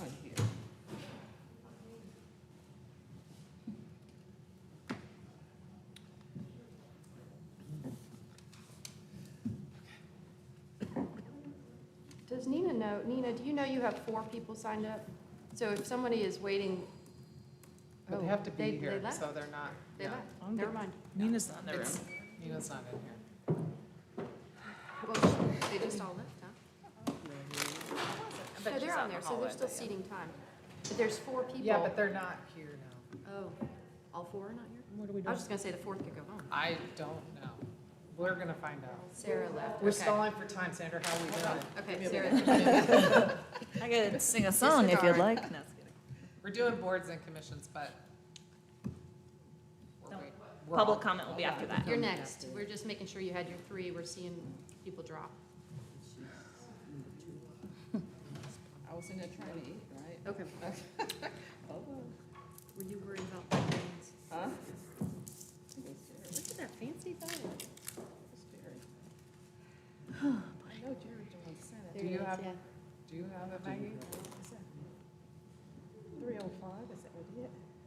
The problem is we get a lot of emails. There, you got it?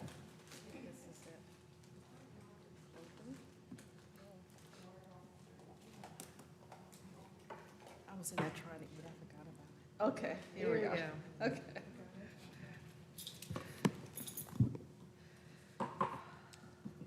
Okay, we're ready to get started? Okay, well, anyway, the Boards and Commission Committee met earlier today, and we interviewed 3 candidates for Planning and Zoning Commission.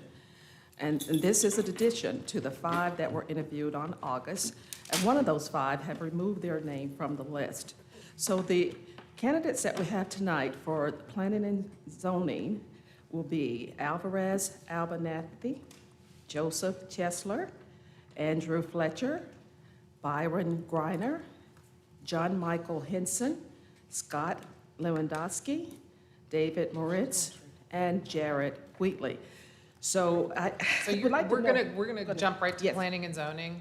Do you know, okay, are we gonna do these other ones? Yeah, we're gonna do, Okay, now gotcha. this right here, Esther, I think the last time, how did we do that? Oh, when we had so there's 2 urban- vacancies, so I think we went down the line and everybody picked 2, Yes. and then Maggie keeps the total and see if we Okay. get it on the first So vote. there we one go. at a time, or we Is say? it get Can we to do know- one at a time? Because Oh. what if my second gets more than my first? Yeah, one at a So time. do So one at can a I start time? with my Yeah. first? Okay, Alvarez Abernathy. Agreed. Alvarez Abernathy. You said agreed? Yes, Oh, is Abernathy, that- agree okay. with that. I'm Yeah. tired, sorry. Well, Jared Wheatley, Alvarez Abernathy. Alvarez Abernathy. David Moritz. Okay, so Alvarez is in, Brad? No, I'm just and now we do a second round? All right, now, yeah, now we'll do it again. Okay, so I'm gonna go with Byron Greener. Oh, y'all. It was Griner or Wheatley. Griner, It's sorry. Griner or Wheatley. I'm gonna go with Griner. I'm sorry, who? Griner. Griner. Wheatley, Wheatley. Joseph Chesler. Uh-oh. Wait, Wheatley. I know, So yeah. then we're in a tie. I was There's torn 3, too. 3, 1, So okay. now you'll need to vote for either Byron Griner or Jared Wheatley. Okay. We just did. Griner. Griner. Griner. Wheatley, Wheatley.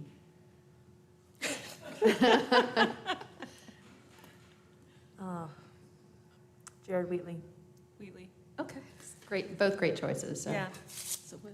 Jared yeah, Wheatley and I saw Abernathy. Byron was also an applicant for the downtown commission, anyway, okay. Yeah. Right. Either way. Okay. So do we So we have wanna- others? So who Oh, so, who took the vote? Abernathy and Wheatley Wheatley. And Wheatley, will now okay. be on the planning and zoning board. Okay, great. They can talk about bike lanes. you're Okay. welcome. Now, the next appointment we have for the Affordable Housing Committee. There are 6 vacancies, and the Board of Commissions Committee recommends the reappointment of Brian Methen and Scott Adams, and the appointment of Rita Lee, Jane Kristen, Chantel Simpson, and Stuart Seaton. We changed that at the Boards and Commissions Committee, right? We made a recommendation to support Jen Hampton. No, For I Jason don't think Peterson? that vote didn't Carrie? pass. Okay, you're right. Sorry, I have my notes wrong. I'll make a motion on that. Okay? Can I get, So Sage made a motion? I'll make a motion on those 2 reappointments and 4 appointments. And so technically, you're making the motion and you're Oh, seconding. I'm Seconding it. I was always wondering why. Okay, so, all in favor? Aye. Aye, motion carries. Well, let me check. Is anyone? I just got lost, y'all. I'm sorry. Okay, what are the names that you're? Bevan, Methvin, Scott Adams, Rita Lee, Jane Kristen, Stuart Zinton, Chantel Simpson and Stuart. and Chantel Okay. Simpson. And so could we entertain a counteroffer of No. offering Jen Hampton? or Well, we just- had okay. a motion and a second on Okay. that slate. Okay, then, so- okay, I caught up, thanks. Okay. So, no. Okay. So the next one is the Civic Center Commission. And Sorry, did you vote no? the next is the Civic Center Commission. The Boards and Commission Committee recommends the appointment of Erica Guilford. Second? Okay. All in favor? Aye. Are those opposed? Motion carries. The Civil Service Board, the Board of Commissions recommend we reappoint Carter Webb. Second. All in favor? Aye. Those opposed? Motion carries. Downtown Commission, the Board of Commissions Committee recommends the appointment of Jefferson Ellison. Second. Yeah. All in favor? Aye. Any opposed?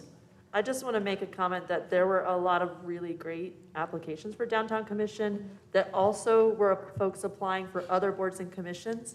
So it shows me that people really want to participate and that they care about our downtown, both very positive things. So we have some strong applicants for this if we need them in the next year, because our applications are open for a year. So if you didn't get appointed tonight, You might You still still get that might call. Yeah. Okay, so all in favor? Aye. Those opposed? Motion carries. The Noise Advisory Board, the boards and commissions recommend the reappointment of Jeff Santiago and Carmela Pamalonio, second, for the Noise Advisory Committee. the Noise Advisory Committee. So could we skip to Human Relations? So we'll go back and get that one. But a second for the Noise Advisory Committee. And And then we talked about, re-advertising for someone to represent the restaurant Right. industry. Yes. That's on noise advisory? Noise Okay. Advisory. And there's a second? Is there a yes, second? second. Okay, all in favor? Aye. Those opposed? Go back up to human relations. Okay. And now for the Human Relations Commission, the Board of Commissions Committee recommends the reappointment of Daniel Young and Crystal Reed, and the appointment of Jack Hoda and John Milal. Mala. Can I get a second? Do we have a second? Second. Okay. Okay, all in favor? Aye. And those opposed? Motion carries. Now we'll go down to the Public Arts and Cultural Commission. The Board and Commissions Committee recommends postponing the appointment until January 2024, while the commission works on changing its ordinance membership structure, and while inviting members Andrew Fletcher and Katie Cornell, who have expired terms, to bring their knowledge and expertise to the revised process and remain serving until the new appointments are made and no votes are needed for this. So we're just going to keep them longer? We're just going to keep them longer, yeah. And the Sustainability Advisory Committee, the Boards and Commission Committee recommends the appointment of Christy Holbert and Justin Young. Is there a second? Okay. All in favor? Aye. Those opposed? Motion carries. Urban Forestry Commission, the Boards and Commission Committee recommends the appointment of Chris DeFiro. Is there a second? Kim, second. Okay, all in favor? Aye. Those opposed? No, motion carries. Let's make sure I didn't miss anyone here. Okay. Nope, it doesn't look like we missed any. So now, in other boards and commission council committee business, the next board and commission council committee meeting will be November 14th, and the December 12th meeting will be canceled. Okay, and now that concludes the boards and commission committee business, and I'll turn it back over to Mayor Manheimer. Thank you. Okay, we have reached general public comments. Same rules apply. 3 minutes. Watch the lights on the lectern. And I'm just put my glasses on here. So the first person signed up to speak is Paul Howell, but I don't see Paul. No. Next is Nina Tovish. And Nina, do you have 3 people ceding their time to you? I do. Okay, through those 3 people, just raise your hand. Thank you. Okay, well, you got 4, 5, I think. I was actually, yeah, okay. Sure wish I was speaking to a more refreshed group of individuals.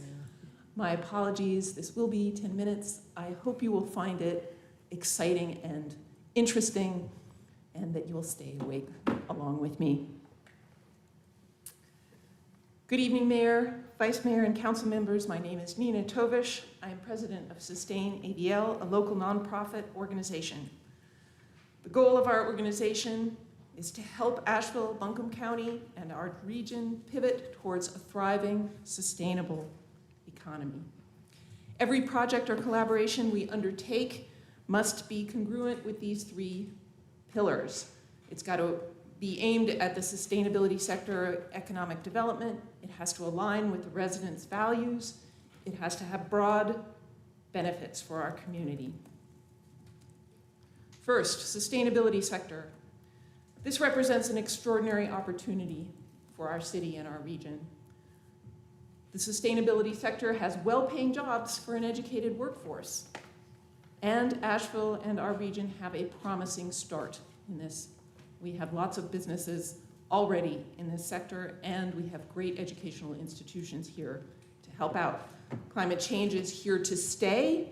The services, products, and knowledge needed to mitigate its effects, create resiliency, and innovate for a thriving future are the heart of the sustainability sector. The sustainability sector can contribute to the resilience of every business, every household, and every neighborhood. Our values. We love and respect the environment here. Love of the natural environment is a reason that people who grew up here stay here, and it's a reason other people come here to live. This community takes the threat of climate change seriously, and we want to protect all of us. And we're also proud of the qualities that make our city and region special. Project has to have broad benefits. That means equitable economic growth. Our local economy currently leads with healthcare and tourism, but those benefits aren't always widely distributed amongst residents. Diversification of our economy will make us stronger. The sustainable sector holds the promise of creating reliable jobs and lifting up a broad swath of our community, as well as being less liable to boom-bust cycles. Cooperation and collaboration amongst these sectors, nonprofits, enterprise, education, and government, is the challenge. If we have that kind of collaboration grounded in the engagement and support from residents, we will be successful in making this transition. Sustain ADL believes there is a project that can accelerate this transformation. 3 years ago, Council approved the Haywood-Page Master Plan and Conceptual Design. It was the culmination of a multi-year visioning process involving the participation of a broad cross-section of our community and the expertise of city staff. As a key parcel of public property, this park and building site can serve to jumpstart our economic transformation. We can move from the pit of despair to the beacon of hope, and at the heart of our city, we'll have a beautiful park, an iconic landmark living building, and this will be the fulcrum that lifts our economy towards success in the sustainability sector. Sustain ADL is calling this building Climate City Center. Why do we want to build a living building?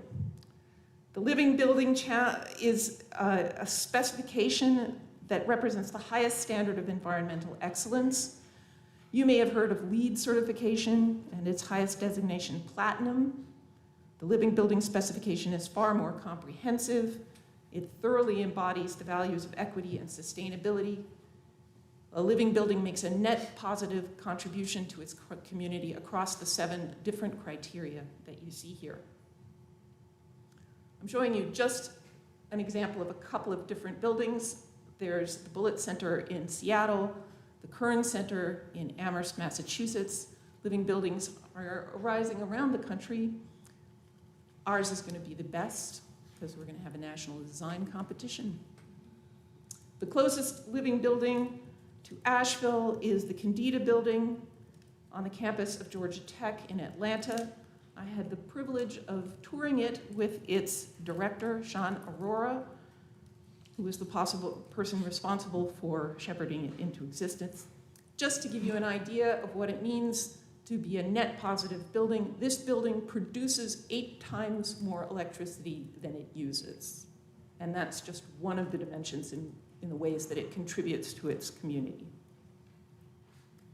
So, what are we envisioning? A public-facing, public-serving facility, 6 stories, a total of 28 to 31,000 square feet. On the ground floor, meeting and event space, a museum and gallery, and maybe even a cafe. On the upper floors, mixed use, and this is key. Residential component. This will be housing for people in workforce training for a job in the sustainability sector. It'll have educational facilities, classroom and workspace for workforce training and for higher education. We have so many local institutions that could find that valuable, and also for community programs.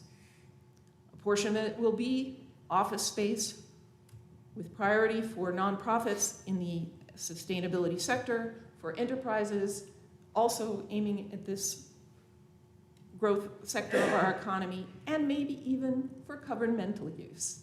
Wouldn't it be nice if our city sustainability office was housed in the most sustainable building in the region? The goal here is to put Asheville on the map as the place for economic growth and opportunity in the sustainability sector.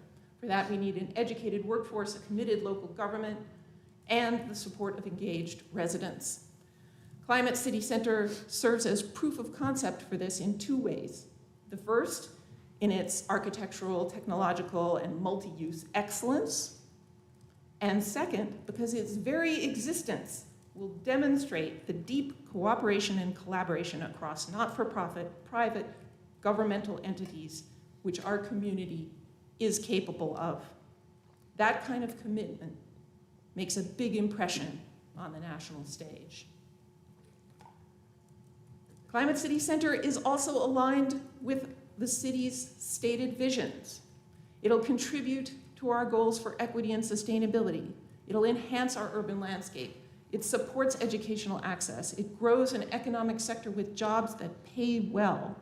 And it will provide an innovative, beautiful facility accessible to and benefiting the whole community. I imagine this ambitious project raised lots of big questions for you. In future presentations, we plan to outline the Climate City Center timeline, describe the national design competition process, discuss the project's economic impact, and propose the role that City Council can play in making this vision a reality. But for now, I leave you with this. We can have this. We can have a forward-looking, 21st century, iconic architectural landmark seated in a beautiful and dynamic city park. We've talked a lot about the struggles of downtown. I think this is a project that can revive people's civic pride in downtown. This will be an amazing place to hang out in this park. It will be a fabulous building to visit. It will serve residents and this local community, and it will attract visitors. It's gonna be a tourist draw. It'll appeal to enterprise on a national level, and it will contribute to building economic and environmental resilience for our community. They say that the best time to plant a tree is 10 years ago, and the second best time is today. At Sustain ADL, we believe that an investment in the sustainability sector now will pay huge dividends in the form of accelerated economic growth for Asheville, Buncombe County, and our whole region. Just as it takes a village to raise a child, it will take a community to build Climate City Center and shift our economy. But together, we can make this ambitious project a reality. Send us an email to get updates as we move forward. Or you can visit this kind of admittedly rudimentary website at sustainavl.org. I thank you all for your time and attention at the end of a really long evening. I hope you'll look forward to more. Thank you. Thanks for your time. Nina, we don't really respond to public comment. I happen to have worked with these folks before and brought them to Asheville before, and I will follow up with you and perhaps share some materials with you that they have left with me. Wonderful. We found the cost way too prohibitive, but I'm not asking the city for money. yeah, I'm just saying, It won't the cost to cost us a build was dime. outrageous, but I would love to give you these materials. Okay, the next person signed up to speak is William Heath.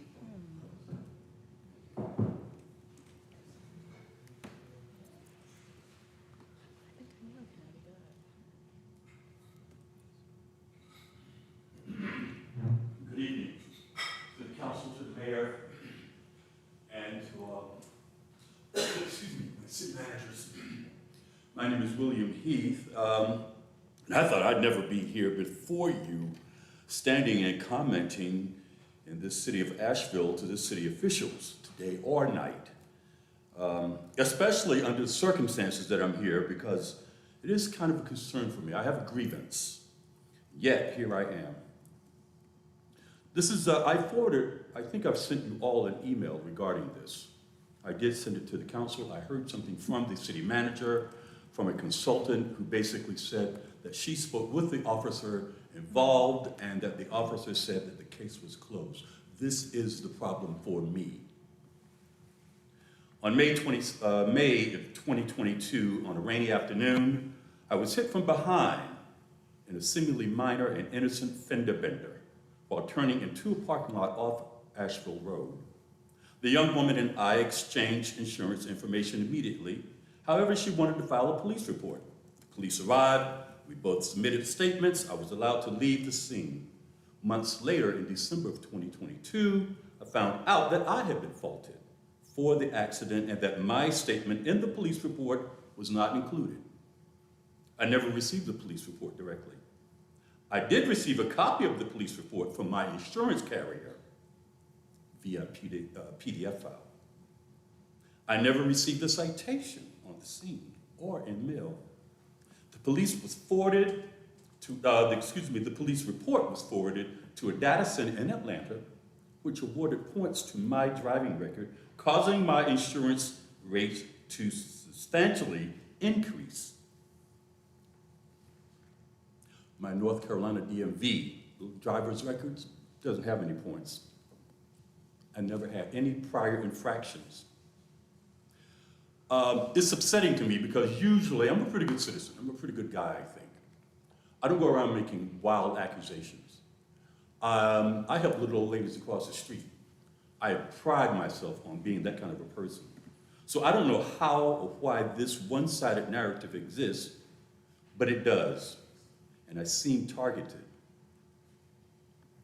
I do not intend on living out my golden years with a bullseye on my back for whatever reasons. For any overrated charges, I don't appreciate that. I won't stand for it now, and I never stood for it in the past. Therefore, I came before you today to tell my side of the story for public record. Somehow, it has to be known. Since the AVL police decided to admit it, resulting in my loss in trust for them. Thank you. Thank you. The next person signed up to speak is Rob Heskett. Good evening, Mayor and Asheville City Council. Pleasure to be here. I am standing before you today to lend my support behind Nina Tovish and her initiative. It is a beautiful sight to see someone who is brilliant as Nina come up with a plan to really revitalize Asheville and put us on the cutting edge of the environmental movement to reverse the damages caused by climate change. But most importantly, her initiative speaks to the values of Asheville. It is perfectly aligned with what Asheville is all about. Asheville is all about environmental conscientiousness, way too late for me to be here right now, and inclusivity. And what she is presenting here is an opportunity for us to step into the 21st century and to really establish ourselves as a competitive city for environmental initiatives and growth and development in renewable energies and everything else that we need to be mindful of as we continue to move forward in the direction that we're going. We are growing very fast, and we have to find a way to get the community involved and to put us in a position to be competitive for a new direction for the environmental and the economic priorities of this area. We lean way too heavily on tourism, and we have to find a plan to step out of that dependency. We have to find a way to stabilize our economy, and the way we do that is by diversifying our portfolios, so to speak. And so by becoming less dependent on tourism and more dependent on renewable energies and being the pioneers, or among the pioneers of change, we are not only helping our environment, but we are also helping this community directly with jobs, with training, with everything that we need to really be focused on right now so that we are ensuring that there is sustainable growth in Asheville and that we the residents aren't being pushed out by the interests of the tourists and all of the big business that goes behind that. We need to focus on the environment, and thank you. Thank you.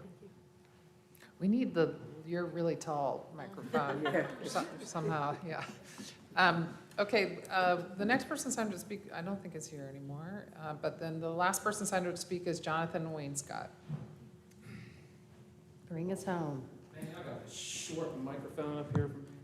My name's Jonathan Wainscott. It was a pleasure this weekend to see a few of you, Councilwoman Kilgore, at the Reparations Summit, and Miss Mosley as well. And the gentleman just was talking about Asheville pioneering things. And of course, I was talking to Miss Kilgore a little bit at length about how Asheville generated first-run Jim Crow policies here in North Carolina. Now, so what that means is the injury that was inflicted on black Ashevilleans back in the day, you were the first ones in the state.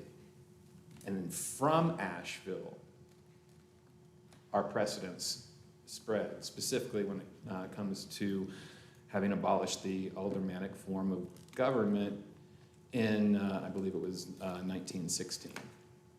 First city in North Carolina to do that. We led the way in a white supremacist-driven effort. And I'm sitting there in the Reparations Summit wondering how many people know this. And I told Ms. Kilgore, I've told you before, talked about it at length here at City Council many, many times, 3 minutes at length anyway. I told Dr. Dwight Mullen. I told Dr. Carter of the Carter Group. I told Dr. Ruffin, UNC. Everyone's blown away by that. Absolutely blown away. How many people in the Reparations Commission know that? I wonder. How many people in the Reparations Commission know that 8 months before the Reparations Commission was resolved to be a thing, City Council renewed our 1931 Jim Crow policy. In a referendum, after a referendum. I just don't know that anybody even knows this. I know that the at-large election system isn't a bread and butter kind of issue for really anybody. It's boring. I know that Black Ashevilleans have other things to think about than this. But this is really the glue that allowed all of the harm to happen. It happens on a city council level. Bruce's Beach was taken by city council. Planning and zoning, gentrification takes place at the local level. Your marginalization took place at the local level. And it's a history that, 3 minutes at a time, mile by mile, day by day, I'm gonna come here until, either I'm dead or we change something. They're asking for contrition, Esther. They're asking for apologies. I think you owe one in your leadership in that time. I think that Shanika Smith got rolled, and it breaks my heart. So anyway, I'll be back in 2 weeks. Thank you. Okay, that concludes our public comment for the evening, so we are adjourned.